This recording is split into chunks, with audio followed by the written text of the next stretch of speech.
Hello, retro gamers, and welcome to the Video Game Flashback Podcast. I am your host, Paladino Joey, or Joey Awajan. Video Game Flashback is available on all of your favorite podcasting apps. I thank each and every one of you once and always for downloading and listening to this show. It is an incredible pleasure to be back on board with you once again today, as we are about to review a game that is, oh man, to me it is absolutely a Mount Rushmore game, especially on the Game Boy system. I mean, it's top two pretty much for the Game Boy, in my opinion. You see the title of the episode we are going to talk about today, Final Fantasy Adventure.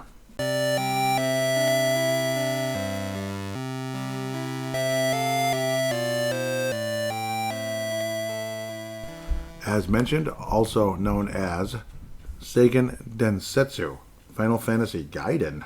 Interesting, that part I didn't know. Or simply Seiken Densetsu, and later released in Europe as Mystic Quest. What? What do you mean? That's really weird. So definitely a different game than Final Fantasy Mystic Quest that I remember on the Super Nintendo that I released last year.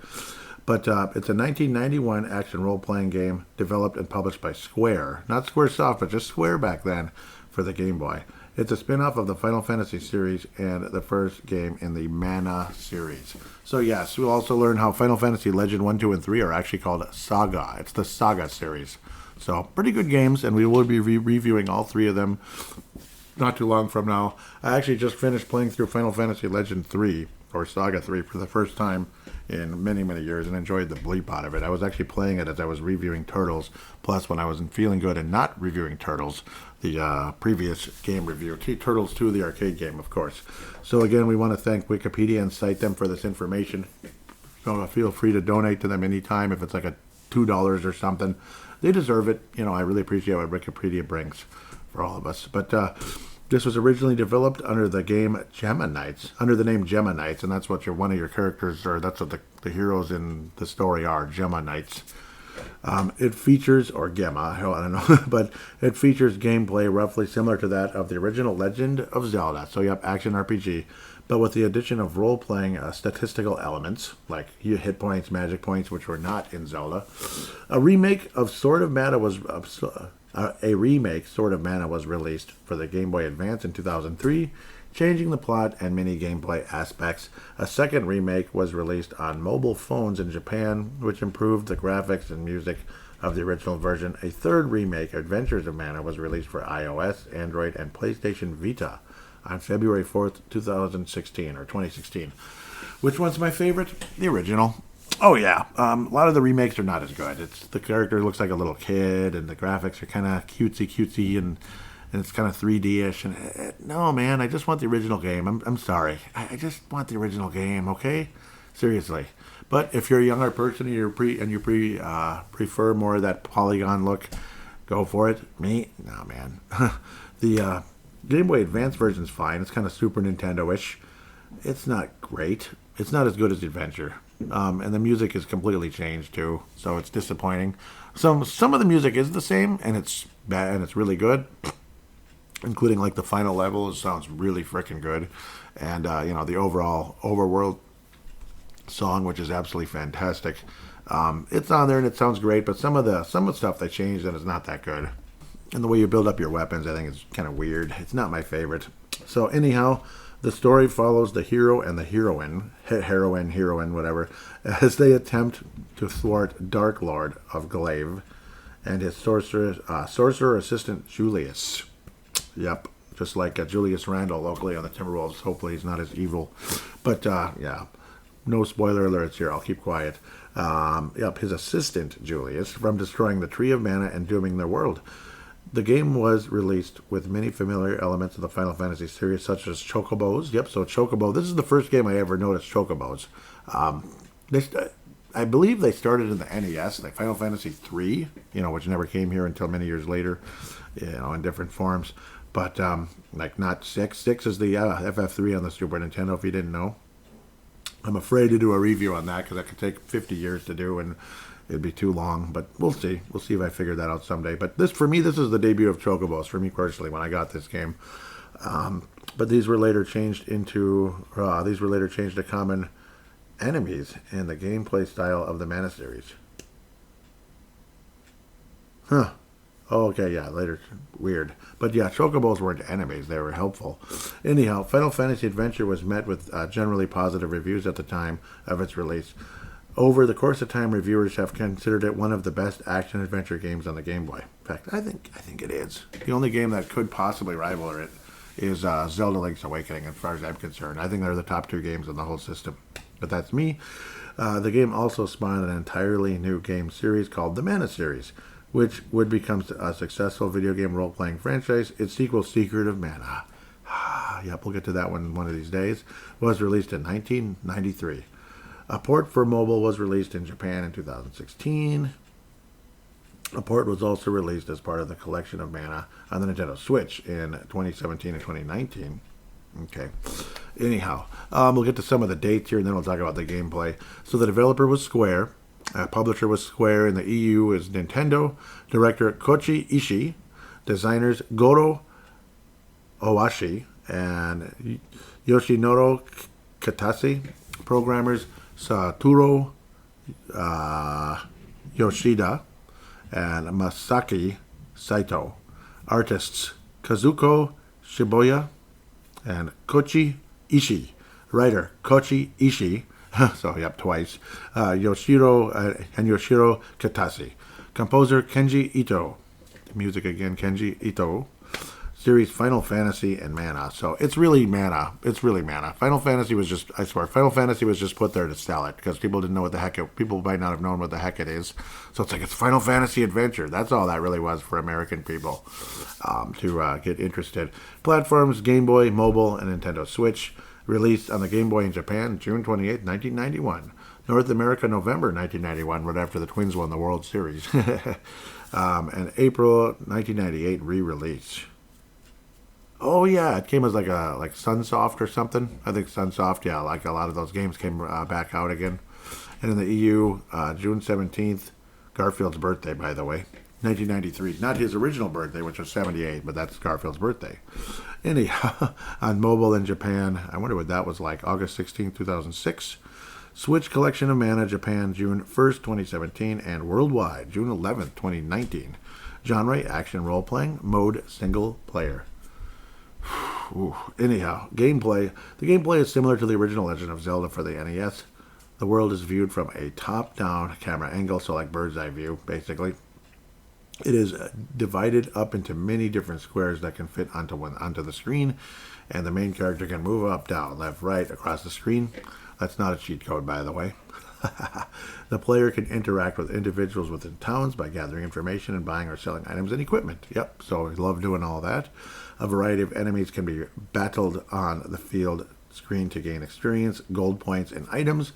In dungeon areas, a number of puzzles may be present and required to be solved for the player to advance. Yes, so like stepping on this thing and creating a snowman to, have something stand on the switch while you go through the door. Yeah, there is that. Oh, I wish that girl would sit down. People upstairs do not know how to sit down sometimes. It's annoying. The player can also save at any point, which is great. You could save right in front of the final boss. So that's different. Yeah, it's kind of like a... See, so that's what's interesting. It's, how sometimes people, you're cheating, you're save stating. Or, in my opinion, you're not cheating sometimes in certain games. It's just not. It's like, whatever. I don't feel bad about that sometimes. I don't do it that often, but sometimes... If need be, if it's a game I've played many times in the past where I didn't need to do that. But then you have games like this, like Final Fantasy Legend 3 also, where you could save right in front of the final boss. Final Fantasy Legend 3, you could do that. I think you can do that on all the sagas and this game as well. So, pretty cool. Final Fantasy Legend and Adventure, you get the idea. A number of weapons can be found throughout the game to maneuver through obstacles, such as cutting through grass and thorns. Yeah, see? So certain weapons allow you to get through obstacles, which I think is pretty cool. So they serve a purpose, like the Morning Star can smash rocks and walls, and it replaces something called a Matic. I always thought it was Mattock, but Matic, which can break through walls and rocks. Yeah, it's like a pickaxe, basically. A Matic. And then the Morning Star replaces it later, because... There's a part in the game where you can run out of Maddox and you're done. If you don't have the Morning Star, the game's over. You lost, basically. You can't continue. You're trapped, which is really dumb, but that can happen. It happened to me the first time I played through the game. Because to get the Morning Star, you have to kind of get through a maze. and work your way towards an enemy called a Cyclops. And I remember being unbelievably thrilled once I finally saw the Cyclops, and he was swinging around this morning star. I'm like, I finally found it. Like Scrooge McDuck, I finally found it. I was so excited. Anyhow, the main character possesses several statistics, including hit points, power, and stamina, which can all increase upon gaining an experience level. Magic spells, which expend the character's magic points, or MP, can be used to heal oneself or damage enemies. These spells can only be found in certain locations or obtained from other characters at specific plot intervals. Well said, number one. In addition, the protagonist has a power gauge that, yeah, it's really cool, that affects his attack strength. The higher the gauge, the stronger his attack will be. So if you let it fill up, basically, it's kind of like when you power it up on Secret of Mana, if you play through that, by holding the button down, and then you can do like a special attack, whatever, like throw a spear or whatever. And in this one, it just kind of does it automatically. When it's full, he doesn't throw the spear or a weapon automatically, but yeah, if it's full, that's when you'll get it automatically fills up, or you don't have to hold the button down, whatever. So there's that. And yeah, we'll talk more and more about that as we progress. Well, the speed at which it fills is directly, affected by the character's level.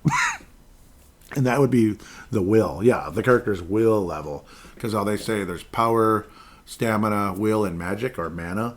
Mana is magic, basically. So will is basically what makes the gauge fill up faster. So the higher the will, there you go. When there's a will, there's a way. I said it.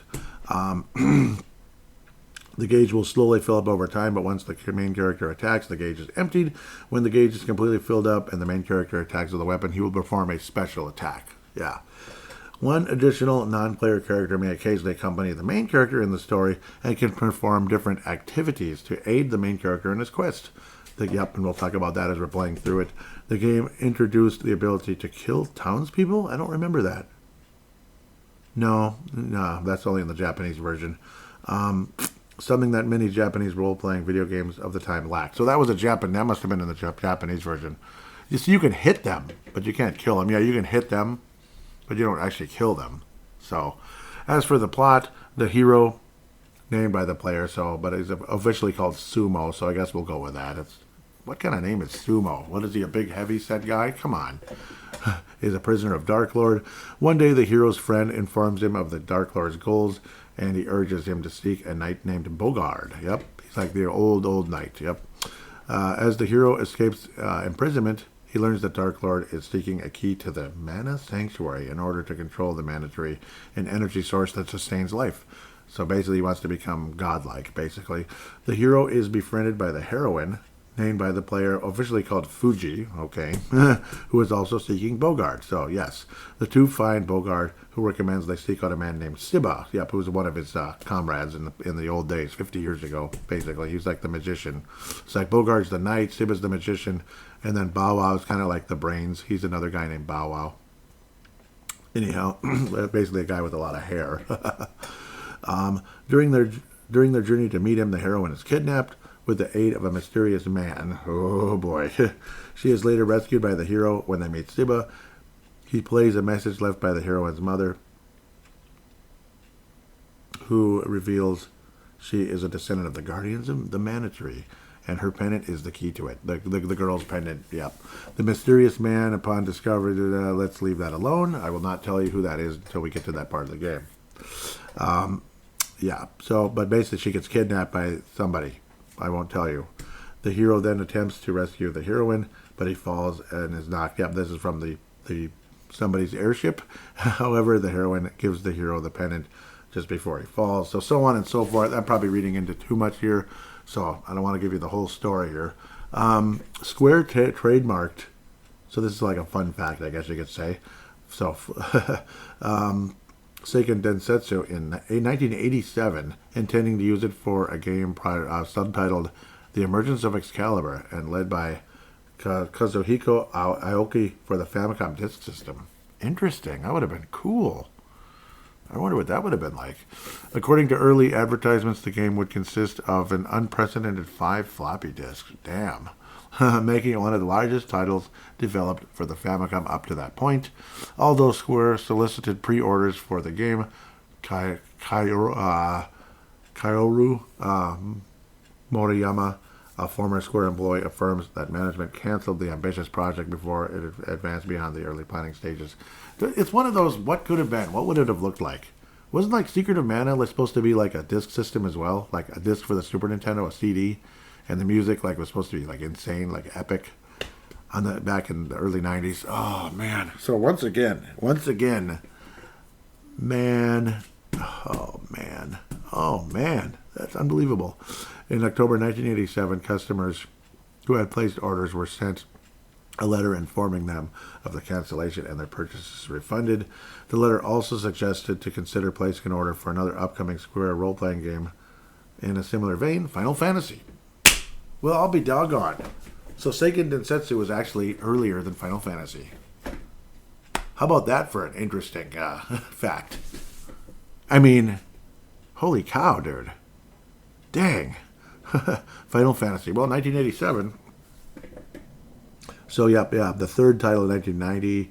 Square offered designer Kiyoshi Ishii a direct spin-off series. It began development for the Game Boy, underworking the title Gemma Knights. Eventually, Square revived the trademark name, that would be, and released the game as Seiken Densetsu, Final Fantasy Gaiden. Okay, so I guess Final Fantasy has always been part of the name. Okay, but again, that's probably for the same reason, to attract fans to it. It was later released in Europe as Mystic Quest, which is really weird. Ishii suggested the basis of the game's story, while scenario writer Yoshiro Kitase helped write the game's script. Ishii designed all of the characters himself. By Goro, huh? Did he have 4 arms? Goro Ohashi was responsible for the development of the game's system.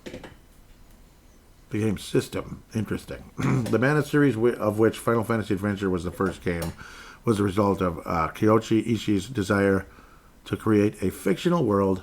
In Ishii's opinion, Mana is not a series of video games, but rather a world which is illustrated by and can be explored through video games. Interesting.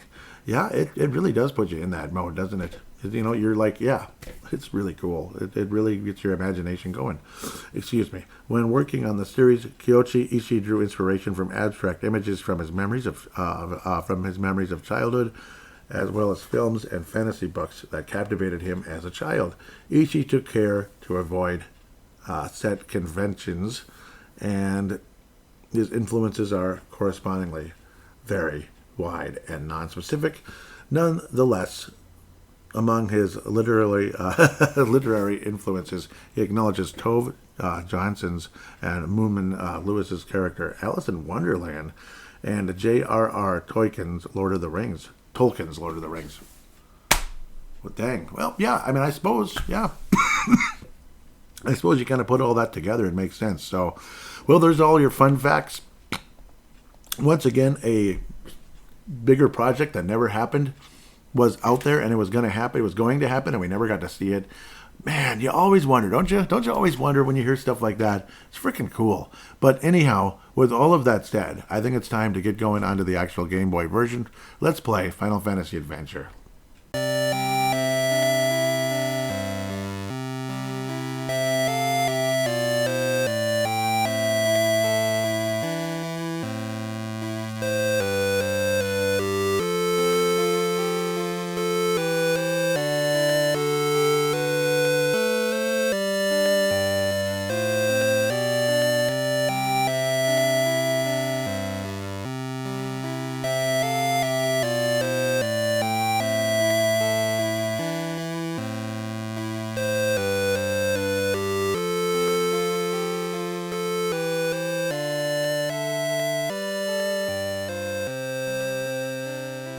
Oh my goodness, am I really reviewing Final Fantasy Adventure? Wow, well here we are, video game flashback, Final Fantasy Adventure. Ugh, it's like goosebumps. New game, yep, and then the screen slowly scrolls up and you get the message. The Tree of Mana grows with the energy of will from each and everything of this world. It grows high above the clouds, in the air, on top of Mount Illusia, which you didn't hear about in Final Secret of Mana. Anyhow, the legend tells that it gives eternal power to the one who touched it. Dark Lord was trying to find the way to the Tree of Mana to get the mighty power to conquer the world. And I do believe that's it. Okay, well, that's your introduction to start the game. Dark Lord apparently is our bad guy. Not, well, yeah, for now. Anyhow, yes, we'll call the stupid names. I don't like the names at all. Sumo and Fuji. Fine. Does he look like a sumo wrestler to you? And does she look like a mountain? Or film? I don't think she looks like a mountain or film. But anyhow, I guess we're going to call them Sumo and Fuji. Great. Well, at least they have real names. If you can call it that. I know, I'm a jerk, yes. Okay, sorry. So Sumo and Fuji it is. Cowabunga. Everything starts off, like they said, you're a captive. And all you see is, now fight. So basically, with Jackal is what the character is. We can hear the mini-boss music right now.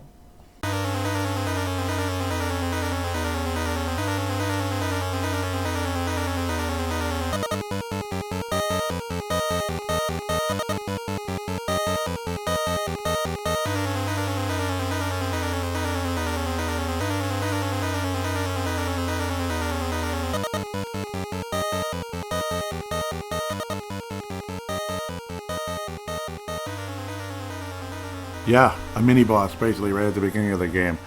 He's not that hard. He looks very scary. He looks intimidating. You know what you got to do? Stand right where you are and swing your sword. That's it. He'll never come down to the lower half of the screen. Just stand there swinging blindly at the air. Basically, that's all you really have to do, and you'll eventually kill Jackal. Or maybe I'm being a little lazy here. Okay, yeah, he died. The annoying part is when a lot of the monsters die in this game, they blow up and you can get hit, which is annoying. So it says Sumo was a fighter of Empire Glaive. Pardon me. Sumo and friends were forced to fight every day, just for the entertainment of Dark Lord. Many fighters have fallen from their wounds. Wouldn't that be terrible? Sounds like Rome, fighting lions and such. Sumo and Willie. This is your friend Willie. Willie's laying on the ground, injured apparently. Sumo, Mana is in danger now. We must let the Gemma Knights know about it. Sumo says, Gemma? Like, what's Gemma? And then Willie's, see Bogard at the falls. He is a Gemma Knight. He should know what to do. Sumo's like, Gemma? Mana? What are they? Willie? And Willie passed away. So, that's unfortunate. And then you simply say, Willie, if you walk into kind of his direction, he'll say, Willie, I'll avenge you. So Willie has basically died from his wounds from fighting like Jackal, or basically, you basically fight him over and over again. So unfortunately, yes, the intro, I'm not going to read every single line in this game, don't worry, otherwise this show will go on for eternity. But at the very beginning, it's kind of like, okay, walk up to the, looks like a nice looking girl there. Amanda, yeah, or it's like, Amanda says, I'm sorry about Willie. We have to get out of here. I wanna go home and see my little brother. Yep, and that'll be part of the story later on. Yep, and then you get the guy who looks kind of like Sabin from Final Fantasy VI. In fact, I would say he's an early version of that. The entrance for the monsters leads to the outside. Take your chance. So yeah, when you go and fight. So basically, you just kind of follow the linear path to the stairs and work your way basically around the castle courtyard or whatever. I guess you could say, and here you go, back into the arena again. And Dark Lord says, now fight! So you do the same thing. You just fight Jackal again, just standing there swinging your sword as if you can't even see him, or you're just bored. That's all you basically do. But eventually you do defeat Jackal. Apologize for the delay. Okay, yeah, that didn't even take long. Now the castle gate goes up. You simply walk through. You climb outside the castle, basically. Like, you're not doing it, it's automatic. Your next order of business is to walk to the left. And then you'll see Dark Lord and Julius. Yep, Sumo basically says, Dark Lord and Julius, what's going on? And then you get to hear a cool song.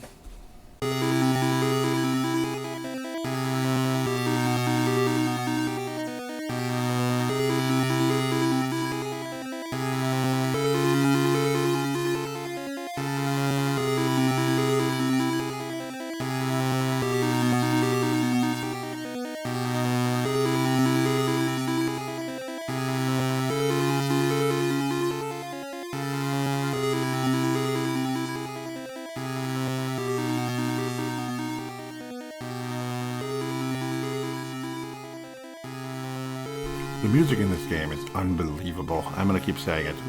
You can think however you want because if it's the Game Boy, but dude, it's really good. Dark Lord says, you say the Tree of Mana is above the falls. So interesting little bit of information. Why does Julius know more about this than Dark Lord? Huh. Anyhow, nudge, nudge. Julius then responds, yes, sir. The tree is in a shrine up there. Yeah, which is basically the Pure Land in Final Fantasy, Secret of Mana later. But yeah, we'll talk about that as we play through the game. Because this is before Secret of Mana. Don't forget that. Dark Lord says, how do I get there? Up the falls. Because the falls, yeah, you have to go up the falls. Julius says something I always tend to say for fun. Miracles occur sometimes, Sir Dark Lord. And then Dark Lord says, how? And Julius says, a girl has the key to it. Dark Lord says, good, work hard on it. Julius says, yes, sir. And he just kind of disappears because he's a magician, whatever. He looks a lot like Kefka, if you want to have the honest truth. Dark Lord looks like a character, just another character, like a soldier. But he's a very powerful soldier, no doubt. Like a powerful evil knight. Dark Lord says, what? Who is it? And then Sumo's like, uh-oh, I've been spotted, basically. And you run, it's linear, part of the storyline. You walk to the edge of the waterfall area. Dark Lord says, I won't let you leave here alive. And shoves you down the waterfall. Uh-oh, that's kind of harsh. Just a little bit. But, well, it's because it's important business that's taking place. Also notice the character in this game looks an awful lot like the fighter in Final Fantasy 1 and other games like that when you're a fighter character. It's kind of interesting. Even a little bit like Cyan, too. Sumo says, ouch, where is this? Where am I? What's going on? So somehow you survived. In real life, I don't think you would. And the game begins, and you get to hear the most wonderful overworld song you ever heard in your life.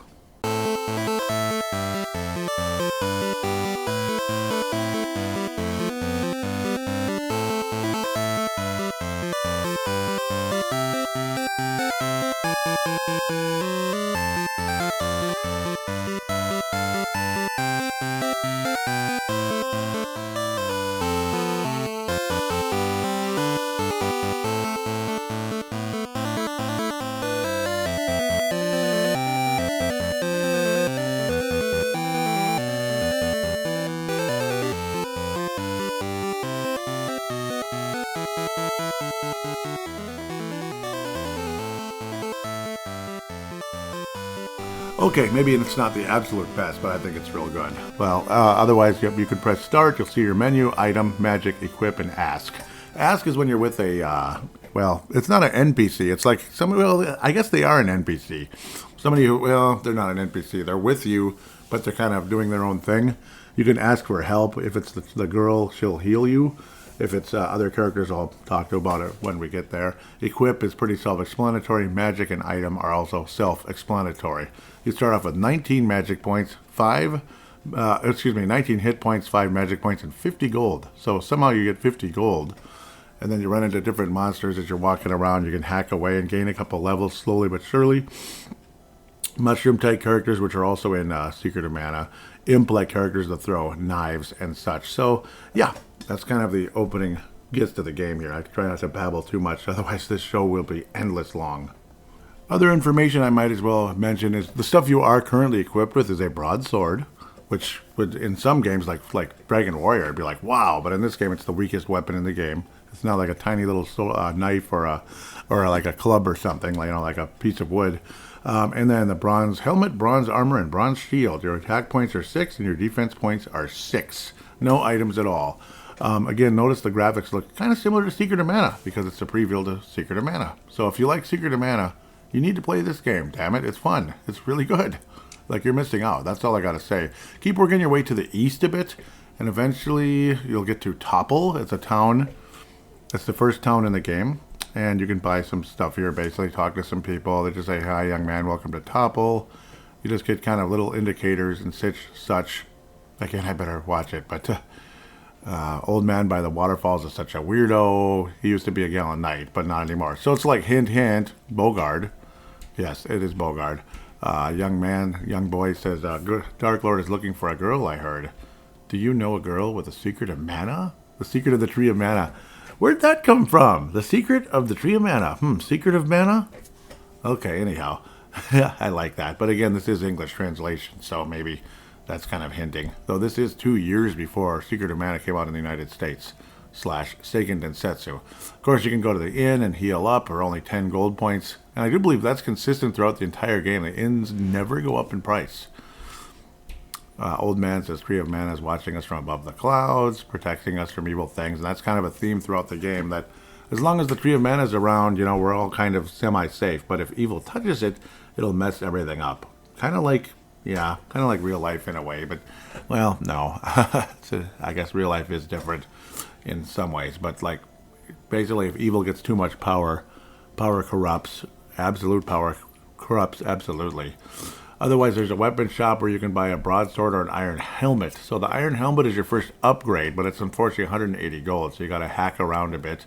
Item shops, which will be very consistent throughout the game, selling things along the likes of Cure, which heals a few hit points. Pure, which heals you from status ailments like poison or darkness or whatever. Eye Drop, actually, that's what heals you from darkness.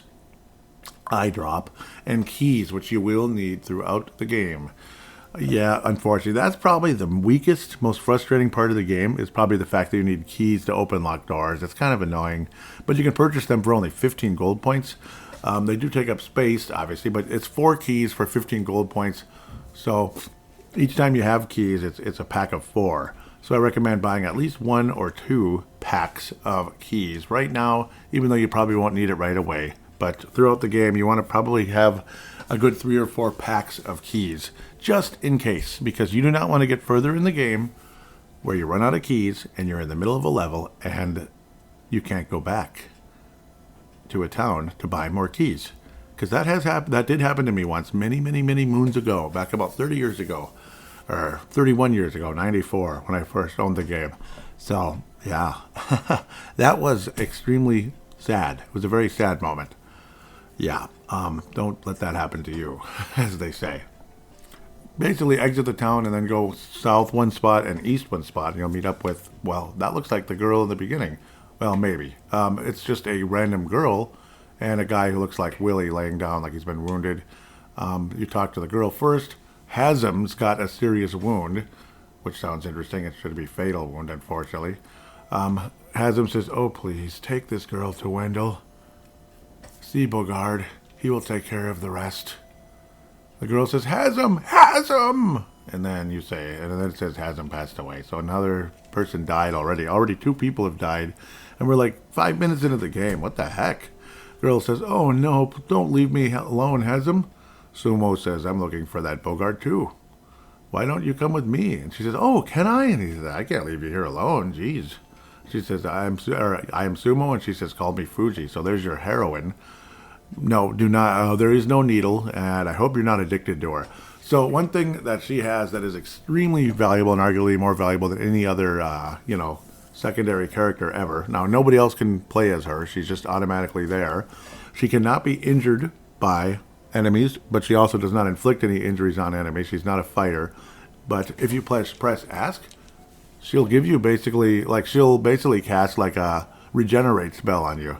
So it won't last forever, but for an extended period of time, it will heal. So if you die when this girl's in your group, it's because, or like girls with you together, you're not paying attention to what you're doing pretty much. Just if your hit points start to get low, just hit ask and you're good to go. Isn't that awesome? So, yeah, she's so valuable. You'll gain your first level very soon. If you haven't already, you can choose between power, wisdom, stamina, and will. I recommend at the very beginning, maybe power, what the heck. So when you choose a certain thing, you'll gain 2 of that. Like say the numbers go from 2 to 4 basically in the power. And then for power, you'll also gain 1 stamina and 1 will. And we'll kind of go over that when I pick them in the future, at least once. We're like, okay, this time I'm going to pick stamina. I'll tell you which the differences are. Like obviously if I pick stamina, it'd go up twice there. I do believe stamina would go up 2 and power would go up 1 and will goes up 1. Will actually is the only one that actually brings wisdom up once. But like if you pick that one, and I forget which gets left out. So we'll talk about that when we get there at the end of the day. Otherwise, now just kind of work your way northish eventually, where it gets to be kind of more mountainy or rocky, hilly, whatever, and then you'll eventually meet up with Bogard. Oh yes, one other thing, very important. Very, very important. Like they say, you can save anywhere. Well, you press the menu button, start. Well, how the bleep do I save? Where's save? Press select. So you can have, you can even have a map also, which will just kind of show you generally where towns are. Basically, it's not very detailed. It's like a grid, and you'll see like a house-looking thing. That's where towns are basically. So that's how many towns are in the game, like Wendell, Ish, Jad, and I think I forget the last one. It's like Irim or something like that. I forget what it's called. But yes, status. You can also look at your status on there, which, well, it's the same thing you're seeing when you press the menu. Actually, no, it's not. But yeah, you'll see how strong you are, and then save. So you can do that.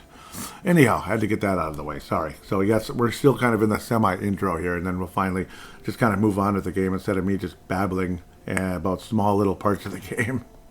Every now and then you'll get a cute little treasure chest, and that's kind of self-explanatory. You get an item. So luckily you don't have to worry about like bombs going off on you. That's in Secret of Mana. That's kind of annoying. So something you'll see very early in the game is candy. So you got to at least mention the items here. Candy heals like 8 hit points. That's all it is. But it's valuable really early. So yay. So again, like I said, work your way north to and then to the west a bit, because obviously you're kind of going up and around basically. When it starts getting rocky, you're in the right general area with vines and such. You climb up the vines. That's kind of like your ladders at this point, and eventually you meet up with Bogard. Bogard again is to the west when there's a fork in the road, like leading upward, like 2 different vines basically. West, yes. You eventually then work your way up, and so on and so forth. You'll eventually get there after hell freezes over, and risking your life a bit if using ask over and over again. Please heal me. Where the heck was this for poor Hazem? Gosh, did he not ask enough, or what's the deal? So, yep, eventually you finally get to Bogard. I know it's not that far at all. It's like the first little kind of house type of place. You'll notice an old man who looks like Moses, basically. He looks like Moses. And he's not friendly at all, because he doesn't know who you are. You know, people are mean sometimes. Excuse me, I'm looking for a man named Bogard. No response. He just walks away. And then he says, I don't know anything. And then you talk to him again. He says, go away. And then he notices the pendant on the young lady. That is the pendant of mana. Fuji says, my mother gave me this. Are you the Geminite? And he says, yes. It was when Vandol was trying to conquer the world with the power of mana. We fought against them to retrieve the peace, but we were losing. The power of mana was too strong, meaning like when bad guys touch the mana tree, the power of mana becomes evil, and it's a big problem. Yeah. Anyhow, but there was a lady who assured our victory. That lady had that pendant on her chest. So basically, the young lady's mother, nudge, nudge, hint, hint, spoiler alert, was that lady. Yeah, the lady with the pendant on her chest. That was the girl's mom. Interesting.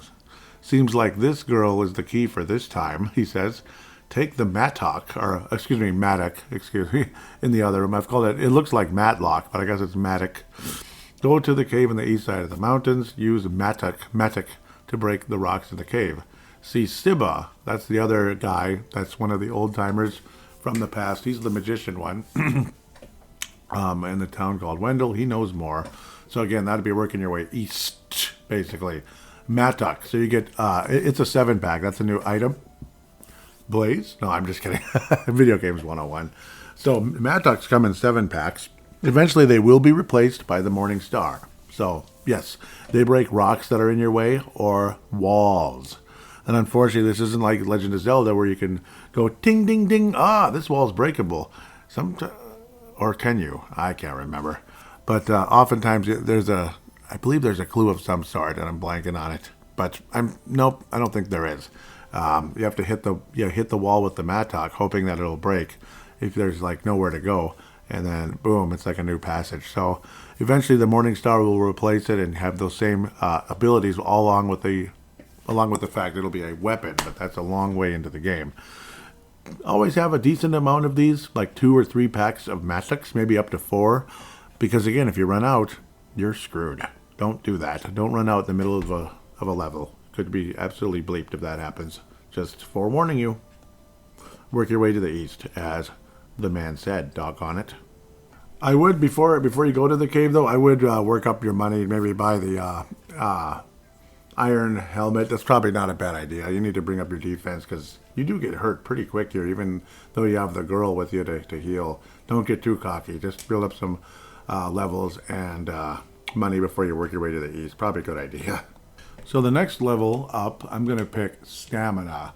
So that also brings up power and will. So again, wisdom just kind of stays idle, unfortunately. What wisdom does, every time wisdom goes up a point, like say if it goes up 2 points, your magic point goes up 2 points. Go up 2 points. And if you pick will and wisdom goes up 1, that's the only way to get wisdom up, is by picking will or wisdom. The wisdom goes up 1 if you pick will, and then that's 1 magic point. So good for you. Will, of course, is when that bar at the bottom of the screen moves faster, which leads you to delivering a special blow, which, of course, if you have a spear, you can throw it. The chain whip, you can whip further. The sword, you twirl it around like Legend of Zelda or something. And in other weapons, yeah, the sickle, you swing it around further, which is great.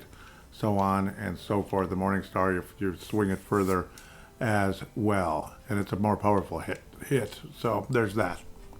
Stamina is basically more hit points and general defense, I would have to say. Defense and stamina. Yeah, stamina is stamina. It is what it is. The next level, I'm going to select Will. William. Just kidding. So when you pick Will, yes, stamina goes up 1 and power goes up, stamina goes up 1 and wisdom goes up 1. So power is the one that gets left out. So yes, that's where you want to know what goes up and what doesn't happen. So there's your answer when it comes to that. Otherwise, yes, when you're able to finally get to at least 140 gold points, go back to topple, buy your iron helmet, and you go from, in this case, 10 defensive points to 11. It goes up 1. That's great. Then you just sell the bronze helmet, and then again continue to the east cave area where you will be using mattocks at some point in the not too distant future. One thing I should mention again, yes, another detail, but this is still kind of the semi-intro part of the game. When you fill up your will, the broads or like the swords-like weapons are the only weapons that have 2 different possible attacks when the will is filled up, the special attack. If you're standing put and press the button, you'll swing the sword around, which is cool. You could walk around with the sword swinging, basically. Otherwise, you do a dash attack if you point it in a certain direction as you're attacking, like, say, to the right or something. So, yeah. Otherwise, you finally get to the darn cave, and you go inside, and the music stays the same, which is rare. This is the only time I guess you'll go in a cave and then overworld music continues to play. Usually there's something else. Just equip Matic by just kind of pressing on it. So items and magic can be basically in the menu. That's like your B button thing. If it's right now, it's the Matic. It could be a candy or something, or a magic spell. In this case, you don't have any magic spells. So in order to not waste Matocks, after you use the one you need to use, boom, now it's down to 6. Put something else there like a candy or something. That way you don't accidentally press the B button and waste the Matocks or any other item you just don't want to waste. Like you don't want to use up cure items or whatever too quickly, that type of thing. So, yep, thankfully you only have to use 1 Matok. The cave lasts about 10 seconds and you're back out on the overworld. As you head further east, you get to a shop where you can buy your first, you can buy a battle axe, which is great if you have the money. One and only battle axe for 150 and I have 131. That's great. So screw around a little bit, get a couple bucks. Otherwise, you can buy items, cure, pure, eye drop, key, and Matok. So you can find, or Matic or whatever, for 60 gold points, a 7-pack. So probably buy one of those once you have the money, and the character in the store says it's swampy ahead, be careful. So basically you're heading towards a swamp, which is again kind of the pathway towards Wendell eventually. Eventually you do get the battle axe. So there are more axes in the game, but this is the one and only battle axe. So this one you actually cannot sell later on. It's in your inventory for the rest of the game, along with the sickle, because there's actually only 1 sickle in the entire game. There's no other. There's not like an ice sickle and that would be funny, and a flame sickle. It's just 1. Where battle axe, there are different ones like Zeus and Ware and stuff, though. I think there's 2. Ware and Zeus. Zeus is the most powerful one, anyhow. But I'll try not to get too detailed here. I know I'm already dragging this way too much. So you can equip the battle axe now for a more powerful weapon and all that good stuff. So you go from attack points from 9 to 13. Nice upgrade. Nice upgrade. And unfortunately, in the swampy area, you can get poisoned. So eventually, you're going to want to get some money to have some pures, because eventually, when Miss Sweetheart is not in your party anymore, coming up not too long from now, you need to have those pures. You won't be able to kind of be healed automatically by her every time you press ask. So right now, I recommend level building for a while, unfortunately, because you're going to lose her very soon. Spoiler alert. Don't just run on into the next part of the game, basically. Speaking of level building, this is the final one. I'm going to pick Wisdom, so I'm literally going to do all four of the first four levels. So this time I'm picking Wisdom, Will went up, and Stamina went up, so Power gets ignored again. So if you pick Wisdom or Will, your Power does not go up, so you can guarantee I'm picking Power next. Wisdom goes up 2, and Will and Stamina go up 1. So now I have 2 more magic points. I went from, 7, I went from 6 to 7 when I picked Will. Now I'm going from 7 to 9, picking Wisdom. So I have 9 magic points already, but nothing to use them on yet until you get the spell very soon. Anyhow, yes, level build on, build up some items, get some money and levels to get some items. I will not talk about the levels anymore. The rest of the game, the rest of the review. I just wanted to tell you what happens when you select the different options at the end of the day. And just to let you know, the next place you end up going is Ketz. Let's say like you go down a little bit and it looks like kind of a castle type of place, or like a manor or whatever, mansion manor type of thingy. You'll notice there's a guy who will tell you basically, so you can go in. He says, "Welcome to Ketz. Rooms ahead are occupied. Please feel free to use the western room. You can't get past this door. Is for Mr. Lee." So obviously something suspicious there. You can go in the door up and they tell you, yeah, a lot of people... Yeah, there's some weird stuff going on. The mystic mirror reveals people's true colors. I heard that the man here threw it away in a cave. That's a pretty big indicator. Something funny's going on in this place. You talk to the lady. She says lizard men's nest is to the south. They have the key to open the cave to Marsh. So that's ultimately going to be the next level. But you won't have access to those lizard men until a piece of the storyline happens, like when you go to the western room. Do not go there yet unless you've built up some levels and got some items like pure and such. That's the whole point. Once you go there, everything changes and you lose the girl. Spoiler alert. So keep building is what my whole point is. And this is the part of the game you'll also notice that the different weapons you have work on different characters. Some characters, or bad guys, whatever, are immune to certain weapons. It's interesting, but that's just another little piece of the game that makes things interesting, no doubt. So once you're around level 8 or so, just go back to Ketz. Obviously, hopefully you've built up enough of cures, pures, matics, and keys. They're all essential going forward, so because you are going to lose the young lady now. Unfortunately, you're going to lose Fuji. So yes, you can talk to the man again if you want to, but he's going to tell you the same thing. So basically head to the west room, go inside, and then get on the bed. No, not with the young lady. There are separate beds. So he's kind of engaged in a conversation, a storyline. Fuji says, "Sumo, I think you should be able to use cure magic." So basically she gives it to him, and then they say, "All right, good night, thank you," and all that good stuff. Then you sleep and you restore your hit points and magic points. Now you wake up in the morning stunned to find out she's missing. So that's always nice. There's also a line that says, new victim. So probably Mr. Lee, whoever that is. You'll find out who he is very soon. Sumo's like, "Yep, Fuji's missing." So out you go back and talk to Ketz. He denies ever seeing her or anything like that. Like, "Oh, I don't know what happened to her," and so on and so forth. So then then they talk about the people in the other room say, "The mystic mirror reveals people's true colors. I heard that the man here threw it away in a cave." So that's a pretty big indicator that the man is not what he says he is. The lady then says lizard's men's nests to the south. They have the key to open the cave of Marsh. So that's kind of like little hints as to where we have to head next. So the lizard's man nest, like she said, is to the south. And there's an area around there. See, now there's lizard men there. Where you kind of go south a little bit and you see these little plants in the way. They look like kind of like just like one big leaf basically hanging on a vine. Yep, you kill the lizard men and then you get the key. You can, but you can't. Yeah, the lizard men, you don't even see them until you lose Fuji, as we like to call her. These guys do give you the most hit points, or excuse me, the most gold and experience points, so that you could use later on. So you can level build here some more if you want to, but I'm guessing you're probably tired and bored to death of level building, make sure you have space in your inventory. Unfortunately, I might have to get rid of something to get the bronze key. Then you head yourself to the Cave of Marsh, and you get to hear a new song for the first time in a while.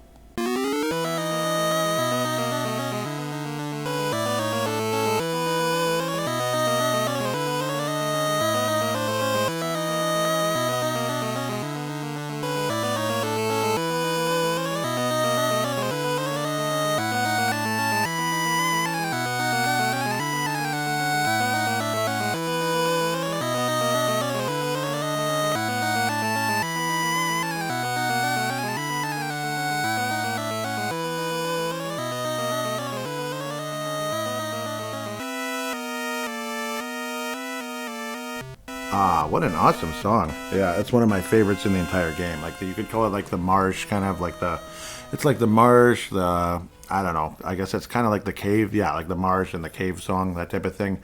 Then there's like the castle type of one, and the castle and dungeon type of song. And of course, other stuff coming up. We'll get to that later, but it's a great one. First time I hear that one. You see a guy that looks like a red mage from Final Fantasy 1, 2, 3, whatever. And he says, he's just a man. Your friend is missing. Many girls have disappeared in that place. They must be kept in the caskets at the basement. Ugh. Looking for the mirror? Do you want me to help? And you say yes. So, yes, there is a side story as to who this really is. And, well, you'll find out. Yep, so basically this level has the sickle as a weapon where you can cut through plants. And it's the only sickle in the entire game, and it's the only item that can cut through regular plants. The axe can cut through trees. So, but it's only certain trees when there's no stump left over. So I forgot to mention that about the axe in this game. First order of business is heading south, at least I think from my general memory. Sometimes I get mixed up. It's either south or north. And you'll notice usually a suspicious looking place. Oh, and yes, the walls do make a sound if it's breakable. It's like a dit, like kind of like hitting a sword against a shield. Also, when you ask the man, he says some walls may be broken with star or matic. Those walls sound different when you hit them. So yeah, my bad when I said that doesn't happen. Yes, it does. One small thing you'll notice is when you go in you'll touch a door, it'll say locked. This is where I do believe this is where you want to go for now. Though I'm getting mixed up often here. But you definitely don't want to continue to the left because then you'll run into a plants that'll block your way. That's where the sickle comes in handy. Otherwise, you'll notice there's what looks like a panel on the floor. You just push the treasure chest, the open treasure chest on it. So they set you up nicely. Unfortunately, this is just like a healing spring. So that's all that was. So yeah, it's good though. It heals your hit points and magic points if you need it. And if you don't waste the key. This also tells me, in my memory, go to the north, not the south. So backtrack to the entrance if you're in my case. Otherwise, go to the north and work your way towards the sickle. If there's a panel with absolutely nothing in the room, in this part of the game, since you don't have the magic of ice, and you would just step on the panel, like you yourself, and then it creates a stairway down. So, yeah. And then you're outside and all that. But yeah, later on, if there's enemies in the room and there's nothing to push onto the panel, you will use the ice spell to turn an enemy into a snowman and push that onto the panel. We'll probably talk about that later though. Have to say this level is a massive boost in difficulty. Unfortunately, it's a massive jump because everything here freaking poisons you. It's so annoying, and that's why I recommended level building for a while. So yeah, I probably didn't even level build enough, honestly. And then the satisfaction once you get that sickle. So you slip on the ice basically into a little area where there's a treasure chest. You get the sickle. You're like, how the hell do I get out of here? Oh my God! Equip the sickle, and you will be able to make all the plants just vanish. It's pretty cool. As for its strength compared to the battle axe, right now I have 19 attack points. I equip the sickle. It's 20. Yay! Big jump. Not. It is of course an extremely essential weapon that you will need throughout the game, and the good news is you cannot sell it. Even if you try to sell it, they'll say nope. So even the battle axes like that, even though there's actually new battle axes, or yeah, like the Were and the Zeus, but they will never let you sell the regular battle axe. I guess it's considered essential. This one absolutely is because it's the only sickle in the game. There's no new sickle of any kind. Otherwise, from the entrance now, work your way to the south, and eventually just keep kind of going till you can cut through the plants and work your way till the end of the level. Yay! What I do like about the sickle, again, is how you swing it around, so it's kind of protects you as enemies around here kind of come to try to poison you. It's like swinging nunchucks around, like knocking a bunch of, thugs or something trying to beat you up in a, the wrong part of town. You just around the world, like Michelangelo would say. And if you need it, of course, I recommend you go to the healing spring, because you probably do. I mean, odds are you've used magic a bit, so yeah, go down there and heal first before you continue. Also, before you break through the plants and continue forward, go into the room to the left. You'll get the Iron Shield. We'll check the improvement here. It's probably not too much. From defensive points of 17 to nothing. Okay, well, it just protects you a little more, I guess. Again, always remember to check the walls, just in case. Just, I don't know. And then, like, the most obvious thing ever, a rock in the corner. What could be under there? A stairwell, yeah. Of course, you break it with your mattock. Eventually, you work your way to the boss, the Hydra, which is a different boss music. This is not the mini boss. This is like the regular boss song, so enjoy.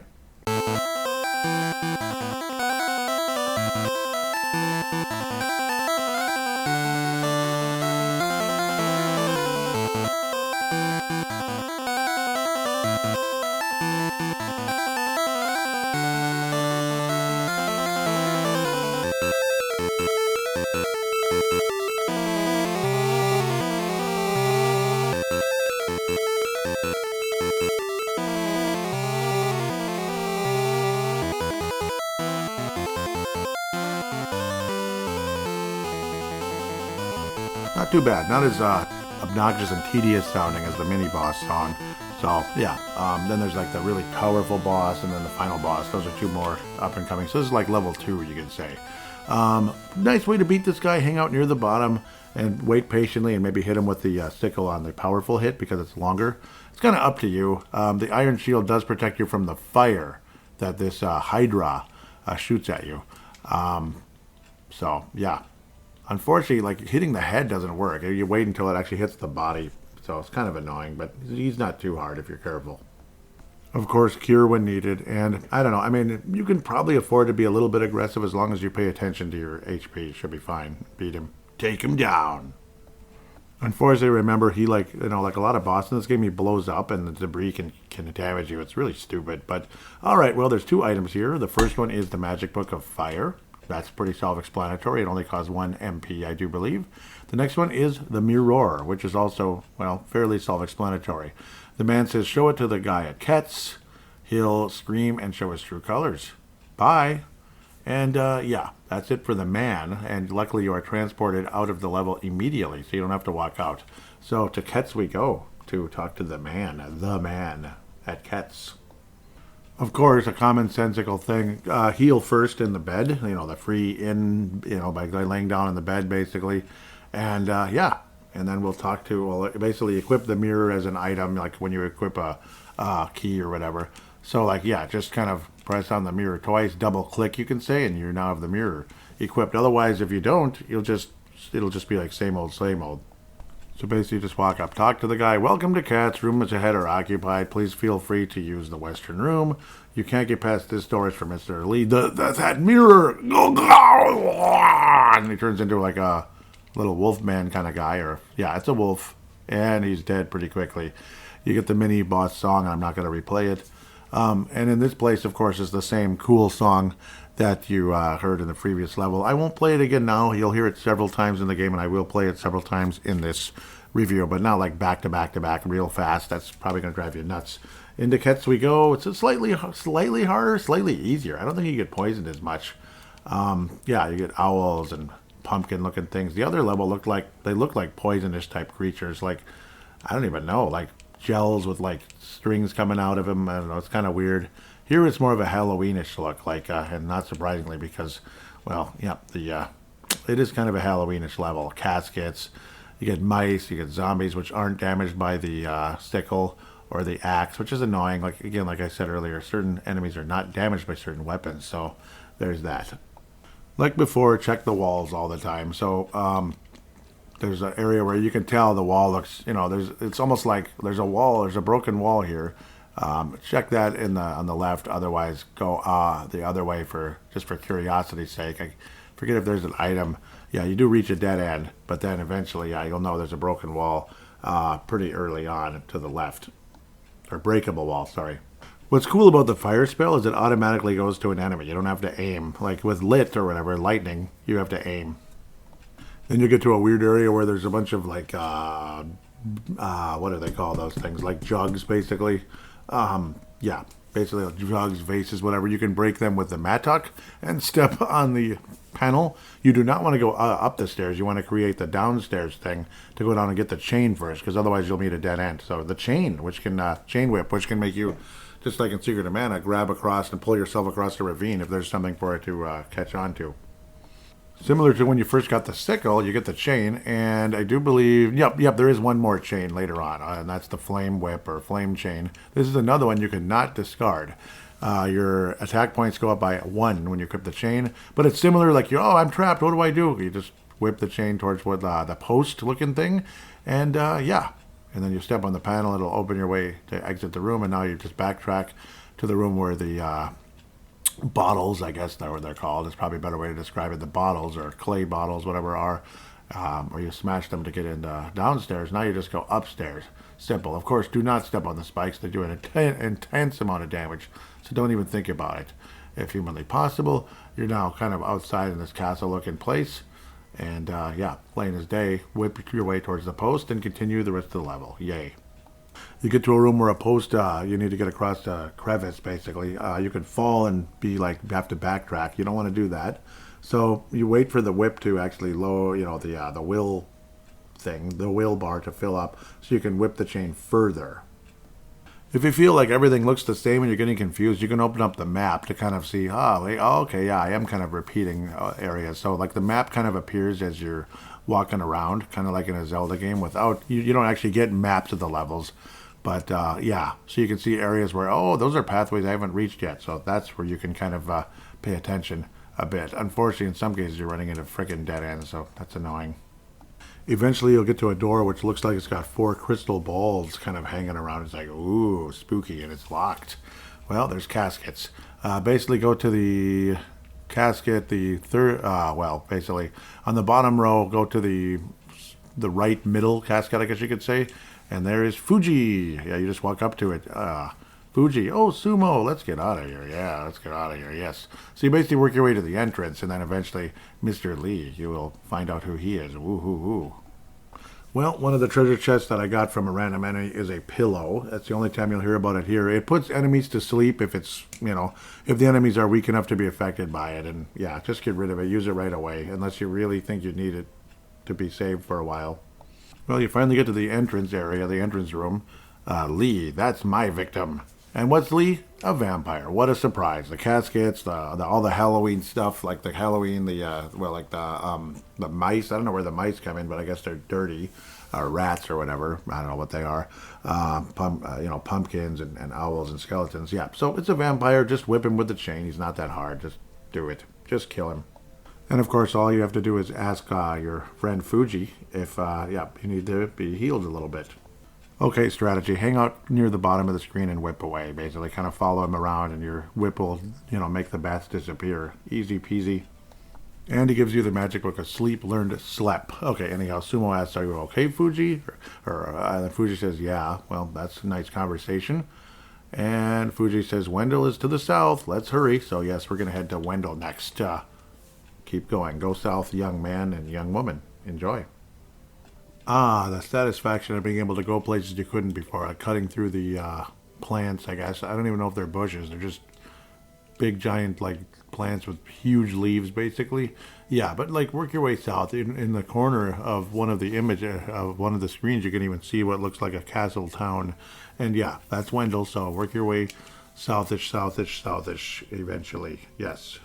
Of course, you'll be going around this and that, using the chain to get across this, bridge type thing. Well, it's not a bridge. There's no bridge. You just kind of use the chain. Yeah. Sorry if I'm going into too much detail. I'll try my best to, so this show isn't too long and too tedious. Some new enemies you'll see along the way are, pig warriors that throw, pitchforks at you. Fun. They're actually a little bit on the tougher side, but you can build up if you want to with them. And honestly, the ones that you can really build up with are the bees, but of course they can poison you. They're basically representative of the hornets in Secret of Mana. I remember always talking about with my friend Paul talked about how in Secret of Mana, that's Sagan 2, of course, the hornets or bee bugs, the big giant bees that you fight, guy is naval. Looked just like the Charlotte Hornet, just like the Hornet in, the Charlotte Hornets in the original logo back in the day. So really cool. And this is kind of like the prequel of those, like the early representative of them. Looks kind of cool. They're a little dangerous, but you can level build pretty quickly with them. Money and experience. I know more detail, but just thought I'd put that little nugget in because it's kind of cool. And once you get to Wendell, it's a different kind of a town. They call it Wendell, the sacred town. Listen.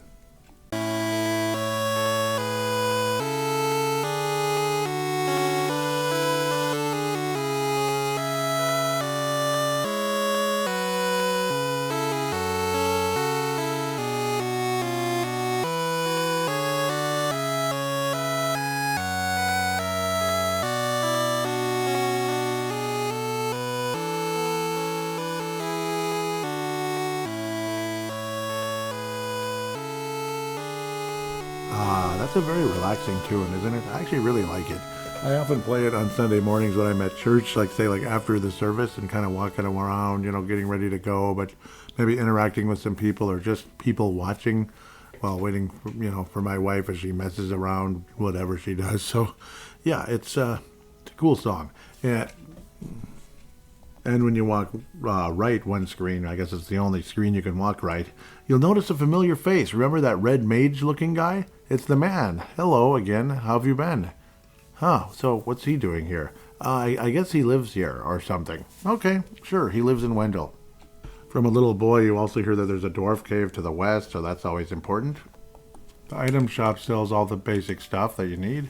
Otherwise, you can get the, what's all that's left? Iron armor. Yeah, otherwise you already should have the iron helmet and shield. So iron armor, the improvement is coming up here. Sorry, I like to be a little bit more on the ball. Defense points are 20 right now, and it's a 5 defense point improvement. That's pretty good. Otherwise, keep walking from the center of the town up into what appears to be like a shrine, and you will meet Sibba, okay? So he was like kind of the sage of the group. Remember Bogard, Sibba, and Bow Wow, who they haven't talked about yet. He's kind of like the Donatello, the scientist. Sibba would be like the, I don't know, who would he be? Like, I don't know. The Splinter, really, in a lot of ways. If it's the Turtles, Bogart would be the Leo. Otherwise, I'm Sibba. Bogart told me about you, but how could he tell you? Did he have a cell phone? I don't know. He said, oh, yes, it sure is the symbol of mana. Yep, so there's a symbol of mana on the ground. You won't see that again until the last level of the game, the mana shrine. The young lady, Fuji in this case, walks to the center. The two people walk up, and there's a major part of the storyline here where everybody officially finds out that this girl is a part of the mana tree, and her mother is like the current,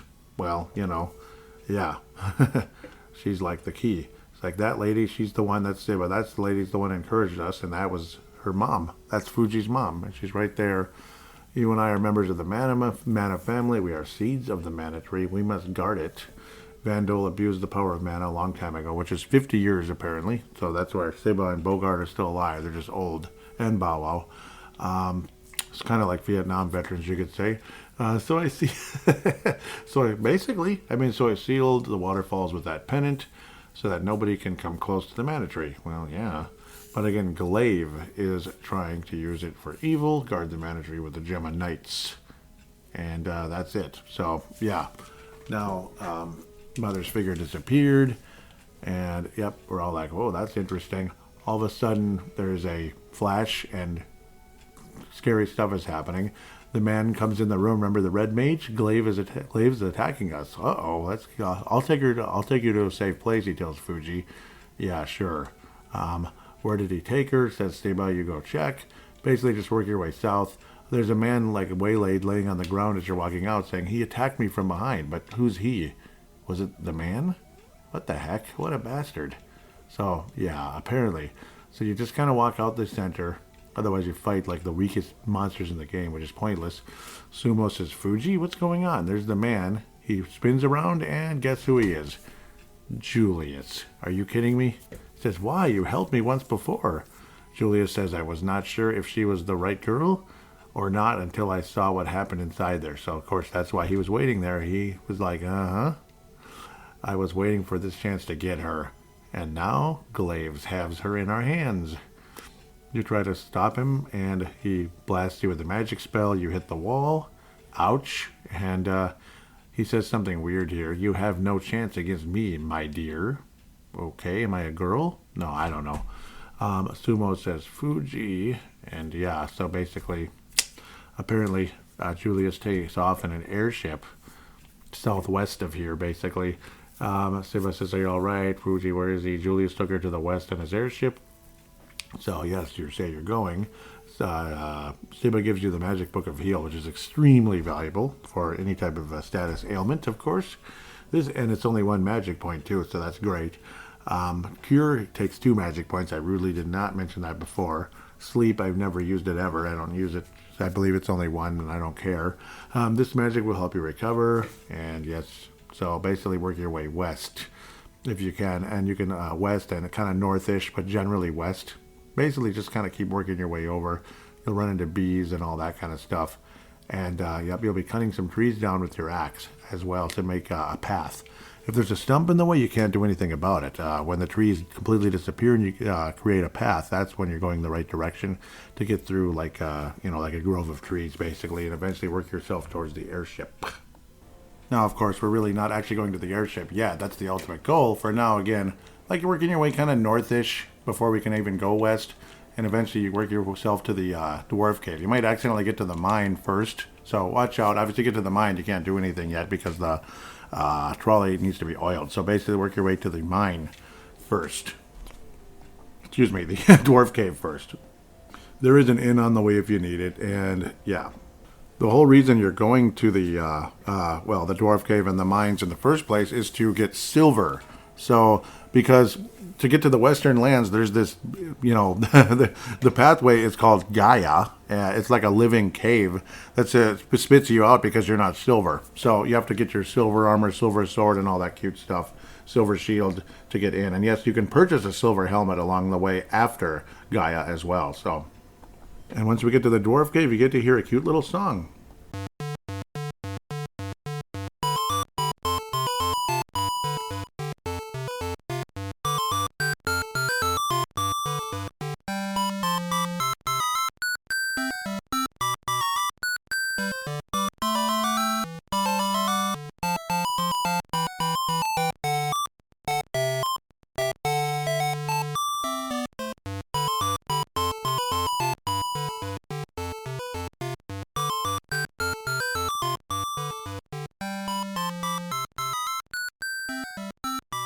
Isn't it nice? I like that song. It's cute. So basically, like, welcome to the dwarf cave and all that good stuff. Where is everybody? Okay, that's where Watts usually sitting down. But yeah, Watts is a character you're going to get to know soon. Talk to dwarf. Gaia has its own will and feelings. They like silver. Strange, isn't it? Yep. Watts likes the mine. He went there today. So yes, yep. So basically, you end up going to the mine. But it's important that you came here first because you got to hear from one of the dwarfs that you need to get oil. Otherwise, you can't use the trolley. You meet Watts in the mine after you oil the trolley and kind of mess around for a bit and fall down a hole. Interesting, right?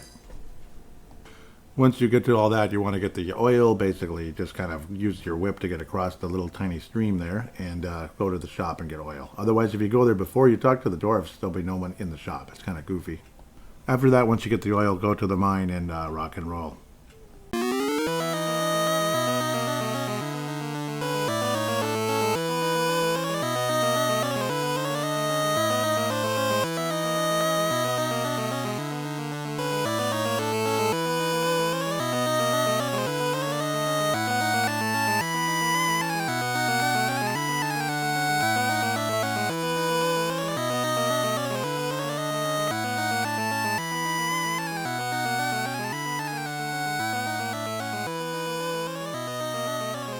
So yes, back in that marsh cave type of style music. Awesome song, of course, like you heard earlier. Yep, so basically you equip the oil like you equip an item. Just walk up to the trolley and voila. Then you use your chain whip to kind of like hit switches, and then eventually, like I said earlier, you'll fall down a hole once you figure that whole deal out. In this cave, occasionally you'll see like bodies of water with waves in it. It looks really cool. It's a nice effect. But yes, of course, you fall down, you meet Watts. He says, "Oh, are you okay?" You're like, "Oh, what's going on?" So let's go look for silver together, basically. Watts throws axes, and then when you ask him a question, yeah, I know, ask him a question, he's a store, so the most convenient thing ever, because he's a salesman and all that good stuff. So you don't buy silver because you don't have it yet. I have very useful things. So he's an item shop. You can buy X Cure, which is the stronger version of Cure now. Pure Eye Drop Soft Moogle, which I'm not even sure that works, but I guess when you get Moogleized, it works. I never talked about being Moogleized yet. Your defense drops to 0. You will be insanely vulnerable to, getting killed in like a hit or two, basically. So if you're Moogleized, stay away from everything and anything and everything, and you will have no weapon either. But yes, Moogle, which supposedly heals you from that, keys, and of course, Maddox. Adventure on, my friends. In this level, you will also be, you'll be dealing with monsters that can poison you. Same old thing. So I also didn't realize, there's like raging treasure chests. They don't look anything like treasure chests in the game, so you won't have to deal with that annoying feature as much as, like, say, in the Secret of Mana. So there's that as well. Another thing I keep forgetting to mention, so if you still have the bronze key in your inventory, drop it. You'll never need it again. It's just in the way. Drop it. Drop it. Drop it. Yes. It's actually a very short level. You get to the boss again. Maybe should we forego the boss music? I don't know. But yeah, maybe we can for now since we already played it. Play it sometimes. This one's like a snake that comes out of 4 possible holes. You just kind of whip it away at it. It's not real hard at all. And if you need cure items, fine. Or you could use the cure spell if you must. Otherwise, you can purchase cure items and other important stuff from Watts. It's funny though too. You could be making a little transaction in the middle of a boss fight. I'm going to buy some Maddox. I'm actually going to do it right now because I overused one. So it's funny. Just a little transaction. Okay, back to the fight. It's so funny. But the guy's extremely easy. Just whip his head with your whip, and that's it, basically. And Watts will probably chip in with his axe. And as I thought, he's called the Megapede. Yes, he goes down pretty early. A treasure chest appears. What do you think it is? Silver. That's right.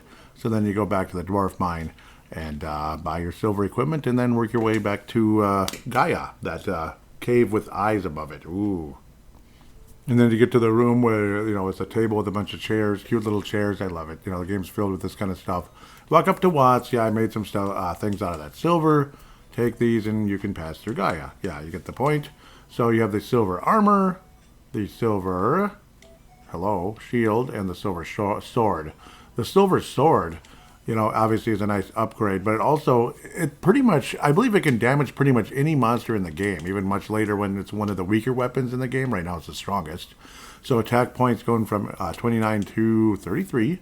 You equip the silver shield. It doesn't improve the defense, but it makes you, it's more literally like a shielding force against different projectiles coming your way, and you can push certain enemies as well without getting damaged. As for the silver armor versus the iron armor, the defensive points go from 28 to 31. Of course, then you sell off your items, make your way through Gaia, which takes about 5 seconds. So it's like just the tiniest little level ever. Then you get joined by Bogard and work your way towards the airship. I guess one little tiny object of, maybe confusion in the Gaia cave. So when you walk through the statues and the door closes, just kind of inch your way back up just a tiny bit and the door will just reopen, and that's it. It's extremely easy, just in case you get confused. So Bogard basically just comes out of the cave and says, "Hey, let's go." Basically, Julius's airship is refueling at a lake up north, so I don't know where they're getting the fuel. It's kind of funny. Let's go. Bogard basically uses a sword, and when you ask him, he just talks about that when your will fills up, you can do a special attack, like because we're Gemma Knights. Gemma. Return of the Gemma. There's also something that's maybe it's relatively hidden that I recommend going for. When you get to an area where there's like an inn and there's some trees kind of in the way to the left, cut the trees, go through that and kind of work your way up a tiny bit, to like further to the left and up a little bit. You'll find a shop that has the silver helmet. Many times I've missed this, especially in my early days. I just didn't think about it. So instead of having just an iron helmet forever, now you'll be able to upgrade to a silver helmet. Your defense goes from 32 to 37. So it's a 5 defense improvement. Highly worth it because, duh. This is, of course, on your way to the airship. So get that before you go to the airship, because once you get to the airship, yeah, well, you're already there, and you can't really go back until you, or you can't really get out until you beat it, so on and so forth. We'll continue where we go from there. One other status ailment that can happen that isn't so bad, dark. You can still kind of see everything. It's just annoying, basically. So that's where the eye drop comes in. I've never used it. It runs out pretty quick. On your way there, as you're getting closer and closer to the airship, you'll notice like kind of like the cliffs, whatever, hills, cliffs, rocky, whatever the heck, and like the little posts where you can use your chain and all that. Really looks like Secret of Mana, or yeah, Secret of Mana looks a lot like this game. Yeah, look at it either way. Once you get to the airship, there's no, there's no question that you've reached it. There's a massive chain. You just kind of climb up it, and you get to hear that castle-y level music for the first time. I don't think I've played it yet.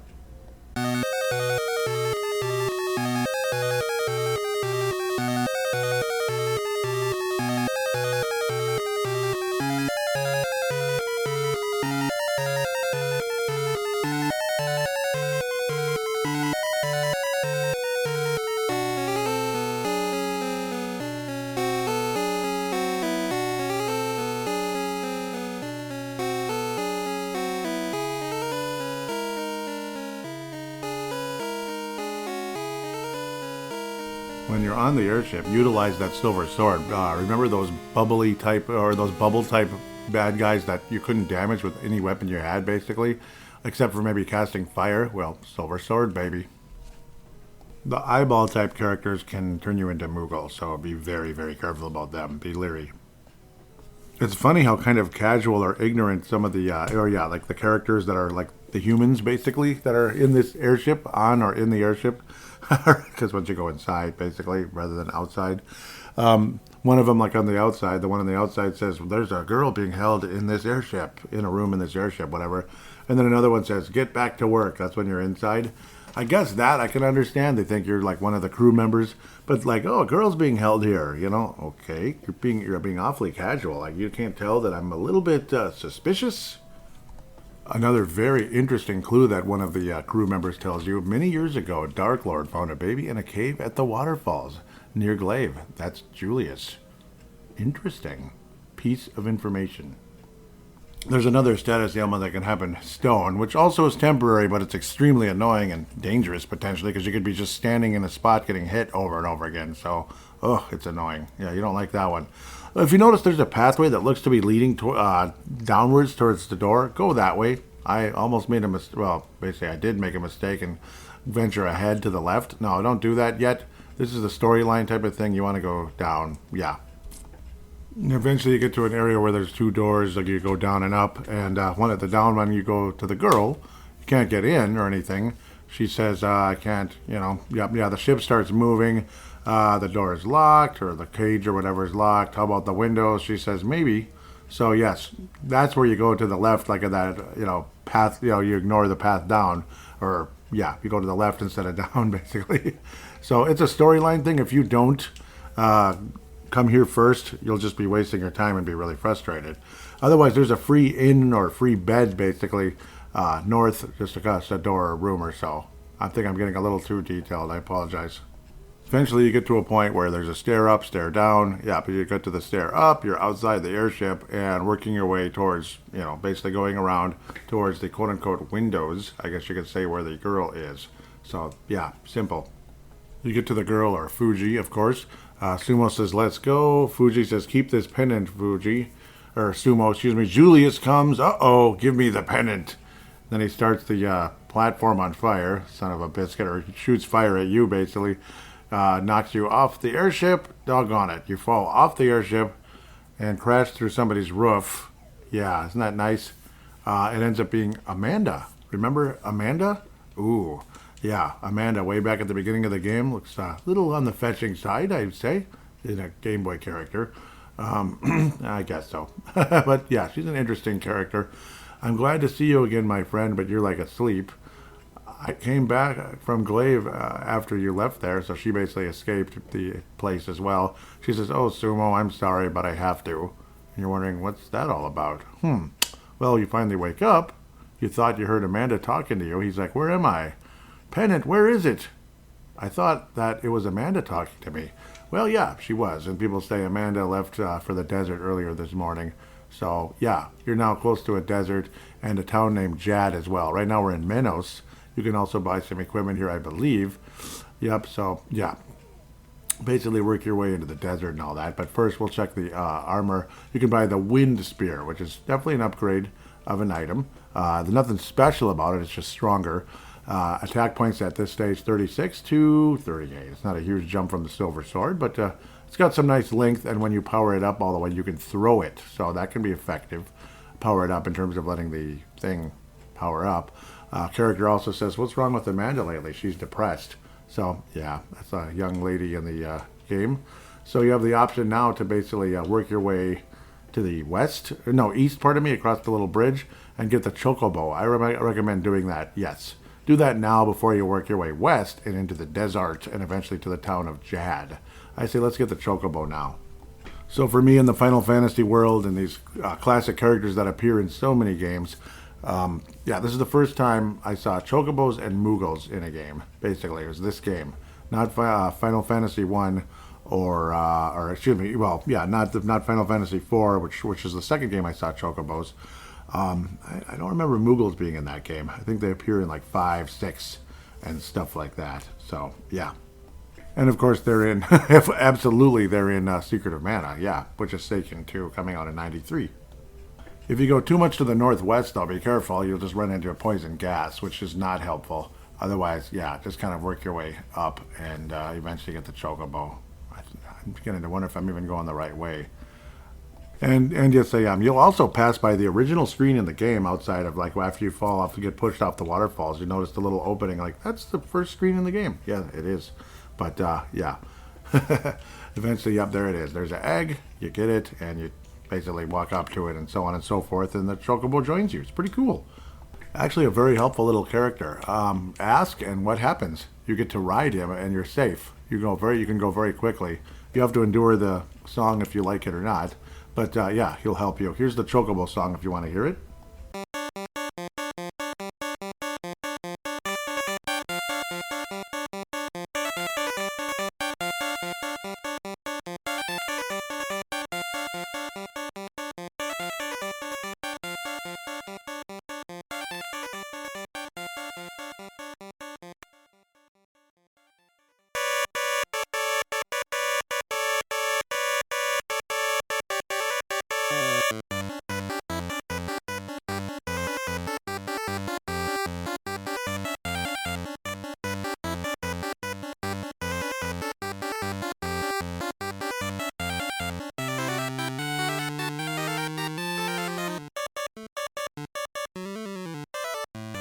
And if you love that song, sorry, I'm not a huge fan necessarily. It's not a bad song, but I'll probably just play it there. Maybe, we'll see. Later on, he takes on a semi-different role, but generally he does the same thing. Maybe the music changes a little bit, but it's more of an overworld song, but they call it like the Chocobot song. We'll cross that bridge when we get there. Otherwise, we can work our way towards Jad now. And of course, as this game gets bigger and bigger and more opened up to you, if you get confused and frustrated where everything is, there are maps all over the internet. So, yeah. So when I just say go to Jad, yeah, you can use the map. If I just keep directing you, this show is going to get real boring. And then you'll probably hate the show and unsubscribe. I don't really want that. And to be honest, the desert is a great place to level build. I recommend doing it until you get to about 100 hit points, whatever level that is. So around 100 hit points, you don't have to do it right now. Maybe go to Jad first to get the armor, so you have stronger armor while you're level building against some of these tougher characters. So, yeah, go to Jad.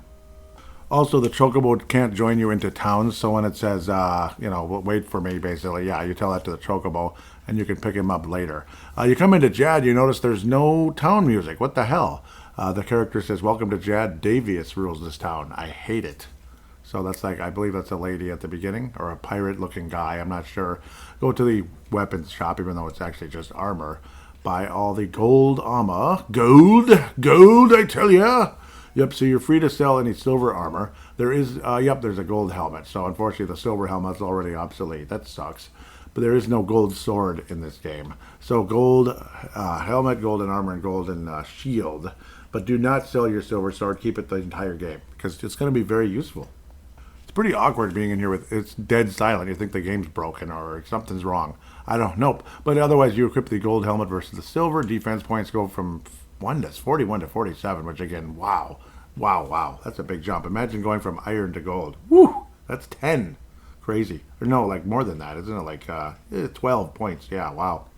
You also might get frustrated noticing the gold armors. 1,300 gold. Geez. So if you have to level build some more, so be it. It won't take that long. Otherwise, if you're fortunate enough to have built up enough gold to get there, it's not that much. But it's a little bit annoying, you know. It's more than you might expect. Otherwise, once you have it, the gold armor, yeah, you can get it for free in an upcoming level, but no, you want it now. Heck with it, you can sell it later. The extra one anyway. So defense points from 47 to 52. Big jump of the silver armor. So all the silver armor is now gone, but again, keep the silver sword. I said it 15 times. If you still didn't understand what I'm saying, well, sorry. So you get the idea this Davius person that rules this town is evil. He's bad. Yep, this little boy says, Steve, that huge mansion, that's Davius's house. Yeah, and yep, Davius is connected to a lot of things. There's even conversation. You never hear about it in this game.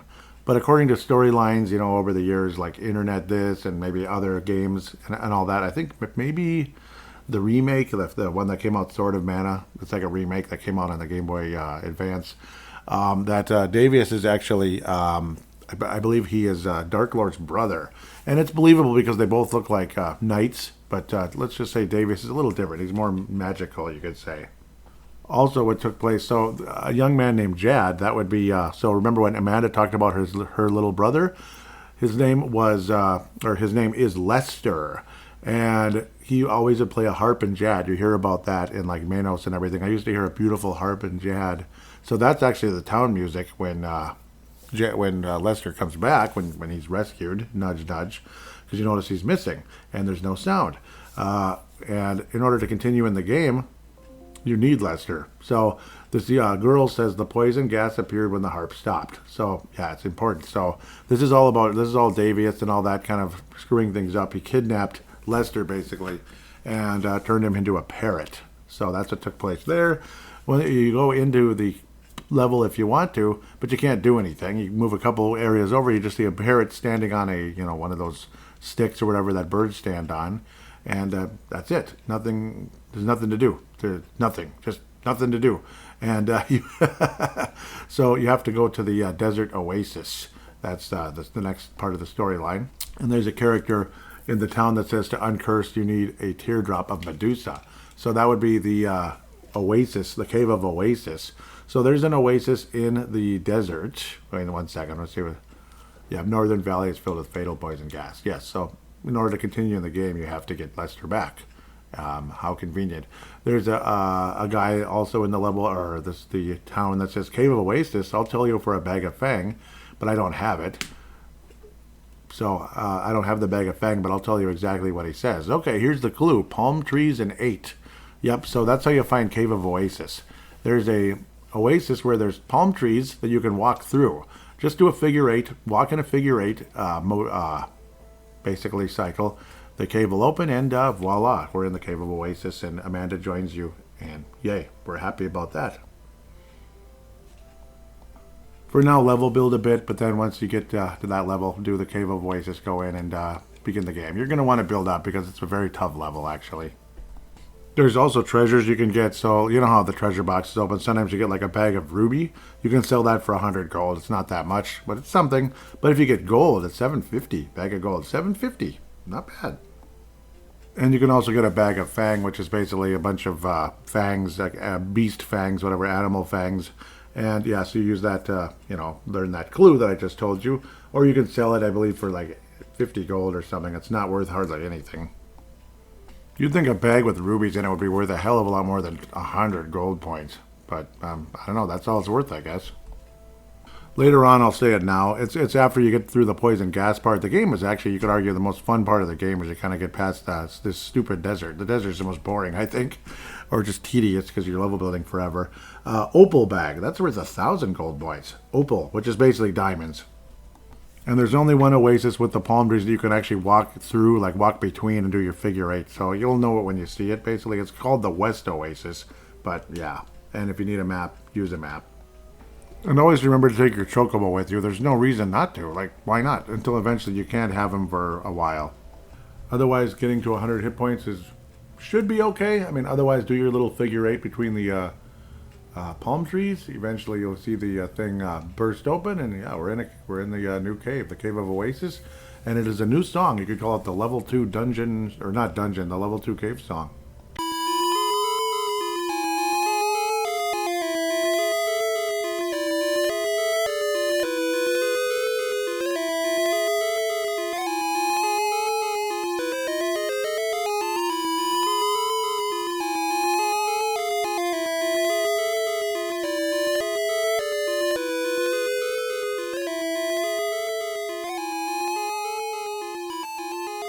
Pretty good. It's kind of mysterious sounding, maybe almost Egyptian too, like, oh, it's the desert. But you'll hear this song in other different parts, like Mystic Cave and stuff. We'll get to that later.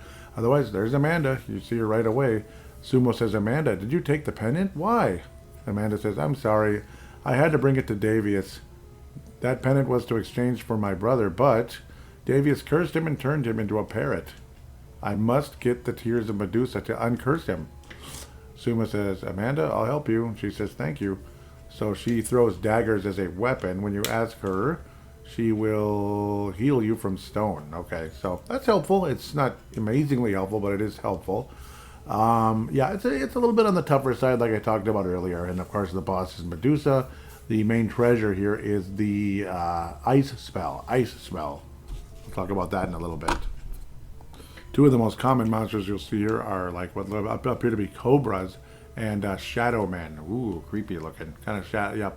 So not everything works on the shadow men, unfortunately. It's just where, again, the silver sword comes in insanely handy, let me tell you. But you can also tell there's something going on, because why would Davius want the pennant? So clearly he's connected to Dark Lord somehow, but it's never officially mentioned in this game. I don't know why, but it's just not. You'll also get a treasure called Ether for the first time. That restores magic points, so very nice. You'll also get a stronger one called X-Ether later in the game. Another character you see, I believe, for the first time. Maybe it's not, though. I thought it was earlier. Mummies. I think you'd see them earlier, but no, maybe not. You think you'd see mummies here for the first time. It's the desert, so... You'll also run into a dead end where you're like, okay, how do I get through the... I don't know why. Well, yeah, that's where the ice spell comes in. You're going to turn an enemy into... Yep, so once you get the ice spell, you have to go to the right, or left, excuse me, rather than going, you know, in the area you're at if you're getting confused. You get the ice spell to turn a bad guy into a snowman and push him onto the panel. Yeah, switch or whatever, floor switch. Also, you'll pick up a gold armor along the way towards the ice spell. So, yeah, that's something you can use to sell if you... Yeah, I mean, I don't think you'd want to wait to come into this level to get it. That'd be kind of weird. And yes, you eventually get the Book of Ice, which is awesome. So what happens is when you shoot it out, it does take 2 magic points. And you'll notice there's an icicle that you can steer around. So you can actually steer it around obstacles to eventually hit the target you want, which obviously is going to be an enemy that you want to turn into a snowman that you can use to, you know, push onto a floor switch, basically, which is going to happen off and on throughout the game. It does not work on certain enemies. Take note of that. You're going to get frustrated on occasion, but usually there'll be something there. So yes, you'll notice the first room, say when you get to the room with the pushing snowman on floor switches, yeah, it's there for you already. There's even ice on the floor. It's all just kind of like, here, this is what you're supposed to do. Because the next room, there's nothing. It's the same type of switch that something has to be standing on it. And yeah, get the monster that's closest potentially. In my case, I was real lucky. It was already standing on it, and then he got turned to stone, and boom, I didn't even have to move the snowman. If you hit the snowman with a weapon, the snowman will disappear. Be careful. Don't do that.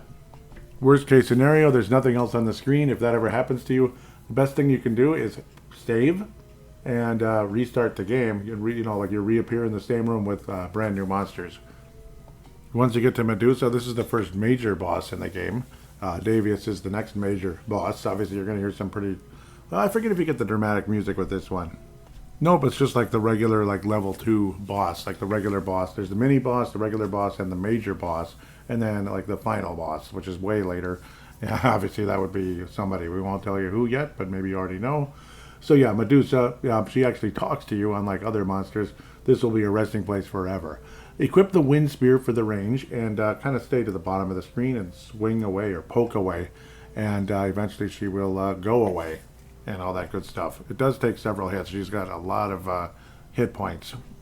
Check that. Try to attack her from the side, not the bottom. I'm getting her mixed up with someone else. But you can throw the spear at her if you want to do it that way. Other good thing is your weapon will make the snakes go away as well. When she shoots snakes at you, you can get rid of those projectiles coming at you. And down she goes. The screen kind of turns black for a minute, like fade to black. It comes back. You get to hear the song where it's kind of like, what the heck is going on here? Maybe we'll play that one.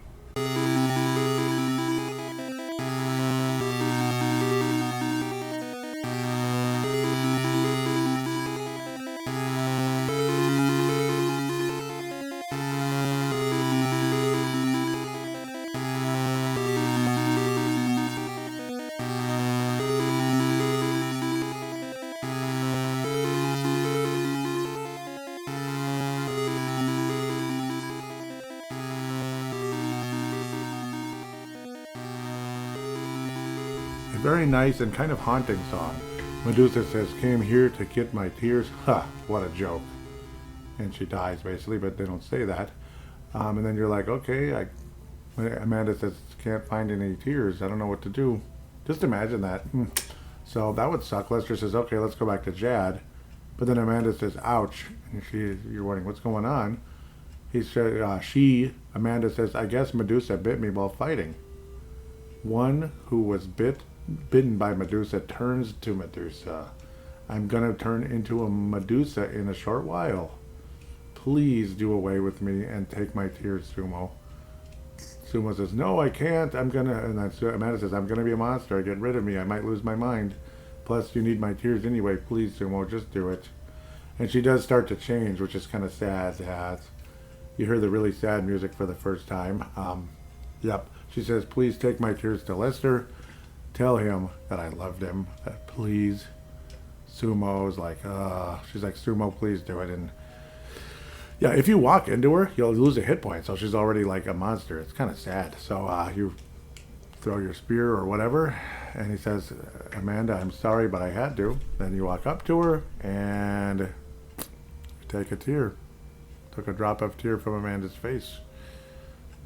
So yes, now it's called Amanda, basically. And you can use that on Lester when you go to Davius's house, and then things kind of get going from there. But very, very sad. You'll hear the sad music right here, right now.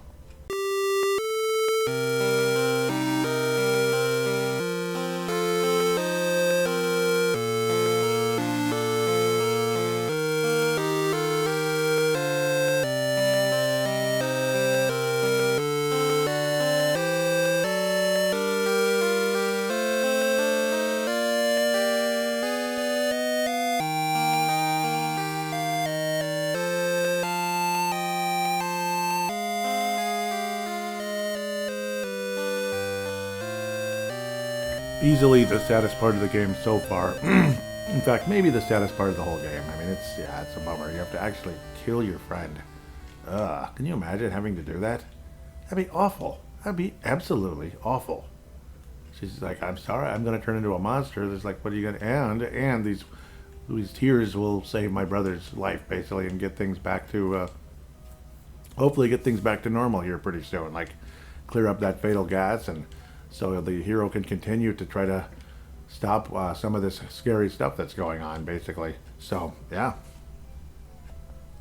It's up to you if you want to level build some more, or, level build, level grind is probably the younger people, or you can say Gen X or millennials say it. I grew up saying level building. Maybe it's kind of weird. But, heal at the end, of course. Head to Davius's house, walk up to him, and, use the Amanda on him. So, and then, off we go into a pretty significant level.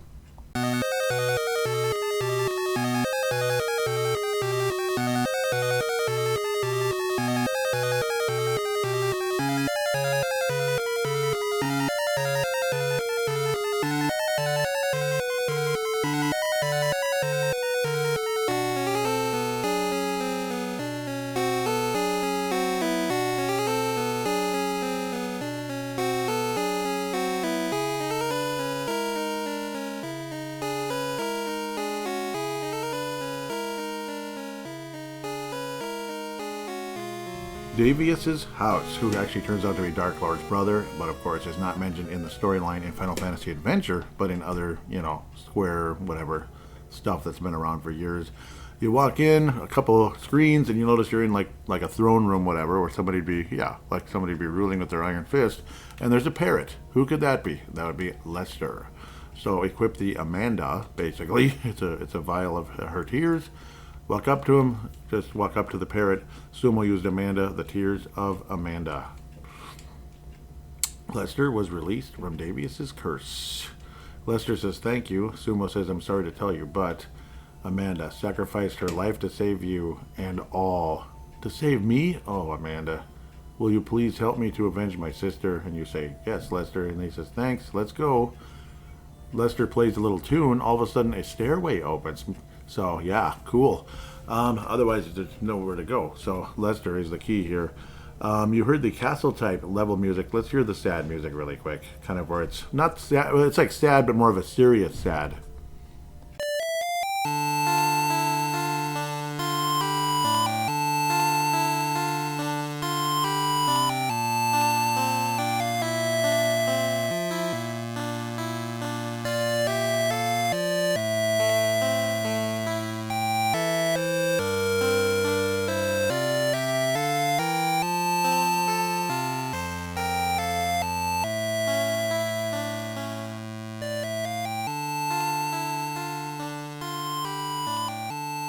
And that's pretty much the case right there. So definitely sad stuff. Into the level we go. All that good stuff. So serious level. There's definitely a wear axe here. So it's an upgrade for your axe. Or an upgrade axe, basically. Generally speaking. Yep. So Lester shoots arrows and he can actually change the music if you want him to when you ask. It randomly changes, though. You don't get to choose. So it can go all over the place. In my case, I just leave it alone. What the heck? But it was fun back in the day when you're kind of like new at the game.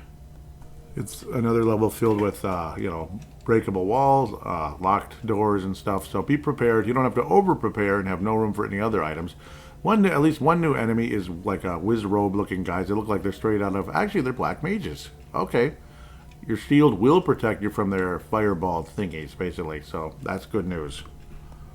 There's one kind of interesting puzzle. You'll probably just figure it out on your own. It just kind of goes in order. You just kind of go on and it kind of pushes you to the side. And you eventually go where you want to go. Yeah. More than likely, you'll be equipping the silver sword a lot to get rid of some obnoxious enemies that just, they're strong against, like whatever you have, it doesn't work. It's so annoying. Then you get to a very unique part. It's the only part of the game that's like this. I guess there's later on similar parts like this. This one's kind of weird. Yeah, you'll notice it's a couple of statues surrounded by what look like floor switch type things. And it's like, okay, I know where to go. Well, there's monsters in the room. What do you think you're going to do here? You're going to cast ice. But, yeah, how do you solve this one? You're going to be here getting frustrated, wondering what the heck to do. So, basically, you kind of try to get the snowman, let's say around the... It looks like, what would that be? 3 o'clock, right? The 3 o'clock area, maybe 2 o'clock actually, like the second of the two floor switches, like the upper one that are on the 3 o'clock, 2 o'clock side, if you know what I mean. And then you go counterclockwise all the way over to about, 5 o'clock, and a stairway will open. Also, be very careful when you cast when you turn the character into snowman. You want it over there. You don't want it to get trapped against the wall, and you also don't want to have a situation where there's other enemies still in the room. Lester is shooting his arrows and he destroys the snowman. That is extremely frustrating. So you want to cut it down to one bad guy remaining. The good news is, so what I recommend as you get in the room, save when you get in the room before you do anything, and then save before you do anything. So that way you preserve whatever magic points you could potentially lose if something screws up and goes wrong, and then you just kind of reset the game and continue where you left off if things don't go well. So I figured I'd be talking for a little while about this because it's weird. This is a weird little part. Of course, there's guides in the game, but I figured I'd talk about it because this took me forever to figure out back in the day because I didn't have a player's guide. I didn't have game facts. This was 1993, 94? No, not 93. 1994 when I first played through this game from start to finish. And Yeah, boy did I hit some walls and some hurdles. Oh my. Again, it is very crucial that you keep the snowman or, the bad guy before you turn him into a snowman away from the walls and away from the walls in general because you won't be able to move it away from the wall because you don't pull in this game. You just push. It's kind of like, I don't know, kind of like bad production, you could say. Pushing is not good. You want to pull. But anyhow, yeah. No, well, regardless of where you turn the character or the bad guy into a snowman, you can move it over to like that 2 o'clock, the darker tile, whatever. It's a tile, floor tile.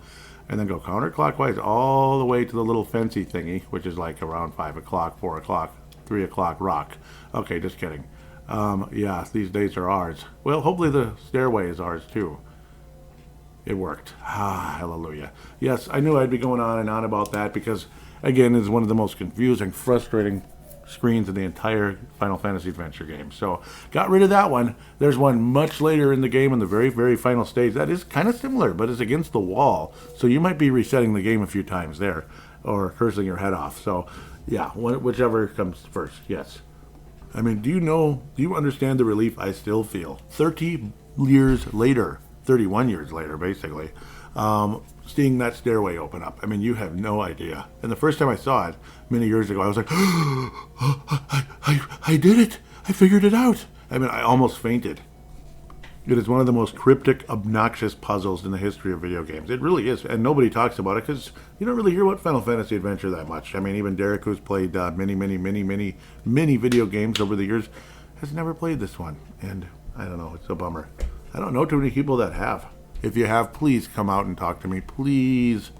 So one way or another, it feels like $1 million finally being able to rant about it to somebody because, well, it's been stuck in me for like 30 years, Eventually, you'll get another obnoxious panel where you need to put a snowman. It's pretty self-explanatory. Just, again, try to make sure there's no other monsters still alive because Lester might accidentally shoot the snowman and you'll be annoyed. And in the next room will be your wear axe. You see a bunch of caskets. Like caskets, huh? Oof, I don't even want to know. But yeah, you kill the monsters and you'll get your wear axe. Let me tell you once again, you know how many times I did not get the wear axe? I think I played through the game 2-3 times over the years before I finally discovered the wear axe, just screwing around. It's like, oh, oops. It was just a pathway I'd never gone. I kept going through the broken door rather than just going down, and yeah, I would always ignore it, so yeah. So from the Wind Spear at 49 attack points, you equip the Wear, it gives you up to 53, so there you go. You will definitely want the Wear Axe equipped in the battle with Davius. It's pretty good. The good news is Mr. Davius ain't that far away. You're out in the castle, roof area, I guess you can call it. Walk to the, well, obviously there's one way to go, walk to the left. And, well, yeah, this is when we have our first legitimately hardcore battle. We're going to get to that in a second, though. I want to hear what Davius has to say. And there is Davius. He looks an awful lot like Dark Lord, doesn't he? So, he does. He pretty much is a Dark Knight, but more a Dark Wizard Knight, basically. Well, he's a Dark Wizard.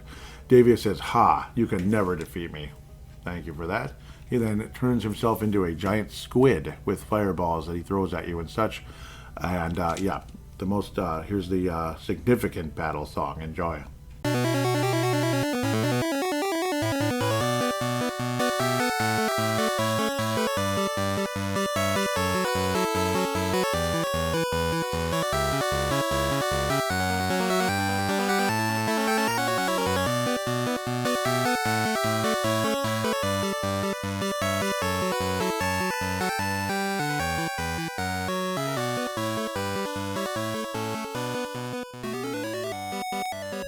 Pretty intense, I would like to say. By now, hopefully your will is high enough that you can be able to hurl your axe quite a few times. Otherwise, walk up and just hack away at Davius. It's efficient. Your wear axe is very strong. It's the most powerful weapon so far in the game. Watch your hit points, of course. Again, you can either hurl the axe or walk up and just hack away like a madman, like a berserker knight, basically. And if anything that actually is faster, just don't walk into him. And, of course, yes, he does explode when you kill him. Walk away. Lester says, "We did it." Davius says, "The pendant is no longer here, my dear." So he talks just like, I guess, his brother, Mr. Dark Lord. Well, Garuda is flying over Mount Rocks to Glaive. Davius fell or passed away or whatever. He's dead. So I guess Glaives is next as we head in that area where the poison gas was. And this is one of my more in my opinion, one of the more enjoyable parts of the game. But first, Lester is going to play his harp to clear the gas, and it'll be also a requiem to his sister now who has passed away, Amanda, of course. I'll stay here and play requiem for my sister. And now you can finally hear what Jad is supposed to sound like.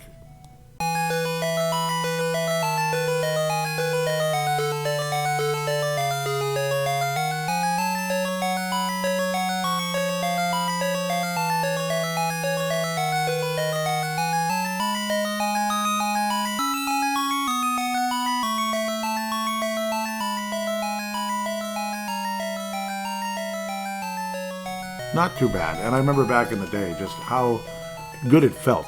He also gives you the, of all things, when he's a musical person, he gives you the magic book of mute.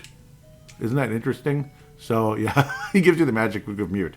You have not been healed, so go to the inn. You buy any items you might need if you're getting short, and yes, there is. You definitely need probably at least one extra, depending on how many you have.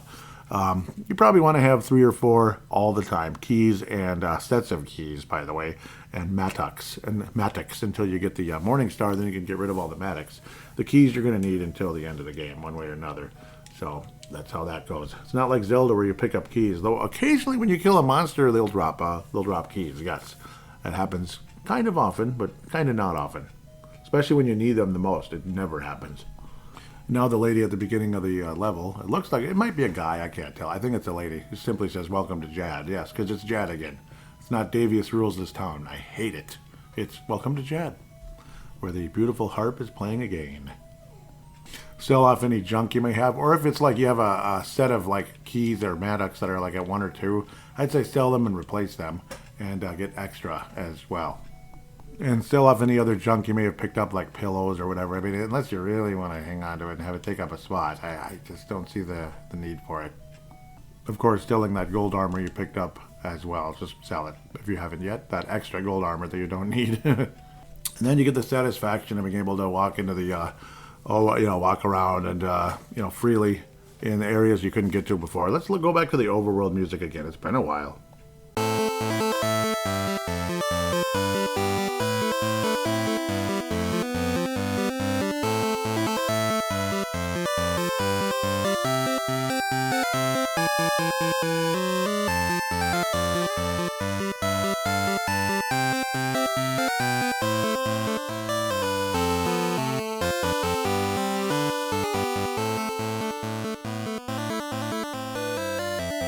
It's arguably some of the prettiest landscapes and such. It's kind of cool. You get the waterfalls and the bridges, and then eventually you'll see like flowers and such. It's kind of nice.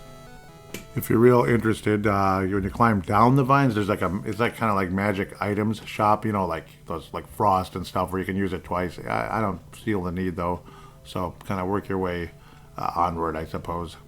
This is also, I believe, where you kind of say goodbye to the chocobo for a little bit. You'll get him back eventually. You could call it the Mountain Cave. You enter that now, and to get that same like level 2 cave music, should I play it again? Yeah, what the heck.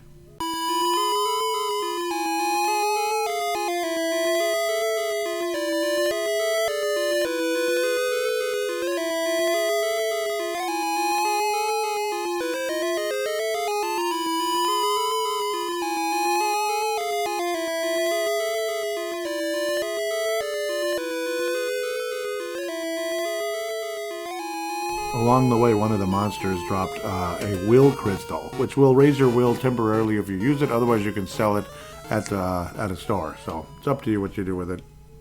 It's actually incredibly good timing because it's right before the boss in this small level. It's a metal crab. You can use the axe, you can use the spear, you can use the silver sword, whatever. But you can do special attacks faster because your will's a little higher for a little while. Yeah.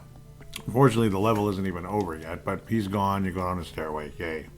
Once you finally get out of the cave, it feels like $1 million, because now this is one of the more cool parts of the game, I think. Yeah, I keep talking about it, but now this is it. Yeah, where you can buy the opal armor and all that. So yeah, it's fun. Just kind of work your way around the linear path for the most part. It's not completely linear. There's also a healing area. If you're farther south you go, healing spring. There is a new enemy though, a couple of them, and they're pretty tough. Be careful. These spring-looking things that kind of bounce up and down like pogo stick looking thingies with eyes on their feet, I guess. I don't know. They can turn you into Moogle and kill you very, very, very quickly. Otherwise, there's tough-looking, chimera, giant-looking minotaur guys. I guess they're like minotaurs. They're not that hard, but they're not easy either. But the guys that jump around, scary. Kill them as quick as you possibly can and get out of there. You can also level build too if you really feel like it. Not the dumbest idea in the history of the mankind. The coveted shop that sells the opal armor and all of that good stuff. Opal armor, opal helmet, and opal shield is on the, you could say it's the Right Vine. It's a store that has like flowers outside it. So, yep, I mean, it's fun. Buy them all. They're, hopefully you've built up enough money by just playing through levels and screwing around and all that. So they are kind of expensive, and I'm sure they would be in real life. All right, as for the upgrades, so we're going to equip the opal armor. Right now the defense points are 63, equipped 66. Okay. Opal shield, no difference, but of course it'll be better against different projectiles. Opal helmet, these are all from gold. 66 defense to 71, huge upgrade. So awesome. Don't forget to sell off your gold armor and all that, because, well, why keep it? You'll eventually run out of space, and that would be really annoying, and then you throw it away for nothing to get a new armor in a level or something. Oops. Armor or weapon, that is. Continue. Sorry, I'm going on and on too much. And now, as you again work around the linear path, you get to a level that is a maze if you don't know what you're doing. So what you do, this is where the Cyclops is. This is where I would get confused in the past, not know what to do, kill the boss with Mattox if I had enough. And when I would kill him with Mattox, this android type creature, which was a massive mistake. You do not want to go to him because then you'll continue the level and it's over. So what you want to do is work your way to the right. Then you'll eventually get the Cyclops, and you can kill the bad guy with that weapon, or the Cyclops, the Morning Star, and finish the boss with that one, and continue in the game with the Morning Star, arguably the item of the entire game.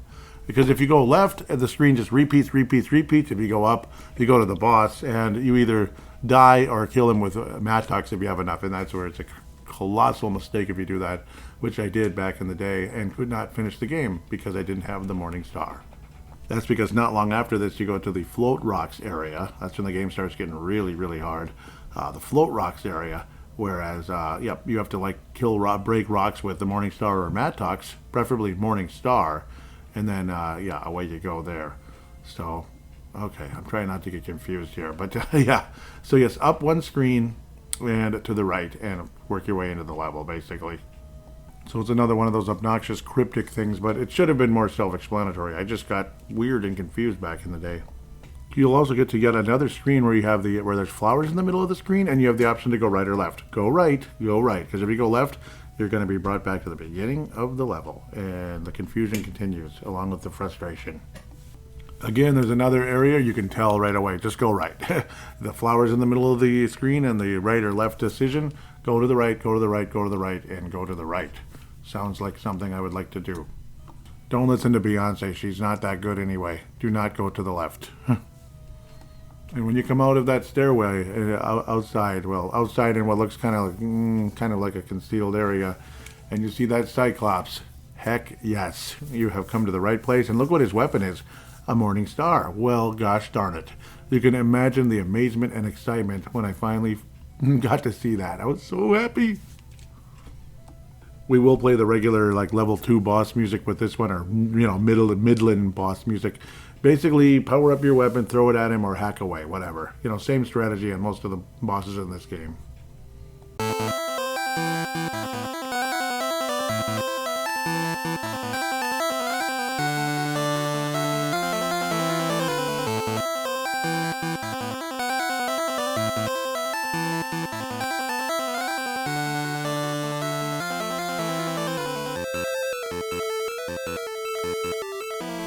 I will admit, Cyclops has to be one of the hardest bosses in the game. It really is. If you're not prepared with healing items or cure or whatever, you have enough magic points or ethers or something, he's going to be tough. Be careful, especially if you get hit by the actual Morning Star. The best way to kill him is throwing your axe at him or just kind of attacking him from below. But again, you have to move around, baby.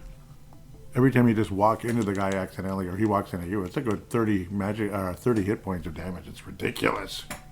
And when the one-eyed monster son of a gun goes down, oh man, does it feel good. Whew, defeated Cyclops. You get the star. The star. Well, since we're equipped with the most powerful weapon we have right now, Were Axe, we're going to have that one. So attack points go from 58, and then you equip the star to 68. So this is easily the most powerful weapon right now, and it is either the number 1 or number 2 weapon in the entire game, because it can break down walls and destroy the float rocks, and it's unlimited use. It's a pretty strong weapon that'll be useful pretty much the rest of the game. Yeah, it'll do damage on a lot of enemies that you can't do damage on. There is one other very special item or weapon that will be brought up. You will find it in glaives that I think is the weapon of the game. So now basically you just go back, you kind of trigger the maze to bring you back to the beginning. Once you get to one of those rooms, the right-left rooms basically, you just trigger it to take you back to the beginning, and then you defeat that next guy, who I used to think was the Cyclops when he's not. Apparently he is the Golem. He is way, way, way, way, way, way easier than the Cyclops. You also get the Magic Book of Lightning, which I hardly ever use. It's a straight line shot. It's great. You also can break the rocks of any kind with this Morning Star. And out you go. You walk across the bridge. And, well, unfortunately, the bridge collapses after you try to walk in the cave. And you notice, well, I guess I can't go back that way anymore. Bugger. Bugger, mate. It's Australian slang. And now you're in the general area of glaives. The actual, you were underneath the waterfalls, or behind the waterfalls, not up them, behind them. Interesting. So go into Glaives Castle. This all looks so familiar. The good news is there is an item shop in this place. So when you're there, buy some keys. Many years ago, I ran out of keys once, and that was it. Oops. Glaives Castle it is. Enjoy the music.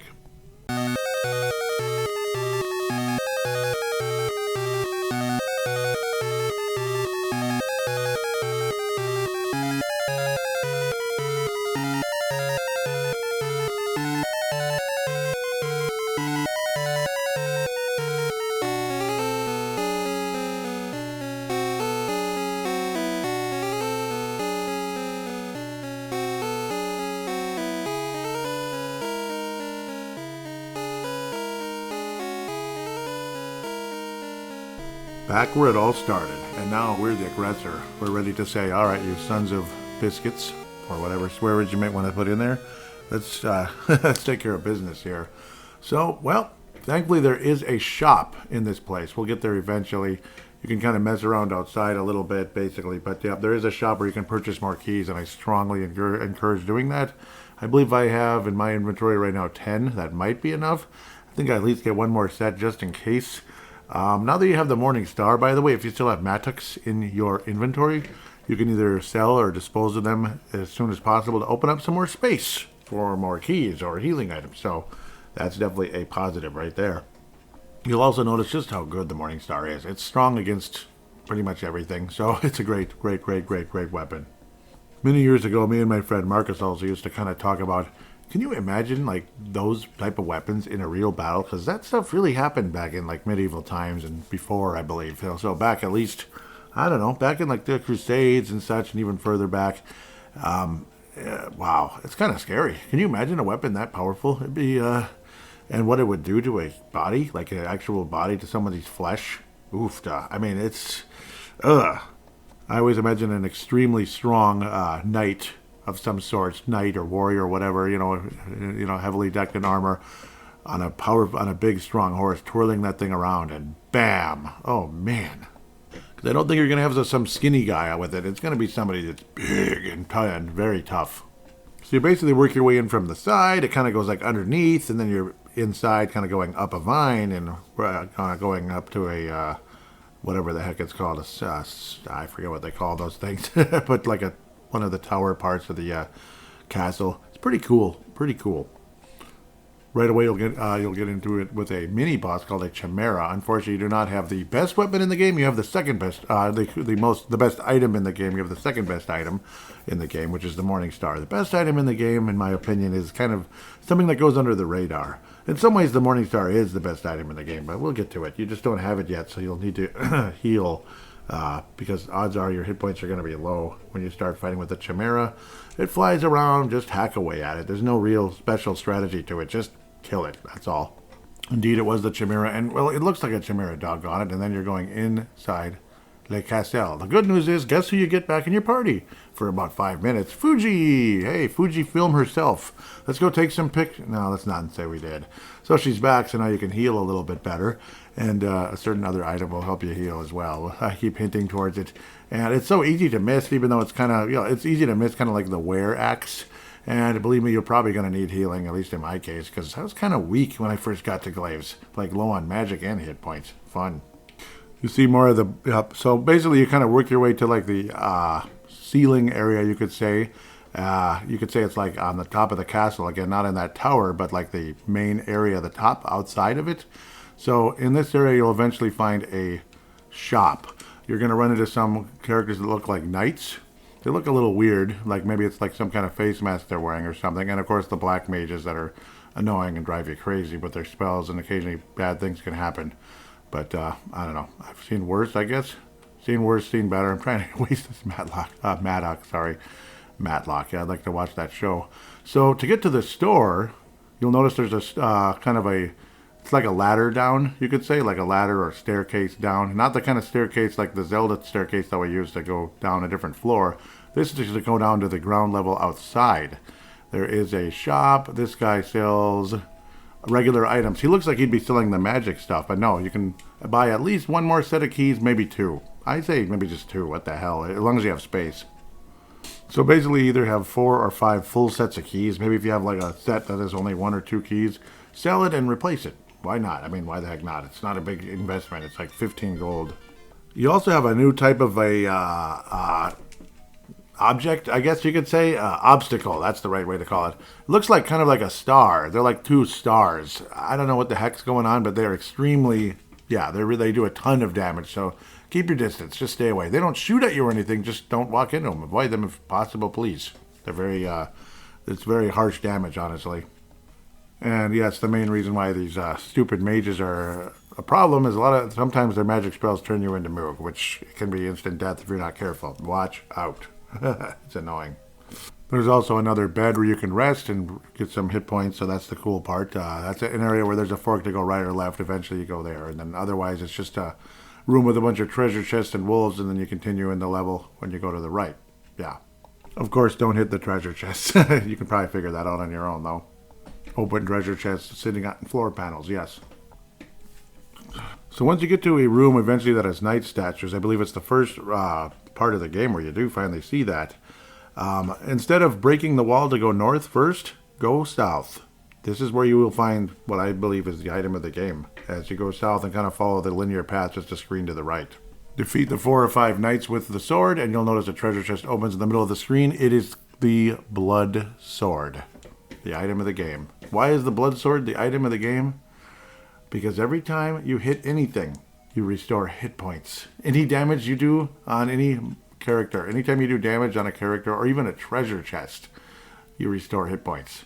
You pretty much can't lose. Unless you get turned into a Moogle, which, yeah, that was close. Anyhow, once you're done with that, you get your blood sword. It's easy to forget. You figure I'm just going to go north. And, the south way, maybe it's nothing there. Oh, the blood sword's there. Go get it. Get the blood sword. Yes. So, yes, it is not as strong as the Morning Star. My AP dropped from, 70 to 66. But it's not that. It's only 4 attack points less than the star, so it's not that bad. Of course, you're going to want the star at times as well maybe it's more effective against certain things, but the blood sword is the best item in the entire game.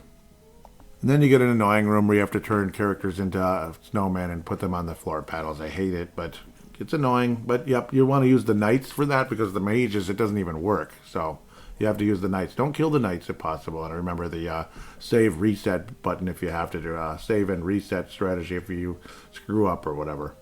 It's not that hard. It's just annoying potentially. Kill the stupid wizards quickly. Do not kill the knights. Do not kill the knights.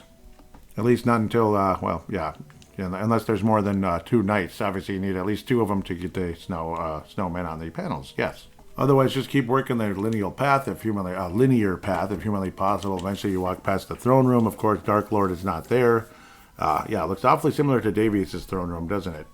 That also means you are basically right outside of where you're going to fight Dark Lord. So work your way up. Dark Lord it is. Dark Lord says, looks like you've been a bit stronger. You've been a bit stronger or have gotten stronger. Anyhow, but not enough to fight me, boy.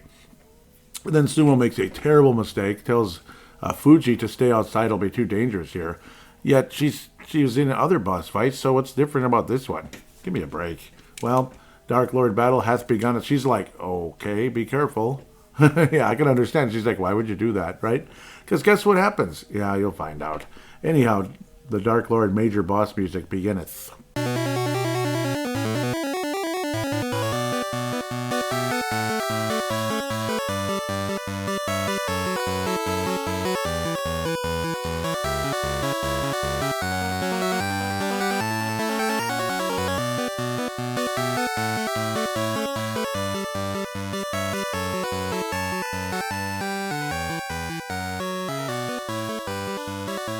Dark Lord tells you, good boy, Sumo, now come.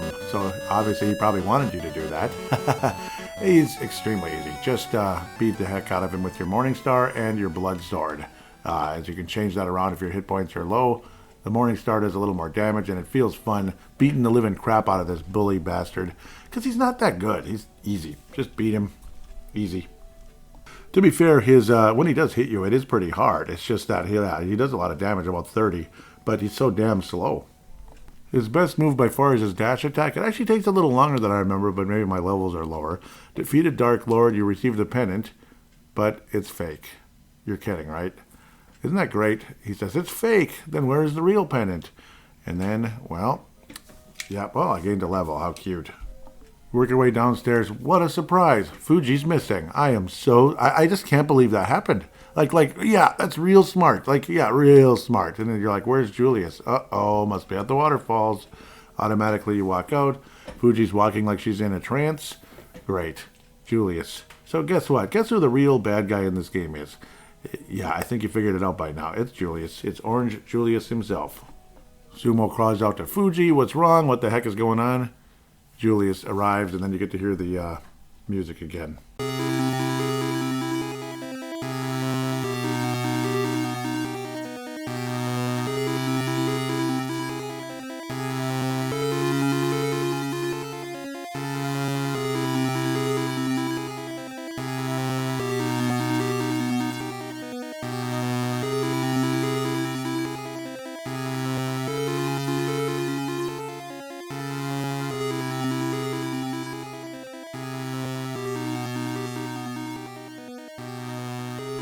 That's the real song of Julius in a lot of ways. It's too late, Sumo. She's mine. Uh-oh. Julius hath appeared, and he does look an awful lot like Kefka, doesn't he? He actually does. I think it's the same character design, if you want to be honest. It is. It's just on a Game Boy, and it's years earlier.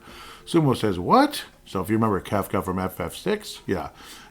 Julius tells her to use the pennant and cast the spell, Fuji. Fuji, yeah, you say, don't, come over here, but Fuji's under his control. Now, if it would just get on with it. Sumo asks, what did you do to her, Julius? Julius says, I am the last one left of Empire Vandal. So if you put the two and two together earlier when they talked about the baby in a cave, yes. He is the last one left of Empire Vandal. So, remember that? They talked about that earlier. The first group that started all the nonsense 50 years ago. Yep. I shall receive the power of mana again. Yeah, but you were a baby, though. Yeah, anyhow. Now, Fuji, reverse the waterfalls. And then she says, Klinka Impra Mirion Tinqua. Sounds Vietnamese, especially the last couple. Tinqua. That sounds Vietnamese. The first three maybe sound Japanese. But the waterfalls then reverse, and up they go. The waterfall. Uh-oh. And it's Julius and what's-her-name are on their way up. Sumo says, wait. Julius casts a spell. You get blown to God knows where.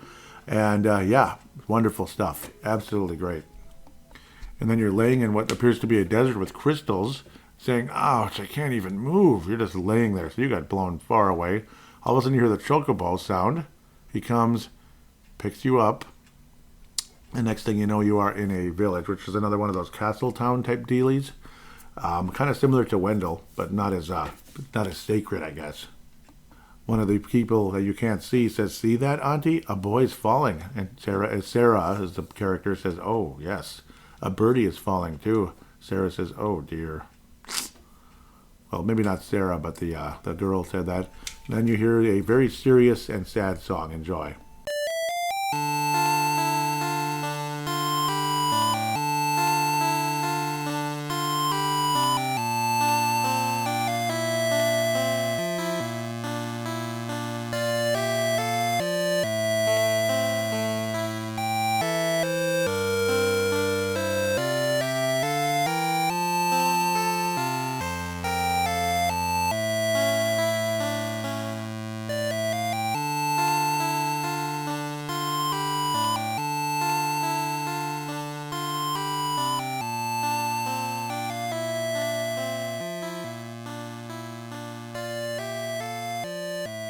Then you see Bogart laying in a bed next to you. You're both in different beds. You're not in the same bed. Yeah, thank you.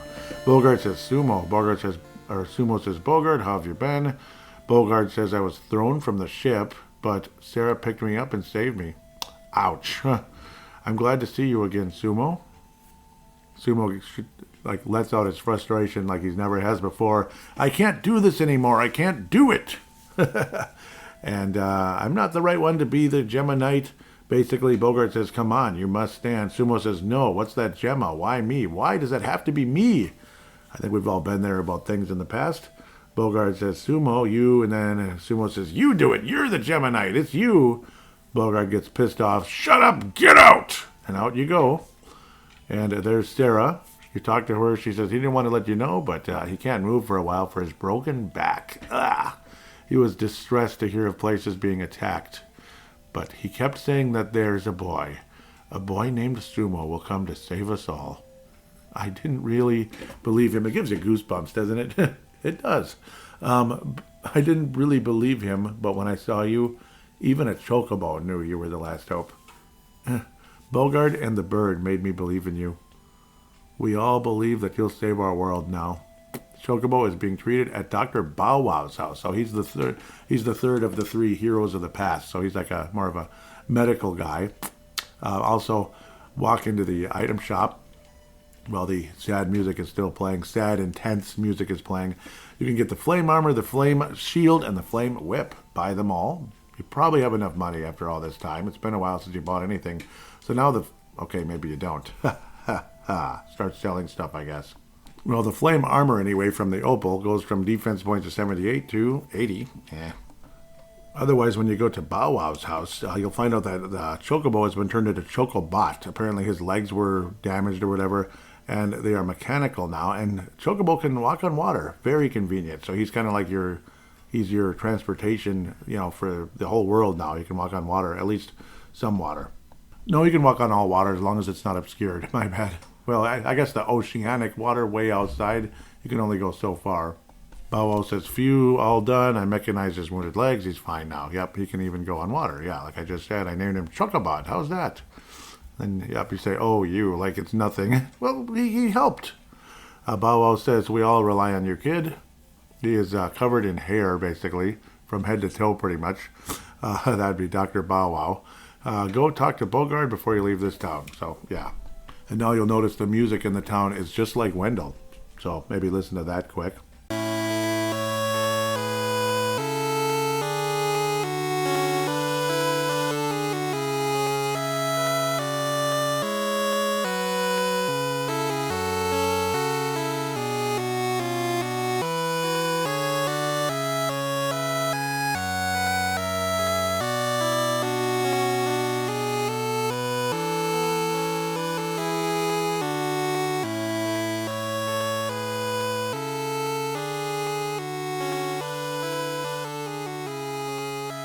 The town is called Ish, and the character says the evil Van Doe used to prosper around this area. But Gemma Knight with some sword defeated the evil. The ruins of Van Doe lie under the desert. Yep, so that is a very important place we'll be going to much, much later. The second last level in the entire game. I'll go back and talk to Bogart. We'll talk about the whip later. I don't even have enough money, which is embarrassing. Usually I do. Bogart says, I knew you would do it. Now listen, it'll be perilous from now on. Julius has got the power of mana already. Yeah. Only matches the knight with the legendary sword. You say, legend, Excalibur? And he's like, yep. It's how he defeated the evil power of Van Doel. But yeah, you can beat Julius with the blood sword too. Anyhow, Sumo says, where's that sword now? And Bogart gives you the kind of information that hockey gives you, usually in hockey injury reports, somewhere in this world. Oh, thanks. Somewhere in this world. That's real helpful. Just like he's hurt. How? Where? He's hurt. Oh, thanks. Anyhow, go to Wendell and ask Sibba. He knows better. Ask Dr. Bow Wow how to get there. He'll help you. Yep, so you learn your directions. You can use the maps. And Dr. Bow Wow will give you hints. I've been probably dragging this out too long as it is. But with Chocobo now being Chocobot, he's very, very helpful in a big way. And after a little time, I was able to build up and get the flame whip, basically. So it's not Castlevania or flame chain or flame whip, whatever it is. I guess it's flame whip, so welcome to Castlevania. Just kidding. Attack points go from the blood sword of 69, then we'll go from the star. The star of 73 attack points to the flame, which is 81. A massive, massive jump. After that, get on your Chocobot, basically, and walk on water like Jesus, I guess. Well, in this case, yeah, like Peter got scared and started to sink, and then Jesus helped him. In this case, I guess Jesus lets the okay, I'm just kidding. Well, the Chocobot is a machine and can walk on water, or at least his feet are. So, yes, walk on water, work your way to the snowfields if you need a map, yeah, so on and so forth. Otherwise, talk to Bow Wow and all of that. And then you get a new song when you get off of the Chocobot. Kind of cool overworld song number 2.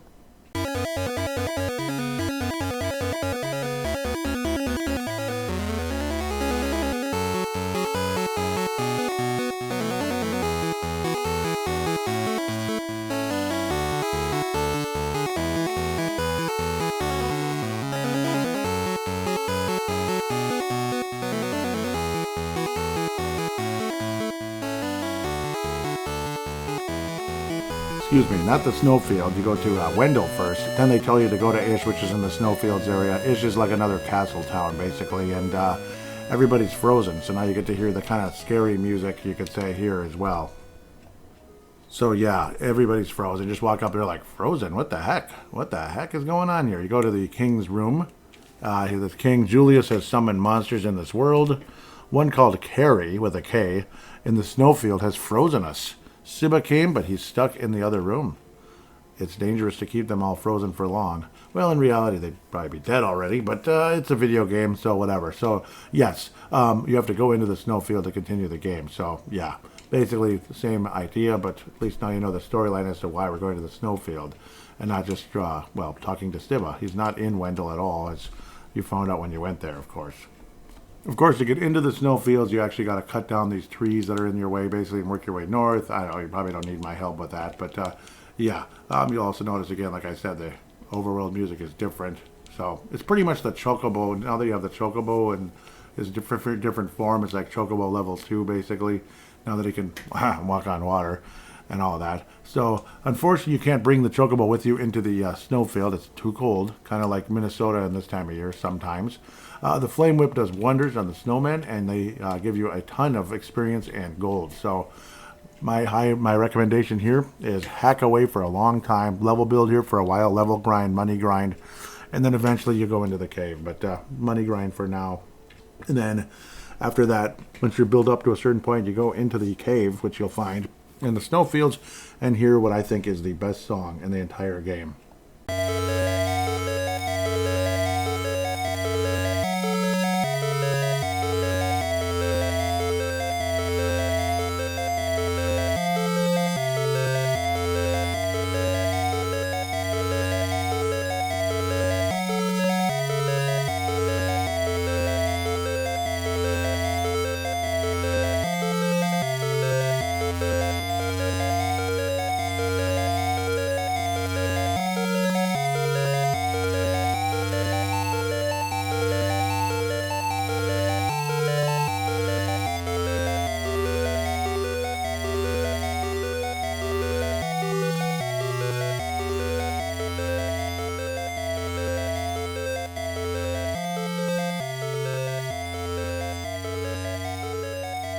To me, there's absolutely no doubt. That's the best song in the game. And it fits kind of the setting, freezing cold.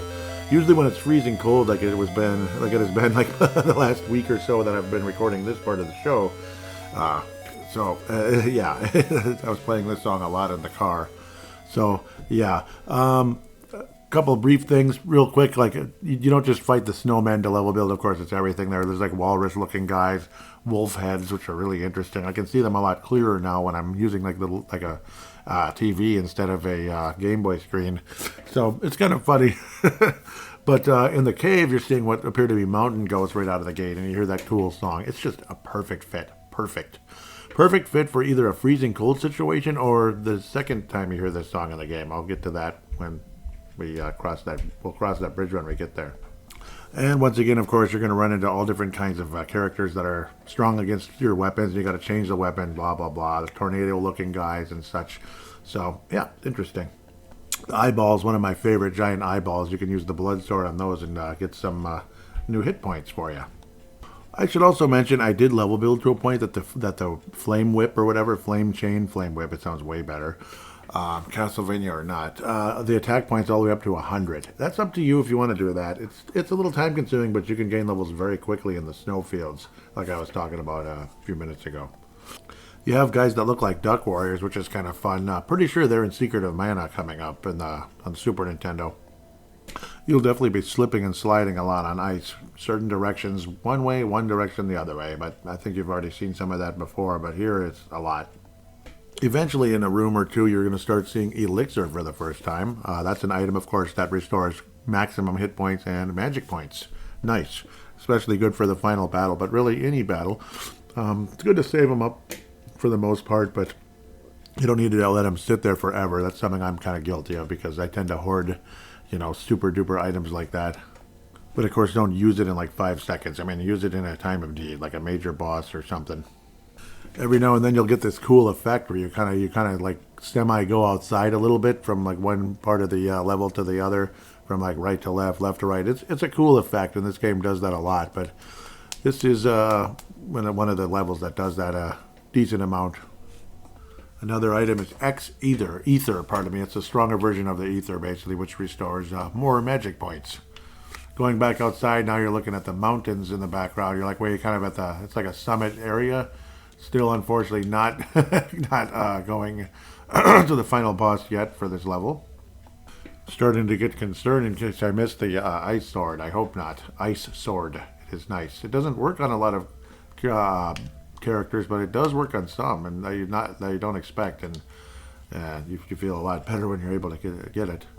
Oh, okay, silly me. I do believe the ice sword, actually, you get it from the boss here. Yes, and the boss is in the house, basically. Pull out your flame whip, because it's going to be weak against fire, and it is it looks kind of like Goro a little bit, but with, it's like a mix of, like a Medusa and a Goro type of character that shoots ice at you.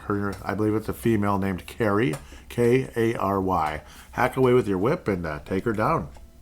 Yeah, she's basically a summoned monster that came from, well, obviously Julius, and this bad character is the one that, froze the town of Ish, the castle town of Ish. And I don't know, if you want me to get biblical-ish, biblical-ish, I wouldn't be surprised if this is some kind of a fallen angel type character or Nephilim, and like, in the, distant past. That's kind of what it seems like. I absolutely thrashed her because my level building was pretty high. Obviously, a lot of the hits were only like 1 damage. That's insane. There's a treasure chest, and it is indeed the ice sword. So no, it is not hidden in the level. Now you can go to the town of Ish and talk to Siba.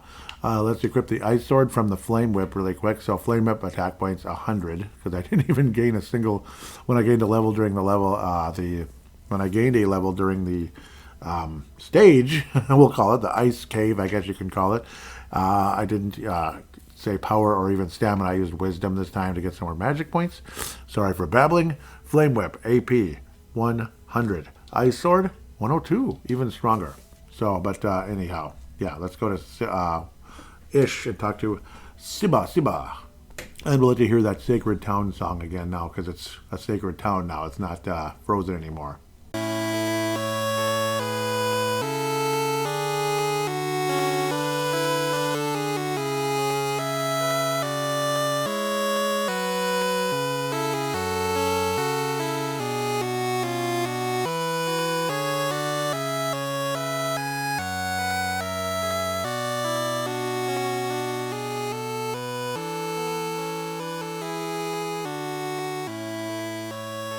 And you know what? I've been calling it Ish. No, Lorim. Lorim, that was frozen. So I really apologize for that. Ish is the other castle-ish town. Yeah, you heard about, you gotta go talk to Steba, he's in Lorim, that kind of thing. So there's one door that you can unlock. Don't bother. They'll just say, wow, good morning. Like they're surprised you opened the door. How quaint. Otherwise, you talk to the king quick, just for fun. Well, whatever. Thank you so much. Steba is waiting in the other room. To the right. To the left, don't waste your time. One other weird aspect in this game is you don't get to 9999 gold or experience. 65,535 is the maximum. Sure. Okay, I have no idea why that is, but that's how they roll. There's old Sibba. He's going to try to give you something. Oftentimes he'll be carrying too much stuff, so get rid of something like, if you have like one key left in the group instead of 4, it's just 1, dump that, or like something just like a regular cure. He will automatically give you the bone key. How quaint. He says, go up the wide river by the Ammonite coast. Go beyond the Ammonite coast to Float Rocks. Use this key at the cave at the Float Rocks. The guardian monster has the legendary sword. I'll tell you the rest when you return with it. Awesome. So, of course, if you need more directions, talk to Dr. Bow Wow, so on and so forth. But the Float Rocks, see, if you're using a map, you can probably see where the heck to go. So I won't babble too much about that. Of course, Chocobot will take you where you need to go, with you in control, of course. But that's how you kind of are able to travel throughout the world.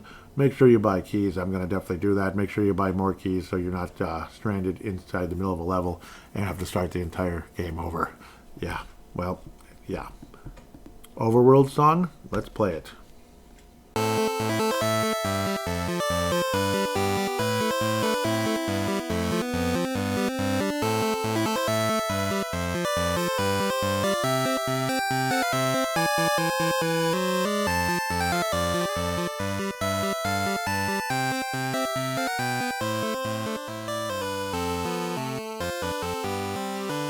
All right, now that we're kind of in the general area, you get to that where you can get get back on the land from the Chocobot and such, or with the Chocobot and all that.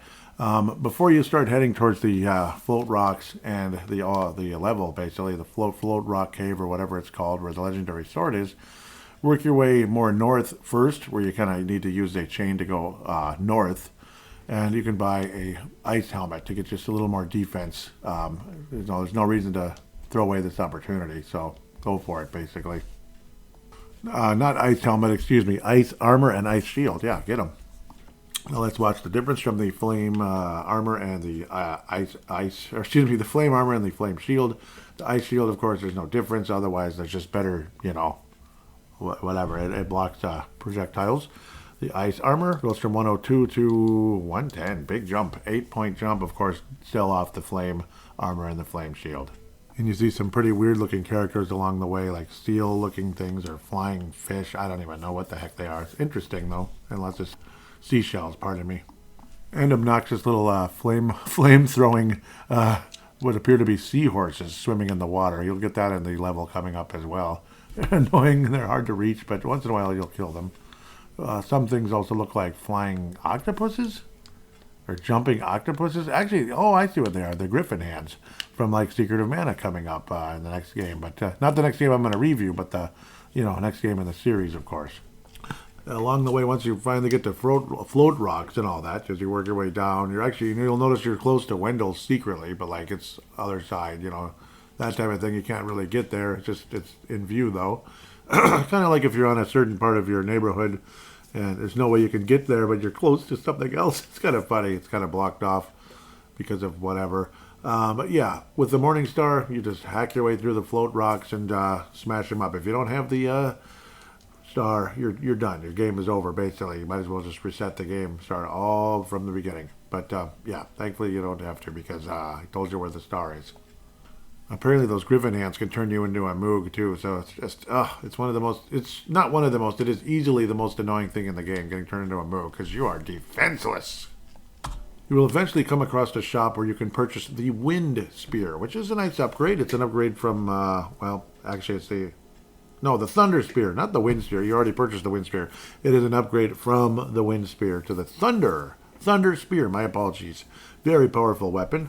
You can now, if you want to, dump off your wind spear because you don't need it anymore. It doesn't really make much of a difference. I'd much rather have the thunder spear, so we'll sell that quick if I ever find it. I said wind spear, yeah. Otherwise, I have the Morning Star equipped. Let's go to the ice sword, which is the second most, or which is the most powerful item until we got the thunder spear. 104 attack points. Thunder spear equipped. 110. Whew. There's also a shop where you can purchase magic stuff. I remember being so frustrated, and it also has XE there. But I remember being so frustrated. Oh, there's a shop, and it's just the same stupid like bear-looking guy that. It sells you like magic stuff, and you can't buy Maddox or keys or anything. So again, if better get some keys if you don't have like at least at minimum 3 sets of 4 keys before you head to the cave. Otherwise, the bone key gets you in the cave. You can see like a mountain-looking thing, small mountain-looking place where you where it's clearly a locked door. Just bone key, and on your way in, and major level we go. Let's open this one up with the marsh level, the marsh cave song. Because that's what it is.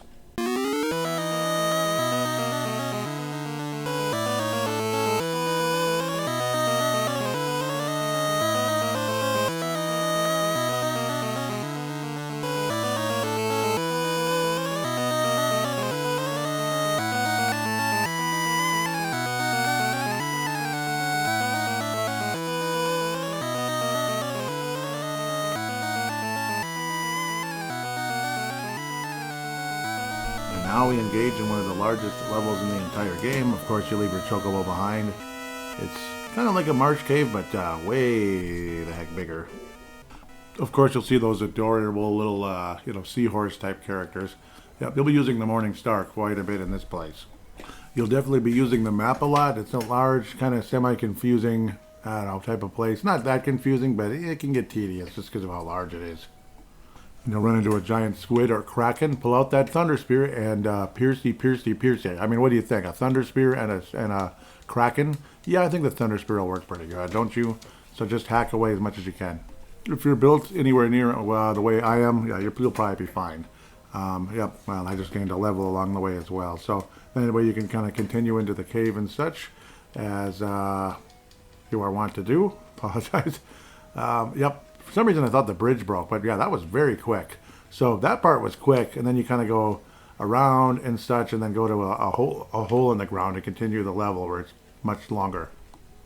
Excuse me, you come out of the hole in the ground and go around the mountain into the next part of the cave. Yeah, sorry.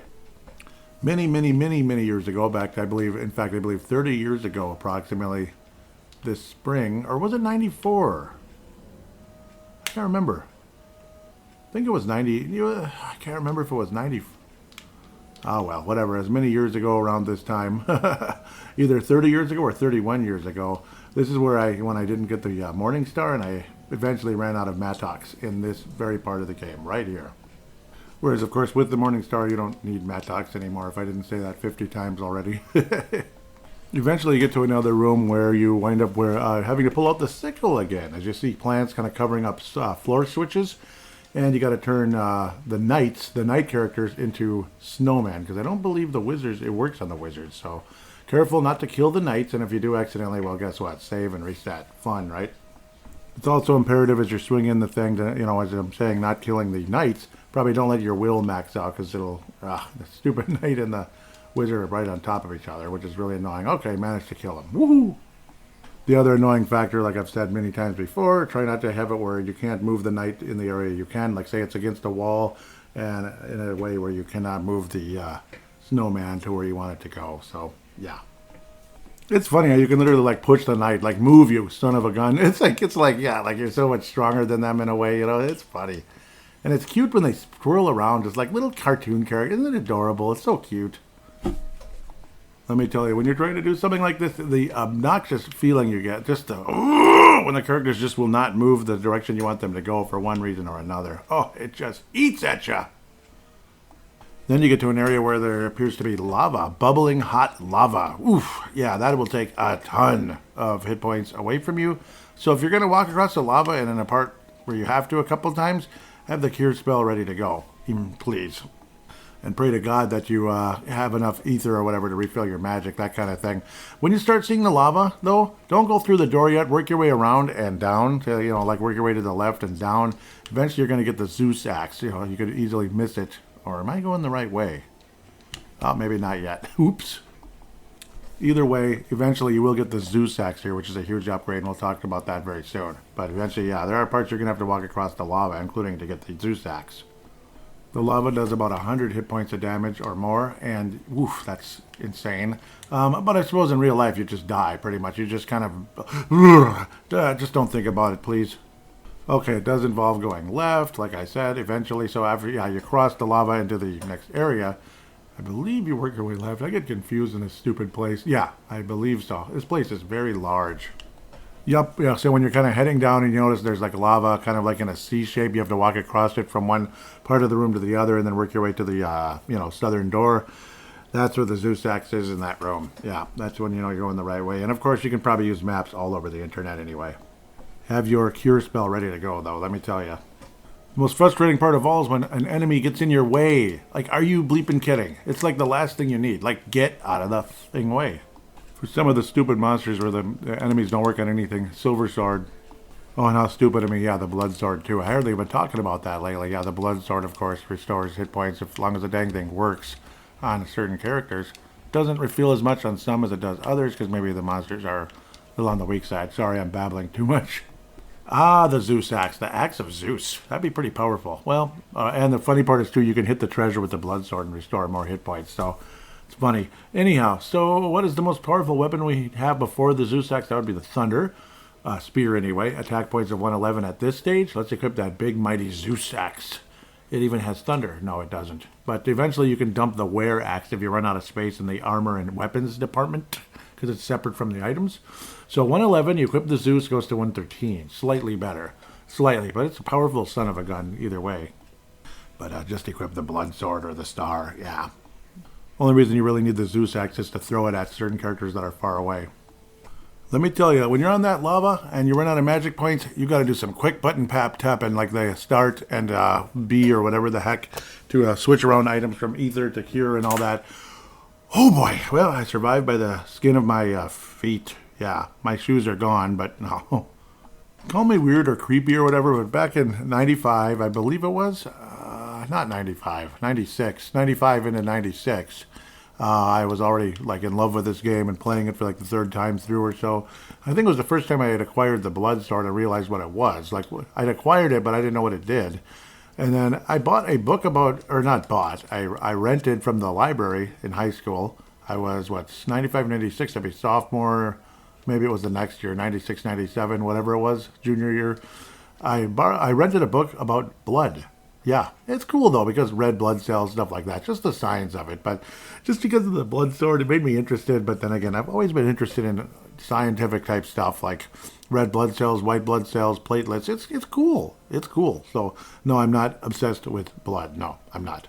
Even though I do like my meat medium rare. Of course, people at school thought I was a little weird. But then again, I mean, there's a book about blood in the library. I mean, it's there for a reason, right? For looking at scientific stuff. I mean, come on, people, come on. I'll be honest with you, it was a really informative and cool book. I wish I could buy it. I wish I could find it. Maybe it's on Amazon. Maybe it is. Back in the, from like back in the day, it probably wouldn't cost hardly anything. You get to the infamous 3-door deal, where all the rooms are pretty much relative anyway. So it's like, don't get too scared or intimidated. You can use the map if you need to. Eventually you get to another annoying place where you gotta do snowmen and put them on the switches. Then you're finally at the boss. Feels like $1 million finally getting to this stupid boss. I believe this is Ifrit. They call him Iflit, but it's Ifrit. He turns into a kind of a big bowl of molten lava type of thing. And yeah, it's Ifrit basically. Like the fire Esper or whatever the heck he is. Fire small g god, if you know what I mean. So that type of thing would explain why the level's filled with, lava and stuff. Similar strategy to most of the other bosses, just kind of hack away, I guess, and cure when needed. I mean, nothing too crazy, really. Best weapons of choice are probably the Blood Sword or the Morning Star, really, then you basically Berserker Rage the son of a gun, and you don't really feel it. You just keep healing. You defeated Iflit, but no, it's Ifrit. Yeah. And you open the treasure chest. It is the rusty sword. Well, I thought it was the Excalibur. It is the Excalibur, but it's the rusty sword for now. Rusty sword, is this the Excalibur? It actually is. But off back to Lorem we go. Boy, does it feel nice to be done with that huge level, by the way. If you happen to come out of the cave and you notice the chocobo is kind of like on the other side of the cave where you can't reach him, don't worry. Just walk up the screen and walk back in. And you can, hopefully he'll be on your side of the mountain or whatever, or bluff or hill or whatever the heck it's supposed to be, summit. And, then you can get him back and all that. So you don't have to abandon your chocobo unless you really want to. I don't know why you would do that. It's interesting how for so long I didn't realize those were griffin hands. I think it's because, like one of the monsters in this float rock area and when you're outside. Yeah, the griffin hands from Secret of Mana. Obviously, this is the prequel, though. It's like, 2 years earlier. It's because it's finally on a bigger screen. I've actually never played this game on a big screen. On the actual Game Boy screen, it looks like an octopus or something. It's a griffin hand. I also recommend selling off your wear axe. You're not going to need it anymore, and it just get in the way. So when you pick up maybe an armor or weapon in the future, might as well sell it. I have to say bye-bye. I already sold the wind spear, so now it's time to sell the wear axe, because you have the Zeus axe, and you can't sell the battle axe. That one's there forever. Just like getting rid of your battle axe, you can't get rid of that either. Well, maybe you can, but it's, I don't know. Kind of expensive to do that, but we'll get off that topic real quick here. Real quick, also, let's tell you the difference of the rusty sword from, say, the most powerful weapon you have equipped, or you can equip right now. In my case, the Zeus axe, 115 attack points. You equip the rusty sword, 87. So you're probably not going to equip the rusty sword a whole lot, because it's not ready to be really used, you know what I mean? So, yeah, just letting you know, it's obviously nothing what it's going to be later when it becomes the Excalibur, spoiler alert. But let's talk to, now that it took like 20 years to go to the stupid, to finally get back to the, stupid town of Ish, but we're finally back. Now we can talk to Bogard. Bogard says, I knew you would do it. Wait a minute. What's going on? Oh, I was supposed to go to the other guy, not Bogard. How dumb.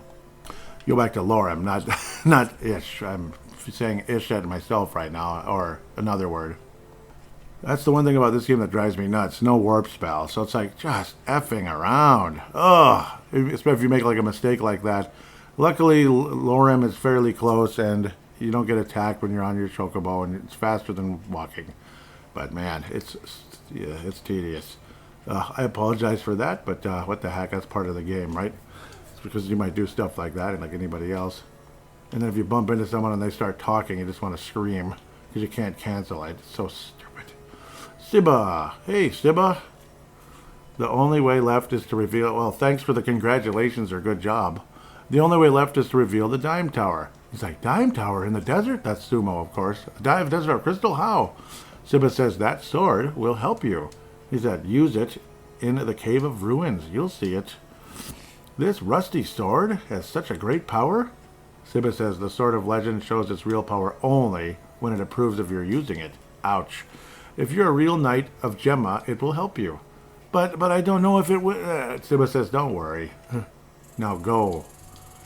The Cave of Ruins is in the desert near Ish. Ask Dr. Bow Wow, he knows well. So basically, yeah. You go to Dr. Bow Wow and he says you have to go get the nuke spell, which is just a little bit north of you in the Palm Desert, or Palmy Desert. You defeat Lich, who is a swear word. But yes, Bow Wow, of course, is back in Ish and all that good stuff. So let's trek back there, eh? Dr. Bow Wow says, finally! But you need the magic of Nuke. The ultimate magic book of Nuke is sealed by Lich. Go north to the Palmy Desert and defeat Lich. So pretty straightforward. Go north of the Palmy Desert and defeat Lich. Of course, you're going to need the chocobo and all that good stuff to do that. But it's easy. It's just kind of north of like this Crystal Desert, basically. It's basically like instant. You go north and then just kind of work your way around the little coast. Eventually, you're able to get on through a little dock. You kind of follow the little linear path into a tiny cave and work yourself to Lich himself, who is not a very hard boss at all. Just hack away at him with the the blood sword. You can get away with that and never die, basically. You'll win easily. You're sucking blood from death. Doesn't make sense, but it works in this game. So yes, Lich is Death. I mean, if you didn't notice, of course he is. Just look at him. Does he look like Death? Yeah, he's Death. He ends up being the second last boss in Secret of Mana, which is the sequel of this one. Yeah, he plays a slightly larger role in Secret of Mana than in this game. In this game, you just say, oh, hi, Lich, bye, Lich, thanks for the magic book and nuke. Whereas in Secret of Mana, he's basically your biggest nemesis the entire game until you're forced to have to battle the Mana Beast as the final battle. Spoiler alert, Secret of Mana. We'll review that in the next couple of years. And if you need to know, you go back to Dr. Bow Wow. He basically tells you to use the magic book and nuke on one of the crystals in order to find the sealed cave. And, well, at the end of the day, it's very close to where you get in the water. So, basically, it's one of the crystals really close along the northern coast in the Crystal Desert. It's the only crystal you could walk into and feel like, and you get knocked back. It's like, obviously, something's funny here. Pull out the magic book and nuke, and the crystal disappears. It gets blown to smithereens. Wahoo, wahoo. So you don't have to waste a bunch of magic points looking for it. You go in the hole, and you're in the sealed cave. And you get to hear that cool song again. The second cave music, basically.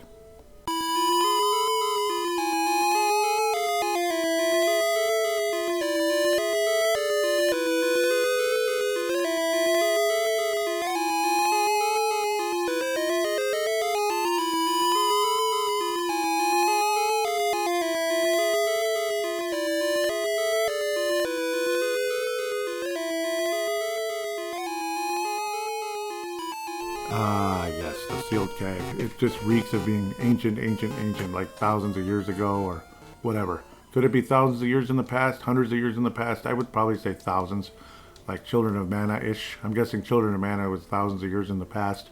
That's my guess, because that's obviously the original story, the beginning of it all, basically before there was anything so in the Secret of Mana world.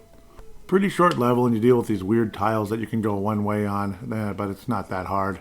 Just kind of find some treasures along the way, killing some monsters.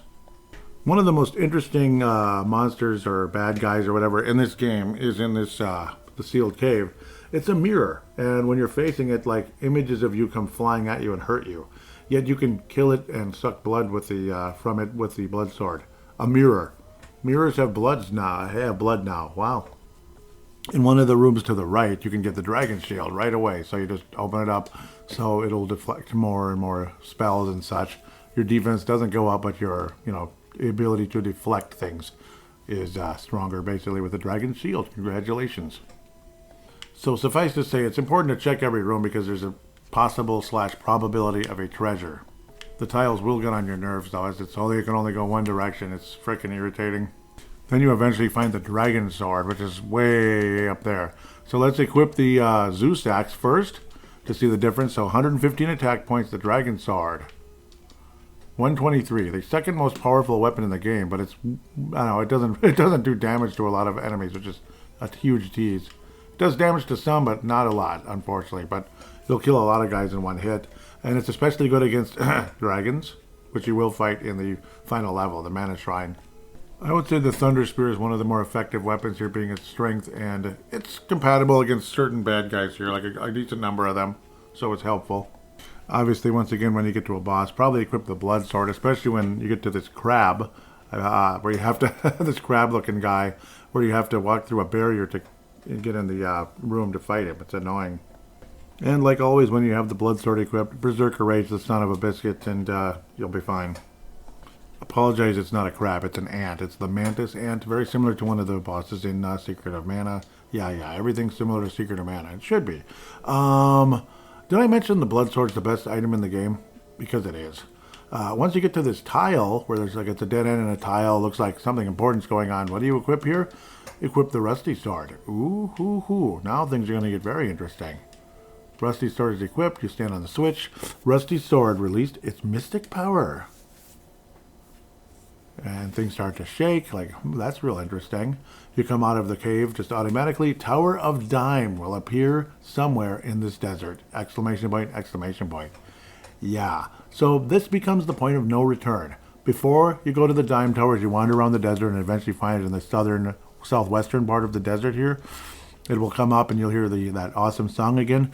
But first things first, you need to, this is the point of no return. Buy some keys. just in case. Buy some keys, get rid of the bone key if you haven't yet. For some reason, that's still in my inventory. I don't know why. Probably have at least maybe 5 sets of 4 keys. That's probably a good way to go because you got 2 huge levels to wrap this sucker up and win the game. Otherwise, get your keys and let's head to the Dime Tower and hear that coolest song in the entire game, and probably most likely the coolest level in the entire game, followed by the other coolest level in the entire game, the Mana Shrine. But for now, the Dime Tower, it is.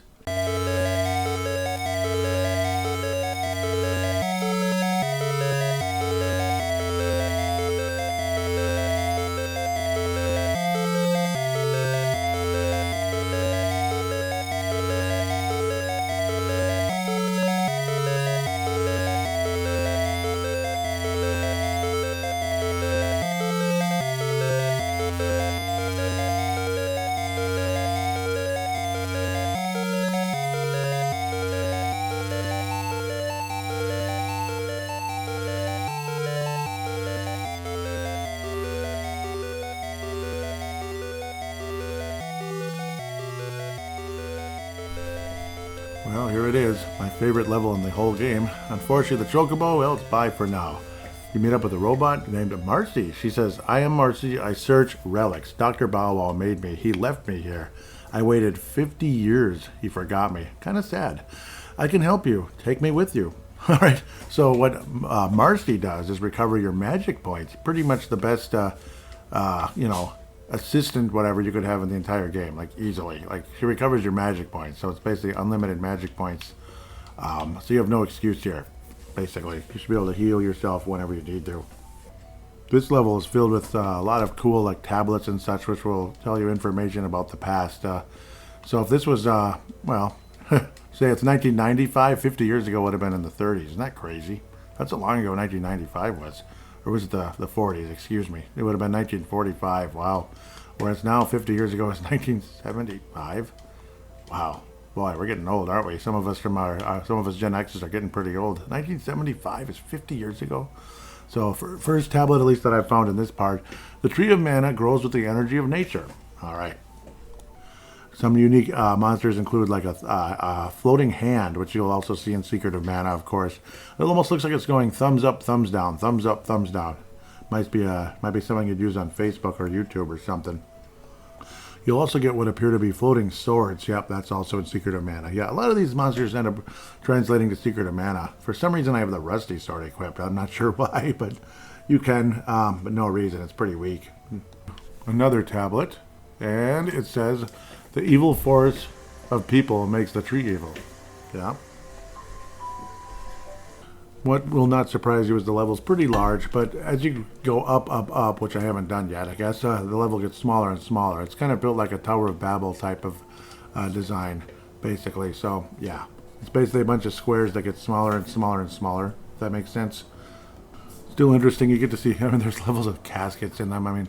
Caskets, like, who's in those caskets? Is it like legendary warriors from the past or victims or whatever from the past? And of course, as you learn in the storyline, this Dime Tower is an ancient symbol of power, basically, where the Empire Van Dole basically ruled with their iron fist, basically. And the way you go up the floors is you're climbing vines on the walls. It's very, interesting, kind of ancient past, I guess you could say, even though this was built 50 years ago, not 5,000 years ago or something. The cool part is when your shield keeps getting, when you keep getting a stronger and stronger shield, you can pretty much push enemies out of your way. It's kind of cool. And like any other level, but especially in this one and the next one, which are the final 2 levels in the game, you're going to be switching your weapons around all the time if you actually want to kill the monsters, because this guy's weak against this, or this guy's affected by that. It's annoying. Again, the most effective sword in terms of actually damaging everybody is the Silver Sword, but it's so old, And the next tablet says, one who touches the mana tree gets the mighty power. Ooh. This year, the Philadelphia Eagles touched the mighty power, at least from my memory, right? No, at least from memories for you if you're listening to this 10 years later or something, which maybe you are. It just might be, right? The 2025 or whatever, 24 champion Eagles. Another tablet says, water from the evil mana tree turns people evil. It is a vicious cycle between energy and mana. And a lot of this does sound like something that would be like real in a way. You know what I mean? It's kind of sort of like that. Yeah. Another tablet says, King of Vandal got the mighty power of mana. The only one who can stand against is the ... Gemma Knight with the Excalibur. And I like the way they say that. It's really cool because it's like ... It's like the only one who can stand against is the Gemma Knight with the Excalibur. And that's exactly what happened. Eventually they'll get into a treasure chest on this floor. This is technically level 3, I believe. I think things are starting to get smaller. And of course, now they talked about Gemma Knight with the Excalibur. It's like the higher you get, it's getting closer and closer to the end of the Vandal's rule. So there's a treasure chest, and it is a dragon armor. Dragon armor, most powerful armor so far. I believe it might be the second most powerful armor in the game. I'm equipped with the ice armor at this moment. Defense power of 115. Equipping the dragon armor brings it up to 121. Nice. And another tablet says, Gemma Knight with the rusty sword will be tested. The true Gemma Knight should be given the legendary sword, Excalibur. One of my favorite, that's arguably the best tablet in the entire game. It's got them, it just kind of gives you goosebumps, and you can relate to that in some ways. Yep, the Gemma Knight with the rusty sword will be tested. The true Gemma Knight should be given the legendary sword, Excalibur. It's interesting though, it's like, isn't this Vandal writing this? So it's like a combination of maybe Vandal and something else. I don't know, like something mana related, like a, I don't know, maybe one of the family of mana. I have no idea. It's confusing, but interesting at the same time. Another enemy that I may or may not have mentioned is kind of like eyeball type things. Like not the big eyeball, but one that looks kind of like eyes on like a mouth, kind of like a crusty looking thing. I kind of like those. Yeah, you can smash them or kill them with the Morning Star. It makes sense, actually. You can imagine doing that to like a little crab looking thing. Clearly the floors are getting smaller as now the squares are getting smaller and smaller. This level doesn't last all that long, but it's definitely my favorite in the game. It's big, but it feels more linear and more simple than like what's coming with the Mana Shrine. That one can get a little bit tedious after a while. There's also a free inn type of thing. It's a room with a bunch of beds. So yeah, go ahead and take advantage of that. Do you realize how big those beds are? Did King Og sleep in that one? Like a 15-foot bed for a 12-foot giant or something? I don't know. It's just funny. Like the scale of perception, or whatever the word is, perspective, is a little funky in this game, but that's okay. It's part of the fun of video games, I guess. And now we get to a room where there's two Minotaur-looking guys standing on switches with trees in front of them. So you have to very carefully cut down the trees, hope that Marcy doesn't shoot them with her laser shot, and turn them into snowmen. Very carefully cut the trees without hitting the Minotaurs. And again, and Marcy's shooting them. What an idiot. Okay, nope. So try to turn them into snowmen as quick as possible, and you can get through the door. Yep, got them. So now we can go through the door and continue into the level. How quaint. Well, I've reached a milestone for fun. The Morning Star is now 100 attack points. Now, it's just the way I've built up things and such along the way. It could be different with everybody else. So, yeah, but it's a cool milestone to see the Morning Star getting to 100 attack points. Powerful son of a gun. And another tablet. The Vandal soon should fall. We leave our last hope in the Cave of the Waterfalls. Sounds very familiar to earlier in the game. Glory to Vandal and our child of hope! Exclamation point. Now, who could that be? Julius. Yep, that would be Julius. Yep, remember when they said there was a baby found in a cave many years ago? You know, Dark Lord found a baby in a cave. That was Julius. Yep, because they said that's Julius. So once you see that tablet, we're pretty much at the end of the level, unfortunately. It's just, this is a very special part of the game, and one of my all-time favorite levels in video game history is the Dime Tower in Final Fantasy Adventure. So you go outside again, now you're noticing there's clouds instead of just vines and stuff. So now you see what I believe is, it's a chimera, or a griffin, I believe. I think it's a griffin, actually. It's an eagle with, it's a powerful eagle.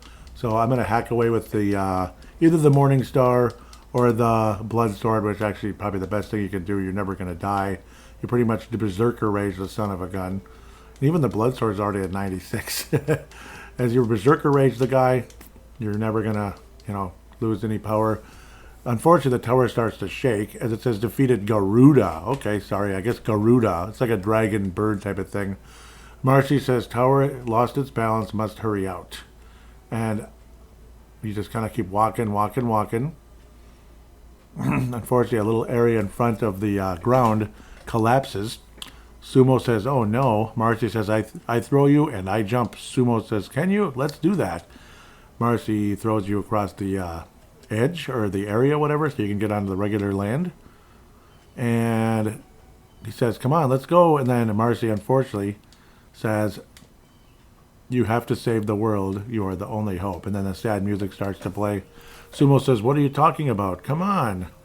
Marcy says, "I'm unable to jump." Sumo says, "What?" But so Marcy says, "I was unable to work here. I was made to work here and I sleep here." And sadly, the tower collapses back down into the ground again. So Marcy stays there, basically. And, yeah, I don't think she dies or anything. She just stays there like she did before. Sumo's like sad, yells Marcy. And the sad song will now play. Oh, wait, first Marcy says, "See you sometime, kid." And we'll let the sad song play quick.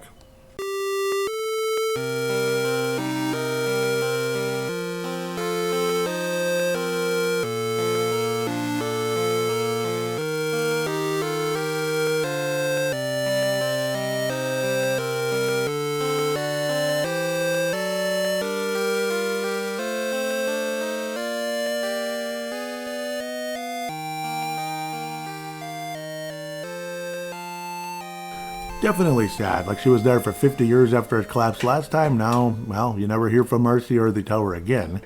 The sad music continues to play. You notice you're walking past Glaives, which means only one thing. Head to the left because what's over there? The waterfalls. The waterfalls then reverse, and you hear the da-da-da-da-da song.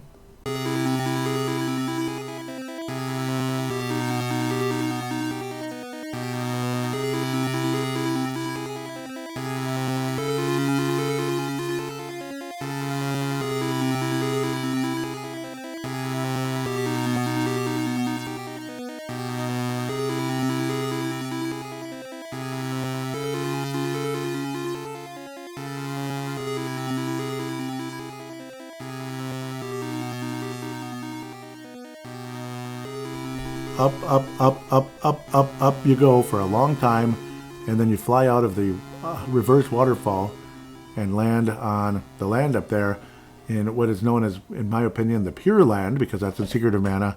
But in Secret of Mana, the Mana Shrine is basically already gone. It's like, a ruin now. There's hardly anything left of it when you're in the Pure Land. So it's the same place. It's like a crater on top of a mountain type of thing.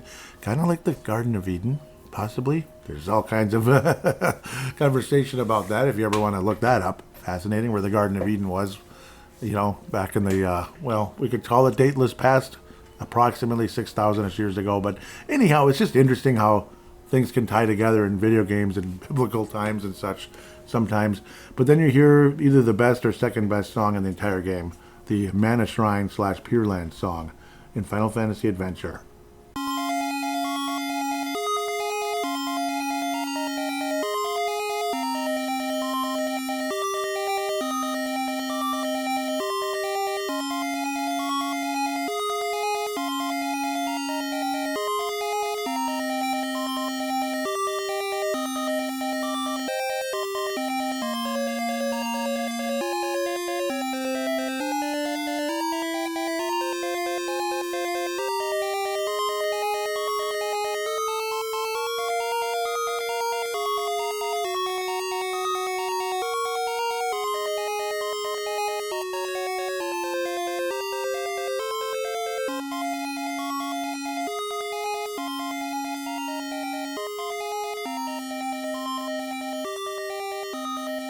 Well, this is it, the Super Bowl of Final Fantasy Adventure, if that's okay to say that. And the music makes me think of things like that.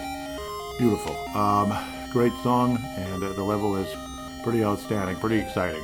You're actually going in a physical Mana Shrine, so even though this is the Pure Land, you're going in the physical Mana Shrine, whereas in Secret of Mana, like I may have said earlier, and I know I did, the Mana Shrine is down to ruins, basically, where there's really not much left of it, just kind of pieces of it here and there. There's no indoors, basically. There's no roof, and a lot of the walls are gone, but there's like pillars remaining here and there. So Not sure how many years it would have been from this one to the Secret of Mana, Secret of Mana or Seiken Densetsu 2, but apparently, again, like they said, 50 years in the pre-adventure with Bogard, Bow Wow, and Siba.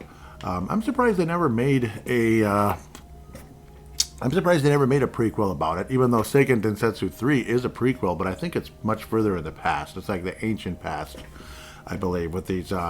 And you notice how you have elongated heads on some of the characters in there, so it makes you think of like ancient civilizations, probably most likely pre-Adamic. But anyhow, that's a story for Mysterious Adventures, that kind of conversation. That's a different podcast that I started very recently. Otherwise, you'll see samurais or ninjas. I think they're ninjas, but they dropped samurai helmet, and they dropped the samurai armor. Excuse me. There's giant heads that move around that also drop the helmet, so it makes sense. Samurai helmet from them at the end of the day. Otherwise, you're going to get a whole lot of unicorns, which heal everything except for hit points. They heal any status ailments you can imagine. Elixirs, which heal all your hit points and magic points, or X-Ethers, which heal a ton of magic points, basically. This level holds a lot of memories, cherished memories for me for many, many years. I pretty much always played it on Sundays, dating back into the 1990s. So, always on Sunday, so at the time I'm actually playing this part of the show, it is a Saturday. So, it's a Saturday before Selection Sunday. I think oftentimes I actually played this possibly on Selection Sunday, or maybe a week or two later, depending on how things go. But yeah, obviously I'm doing this much earlier in March, and started in February in order to do this particular episode, so we can have it out in March, so you can listen to it in the wonderful month of March. Sorry for the endless babbling, but again, this level has so many cherished memories. It truly does. Very easy to get lost here too, unfortunately, so be aware of that. Might I recommend the Blood Sword pretty much the rest of the way, but then again, you don't have to. You can equip whatever the heck you want. Just saying, Blood Sword makes the game a heck of a lot easier for the most part. And I will say again, it's probably one of the better kept secrets in video game history, because who talks about the Blood Sword in Final Fantasy Adventure? Nobody. And what does it do? Pretty much keeps you going. Like your hit points are almost always full because of it. I mean, it doesn't get better than that, does it? You'll see symbols of manas everywhere, which are, they're basically, it's basically like a warp pad or warp zone or warp, whatever the heck it is, it's like a portal that kind of warps you somewhere else in the mana shrine. Generally, I don't even know, I get confused with it, but you'll figure it out. I've basically figured out the levels kind of just playing through them. It's not the most complicated thing in the world, but it's really not the easiest. And you will be going outside on occasion. It looks like you're just kind of going up this gigantic shrine. Occasionally you go outside, but you'll also fight dragon after dragon after dragon after dragon. Blood Sword or Dragon Sword are the recommended weapons for these guys. The first one you're fighting against is the dragon, just a plain dragon. Eventually you'll fight other net dragons, like Red Dragon and Bone Dragon and such. Or Dragon Zombie, sorry, that's coming up later. Other thing, the only way to cause damage on the dragon is to hit them in basically the head or face. How quaint. So yeah, I defeated the dragon. Well, you just continue then, as is. Admire the cool scenery. You'll also see, again, like I said, those heads, the big giant, like, ugly heads, like, I don't know what you'd call those. It's not Cyclops, it's something else, like a gargoyle head, I guess. Yeah, well, occasionally they will drop a samurai helmet. You only need one, so once you have it, great. Don't leave the level without getting one eventually, though. That's the key. That's the only way to get one, is to kill these heads, or, of course, the ninjas, they give you the samurai armor, so you want to get both. Again, all of these characters kind of continue time by time, but I mean, once you get to the end of the level, if you haven't gotten them yet, you'll have to maybe backtrack and get to an area where you can see these characters and hack away until they finally drop one. Hopefully, you'll pick them up before that. Hopefully.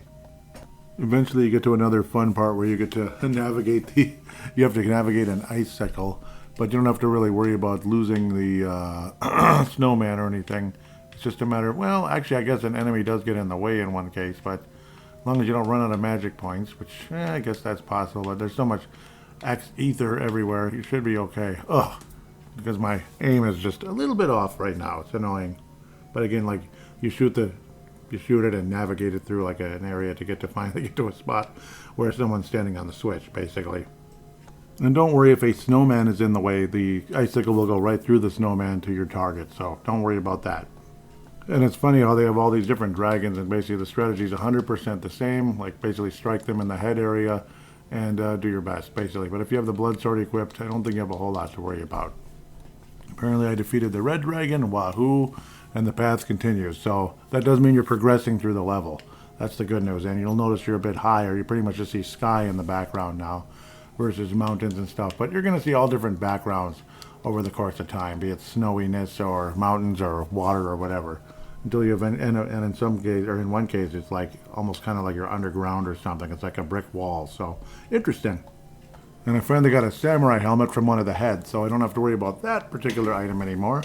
Two more items to worry about in the game, which are the samurai armor from those ninja characters and the Aegis shield from the elephants at the very, very end of the game. So right before you, basically when you're kind of like in the Garden of Eden, so to speak, leading up to the Mana Tree. It kind of is the Garden of Eden. So to go from the opal helmet to the samurai, it is going to be incredible. Defense points 172. Or what am I talking about? Defense points 123. Jump up to 129. I guess it wasn't that big, but 6 is pretty good. You'll want to drop the opal helmet, which is really sad. I'm sure it's a beautiful item in real life. You wouldn't want to drop it. It's probably worth a fortune. But you drop it, and it opens up the door for your armor. Unless, depending on how much stuff you've sold over the course of time. Me, I have to drop it, so. And wonderful news, almost immediately after I got the samurai armor. Woohoo! So, awesome! Awesome! So I don't have to screw around in this level forever now. Samurai armor from Dragon Armor. 129 defense points. It increases to 139. Oh! So all that's left is the Aegis shield and, of course, the Excalibur, which, spoiler alert, well, okay, no. I'll tell you how you get the Excalibur when I get it, yeah. Could you imagine dropping the dragon armor? Like, oh God, that'd be like an artifact that would last for like thousands of years. Okay, I'm just kidding. Well, it could, but and it's unfortunately it's just a Game Boy game, so yeah, we're dropping it. I feel kind of sad and weird doing that.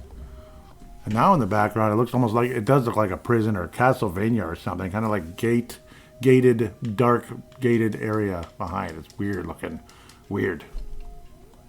That would, of course, again, those pathways from one mana symbol to the next, mana portal, mana, whatever the heck it is, warp pad to the next. Yeah. Another one looks like you're high up in the mountains. Cool, cool, cool. Yeah. Oh boy. And then the most frustrating, confusing, kind of, sort of, the most kind of frustrating, confusing screen in the entire game. Oh man, I don't like this part. It's kind of annoying, but well, just save. When you get there, save right away. Okay, it's a room filled with, well, there's tiles lining the room. What does that tell you? Yep, it's the old snowman deal. So it's hard to remember which ones to go to. So, but that's the good part is you can just save ahead of time. You're far enough into the level, you're not going to get lost.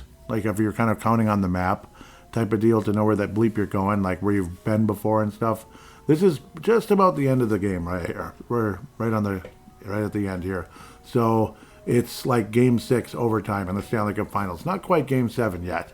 Or Game 6, whatever. So freeze the two characters. If there's two characters, at least freeze two. Obviously, that's what you need. Have one in the upper level and one on... I just get so confused. I think it's the two sides, if I remember correctly. I'm going to do all this via instinct, just kind of old school right now. Wow, instincts work out perfectly. So I guess it's the, yep, it is the two sides. Basically, it's the, let's just say, you know how there's the northeast corner? Don't go to the absolute top. Be on the little space below the northeast corner and the little space above the southwest corner, if that makes sense. So basically have the snowman hang out in those two spots and you'll be okay. So ignore the upper and lower level completely, be it both on the sides to avoid frustration. But again, you could save there and reset if you absolutely must.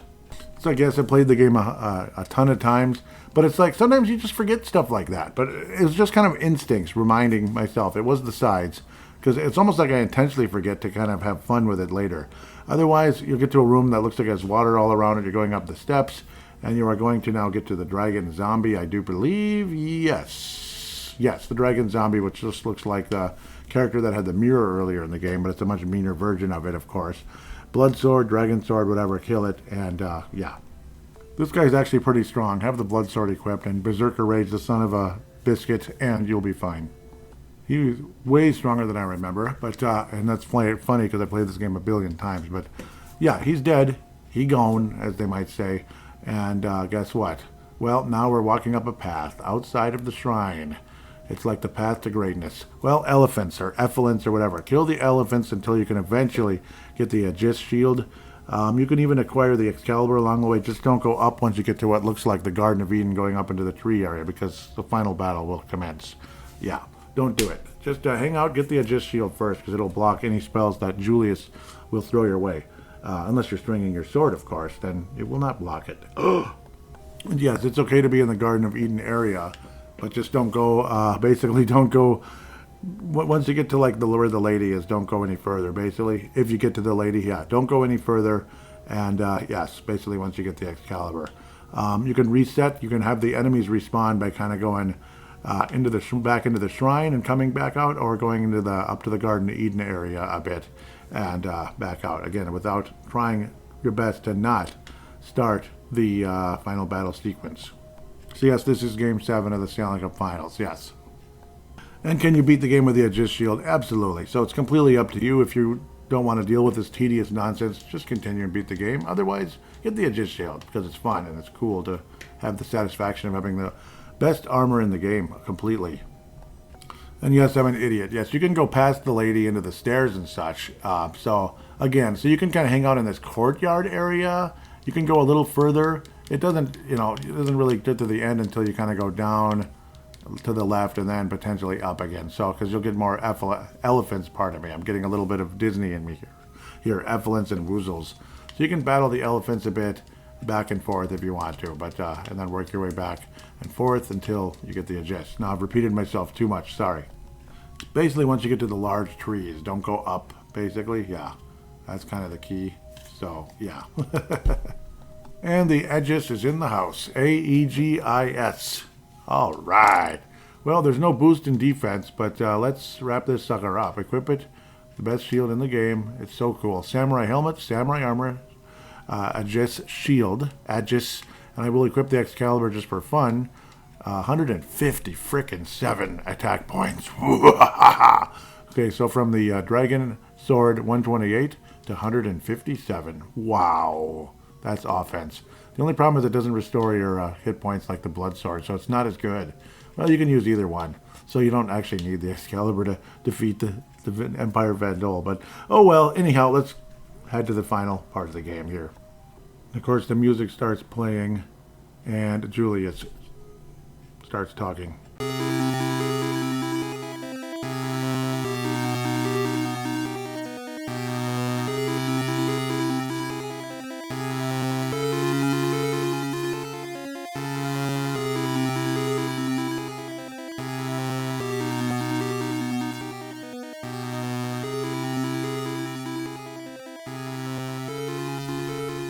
You're late, Sumo.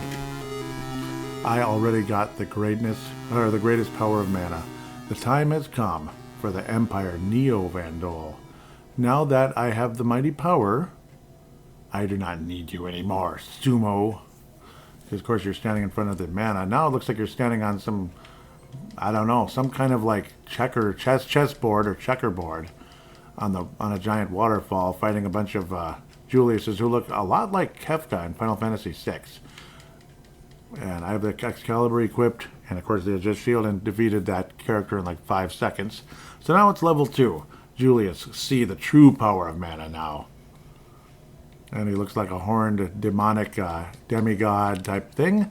And yeah, battle away. It looks like a combination of a lot of things. Like a lot of times when they talk about the Emperor Vandal, it was a character with big giant horns and such, so probably got the power of mana and did this type of nonsense and became a, Nephilim giant type of thing, basically, which I'm sure is what they did in this. Well, so at the end of the day, you hack away with the Excalibur and or the Blood Sword, and eventually you win that one. Major boss music, anyway, for that.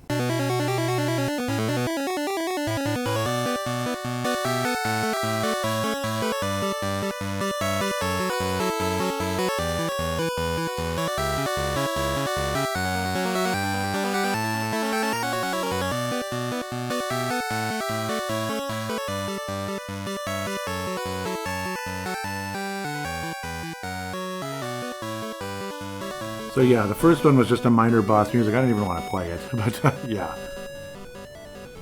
This one's fairly easily beaten. Again, Julius says grrr, so obviously he's very upset. And of course he is. We think we've killed him and everything. We've won. We're standing in front of the mana tree.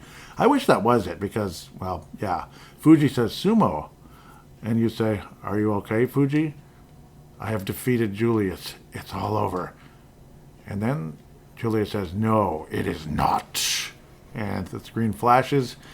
Sumo, I will never... Yeah, you will never leave here alive. Kind of like Galleon and Lunar.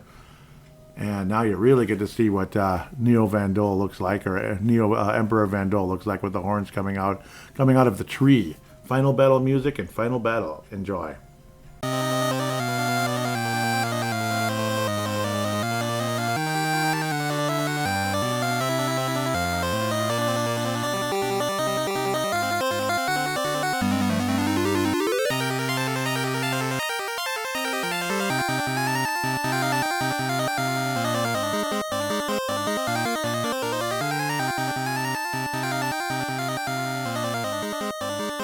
So in this case, absolutely have the Excalibur equipped. You know why? Because guess who's in your party again? Fuji. What can Fuji do? Heal you. So just beat the leaving bleep out of the guy with the Excalibur, and a victory shall be upon you very soon. Very soon indeed. And what's kind of the key here? Again, just continue to ask Fuji to heal you and heal you and heal you. No doubt about it. And yeah, and Berserker Rage the SOB over and over again. That's pretty much the story.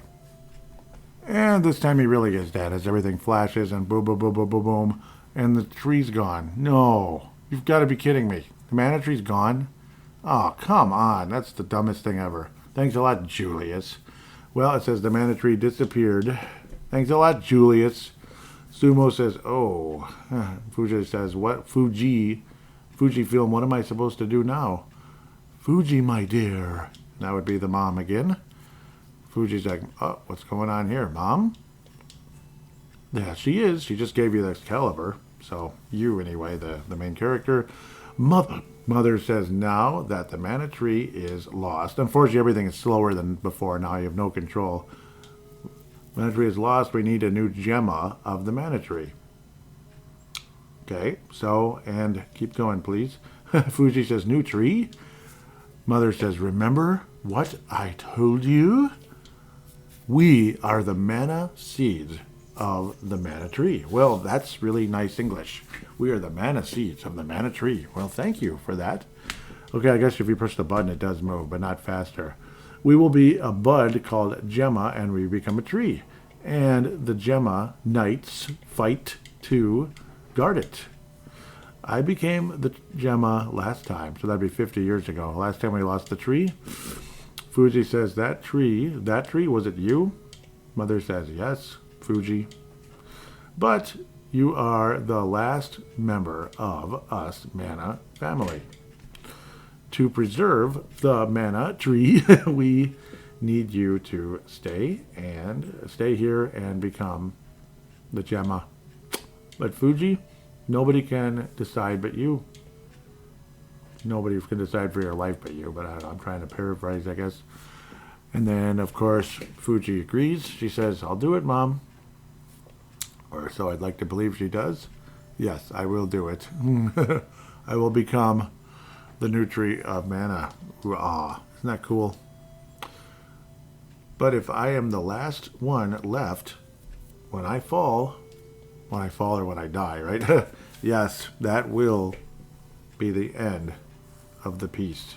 It's kind of scary, but I don't think that ever happens. Well, I don't think this story ever continues. This is like the end of the story, I guess. Fuji says, bye, Sumo, please go and stay. Please go. I have to stay. Don't worry, I will be here as long as... Hello, you guard me from the evil. Well, yeah, can be done, but he's not going to live forever, is he? So, Mother says, Sumo, please guard my daughter. You are the only Gemma knight for the tree now, because the other people are old, yeah. Mother says, I will be withering soon, which is very sad. She's going to pass away, literally. Please tell my Geminites that I said, sorry this is so slow, goodbye and thanks to them. It's very sad. Sad, very sad. Yes, it is. Everything starts flashing a bit. Mother says goodbye. Sumo says Fuji, and Fuji says Sumo. Isn't that precious? And it is strongly believed that these two are the mother and father of the main character in Secret of Mana, also known as Randy. Fuji says goodbye, Sumo, and Sumo says goodbye, basically. And then the ending music starts to play to enjoy.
Gemma, the guardian of the peaceful land.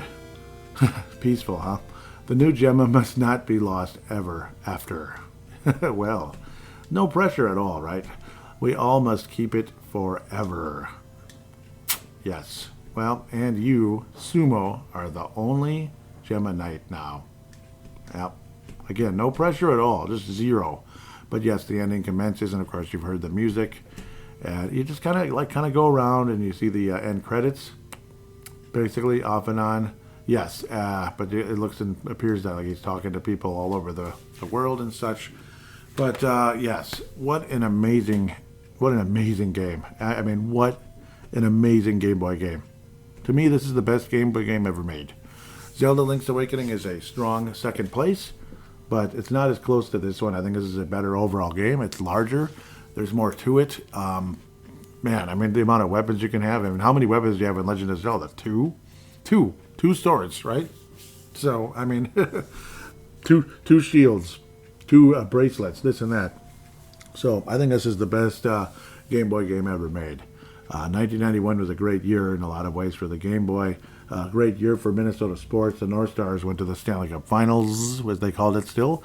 And the Minnesota Twins went to the World Series and won the whole thing. So, unfortunately, the North Stars did not. But, yeah, Even the ending is pretty solid. It's just, they don't say anything, but it's like, you get the idea. Like, yeah, coming to see Siba now after seeing Bogart and Bow Wow. It's a great ending. It's also, a little bit sad, but not really. Not really. I mean, it's sad that the tree went down. That stinks. It got blown up basically after he defeated Mr. Julius, who was the last remaining member of Van Dole. So, overall, the final ratings of this game, replay value is 5 out of 5, 6 out of 6, 10 out of 5. I mean, I could play this game at least once a year in the springtime. It has a springtime vibe to it. That's why I always like to play it around March, like early spring, late winter, early spring. The music is a 5. The gameplay is a 5. The only frustration can be like having to have keys and matics. That can get annoying at times if you run out. Oh boy, it can screw you. So just that fear, that OCD you might get worrying about losing it. Also part of the ending is it's so cute. You get to see the chocobo meet up with another chocobo kind of, and then you basically walk away at the end. So it's adorable. This game is a 5 out of 5 in every statistic there is. It's a perfect rating for this one. Again, maybe just the inventory thing can be a pain in the butt at times. There's not enough space for things. That can get old. That's a frustration. But if that's the worst thing you can have in a video game, oh darn, oh well. The ending screen is basically a little plant coming out of the ground, the little two leaves coming out of a little stem with the sun shining upon it without it being the sun. It's like light shining upon it, but of course it's the sun. But you don't see the sun. And the words, the end. Again, like I said, absolutely gorgeous game. Gorgeous. With that, we're going to take a quick break, come back for the feedback segment. Hopefully there is some feedback this time around. For this game, there should be, but I don't know, there might not be, because Game Boy games don't get the love that they deserve sometimes, and that's a damn shame, especially one like this. I mean, they are just incredible. There's a few absolute gems on the Game Boy, and this is, to me, the cream of the crop. This is the George Washington of the Mount Rushmore for the Game Boy games. For me, it's almost a Mount Rushmore overall, that high end, and it's a Game Boy game. So with that, again, we'll take a quick break, come back for the feedback segment, and announce the next game, which might come as somewhat of a surprise to you as we head into the spring months as well.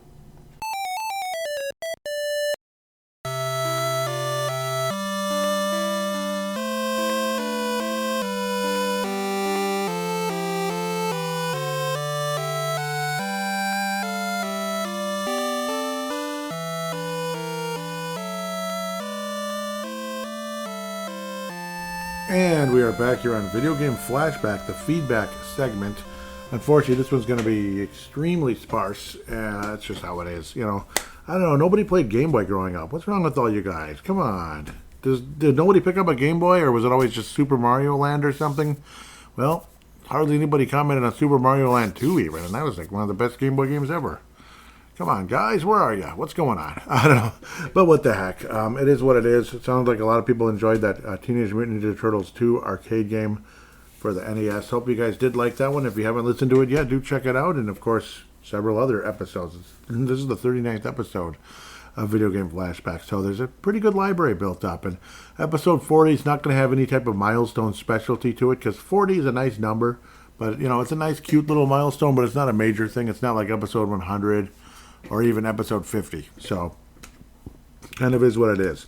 So, at VGF_podcast is the X account. You could say the X machine, the X account. The Instagram, as I'd like to have it up and ready to go, if I'm smart, but I don't know, maybe I'm not too smart sometimes, is videogame_flashback. Well, that one could use a little love, as could the Facebook page.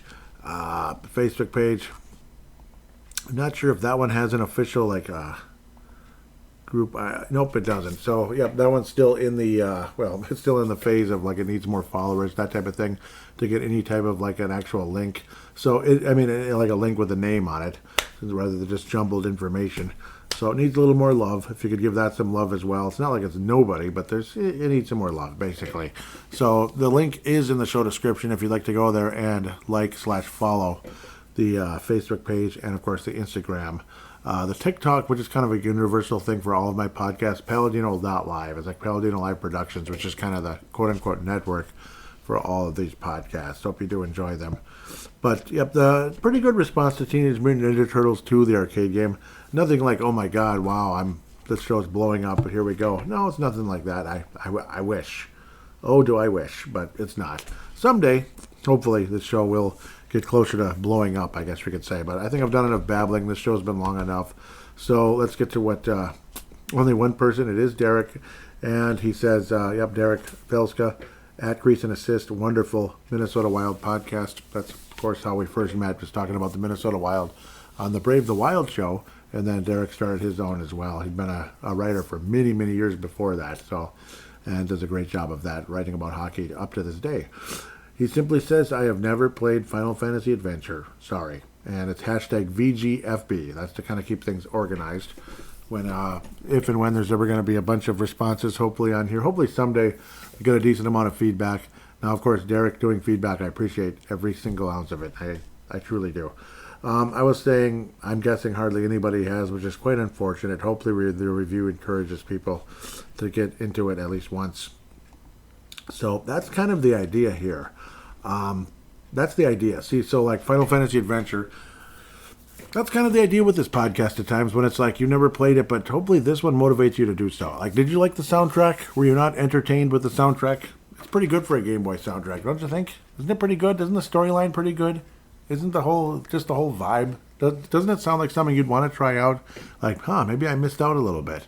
I actually felt that way about the Final Fantasy Legend games, because they were already 4 or 5 years old at the time when I first started playing them. And back then, a 4 or 5 year old game was like, man, I missed out. Oh, wow. Whereas nowadays, it's like 30 years later, so it's like way different in that sense. But I don't know. Modern games to me just don't do it. And games like this truly do. Truly do. Like a bird's eye view Zelda type of action RPG. And in the Legends or Saga, Final Fantasy Legend 1, 2, and 3, or Saga 1, 2, and 3. Great turn-based RPGs that I highly recommend you to check those out. And I will be reviewing each and every one of them on this show in the future at a later date. Nothing is in concrete at the moment as to when. But I do have a pretty good idea where I'm going for the next several months. At least I think so. Not 100%, but quite possibly. So, yeah. Again, really hope more and more of you will interact. Maybe this next one will get some people. I don't know. It probably won't get that many either. The name is big. So it might attract some people to listening to the show because it brings you back to the good old 80s in terms of the name. But have you actually played this game? That's the question, and that's what I'm afraid of. But I think it's the best version of the game. Ghostbusters on the Sega Master System. Not the Nintendo, the Sega Master System. Similar game, designed almost exactly the same way, but I just think it's a better version of the game. It's not as obnoxious. You could actually beat this game without using Game Genie, basically. You pretty much have to use Game Genie to beat it. Somehow, Video Games 101, Professor Briggins, I don't know how the heck did he do it, but he can beat it. He can beat it without using Game Genie. So I don't know. It feels like a miracle to me that he's able to pull it off. But he's quite the gamer. My God. So he's amazing. Obviously, Video Games 101. Got to have him on this show sometime. I think that'd be cool. Have like a short conversation or long conversation, whatever it is. I love his work. He is cool. Video Games 101, Professor Briggins. Yep. How did he beat that one? I have no idea. But the Sega Master System version of Ghostbusters, I think, is a lot of fun. I think it's a fun game. The soundtrack is tiny, but of course it is, because what are you going to hear? That's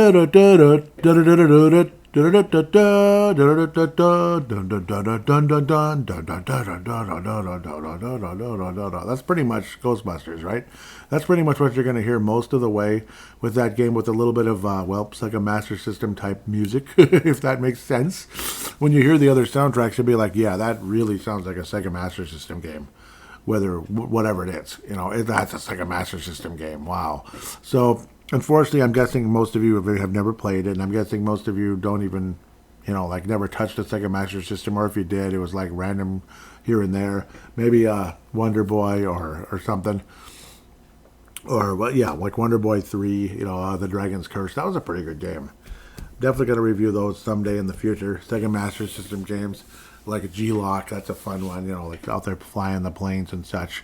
So more than likely, the next game is going to be Who Framed Roger. Like I'm going to finally continue and finish Who Framed Roger Rabbit, the game I tried to do last June, and I just got frustrated with it. And then the lawn service with the weather raining every bleeping day, I was behind and frustrated and angry, and my ankle was hurting like bloody hell. And I just was like, you know what, bleep this, and I just never got around to the review and said I'm just going to do Willow now because it's like August already. Never got to do any fun arcade summer stuff like I did the year before. So hopefully we have a better summer. Heck, I might not even do lawn service at all this year. I might be done. I might be like retiring because my ankle's like saying, leave me alone. And my knee is saying, leave me alone. Like right ankle, left knee are just saying, leave me alone, man. Stop. Maybe lose like 30 or 40 pounds as well if you could do that. That'd be great, Joey. Please. That's basically what my knee and my ankle are telling me on opposite sides of the equation. And, of course, people make fun of how I walk because it's like boom, boom, boom, boom at times when both of them hurt like the dickens, for lack of a better word. So, enough about me. Yes, Ghostbusters, Sega Master System. I hope you like it. I hope you played it. I think it's a really, really, really fun game. I really do. I remember years ago, was it Master System Masterpieces, the only Sega Master System podcast I'd ever heard of, besides, I guess, me doing these here. I'm sure other people do them on like Retronauts or something. Once every like 500 episodes or something, they might have a Sega Master System game thrown in there. So that's where this show could maybe do a few more of those, because I think the Sega Master System is extremely underrated. Would love to do an SG-1000 game or two someday, too. That was like the previous version of the Sega Master System. It was like a ColecoVision almost. It was the same age about then. Or just like reviews on the actual system itself and then later doing the games. But I hope you like the idea of this one, because I think it's a fun freaking game. And the characters look like Ghostbuster characters, at least the ghosts do. Whereas on the NES, pretty bad game. But for some reason, Professor Briggins really liked it. So, all right. Just like how people made fun of me on Sega Master System Masterpieces, they thought I was a complete moron for saying it's a good game. It's like, okay, well, sorry, I'm just a complete moron then. It's like, geez, you're welcome for listening to the show and giving you a positive review and everything. Gee, you're welcome. Gosh. But they quit doing that show years ago because they're just too cool, I guess. So here's Video Game Flashback. Now I've babbled enough, and we'll talk to you very soon. And once and always, stay retro.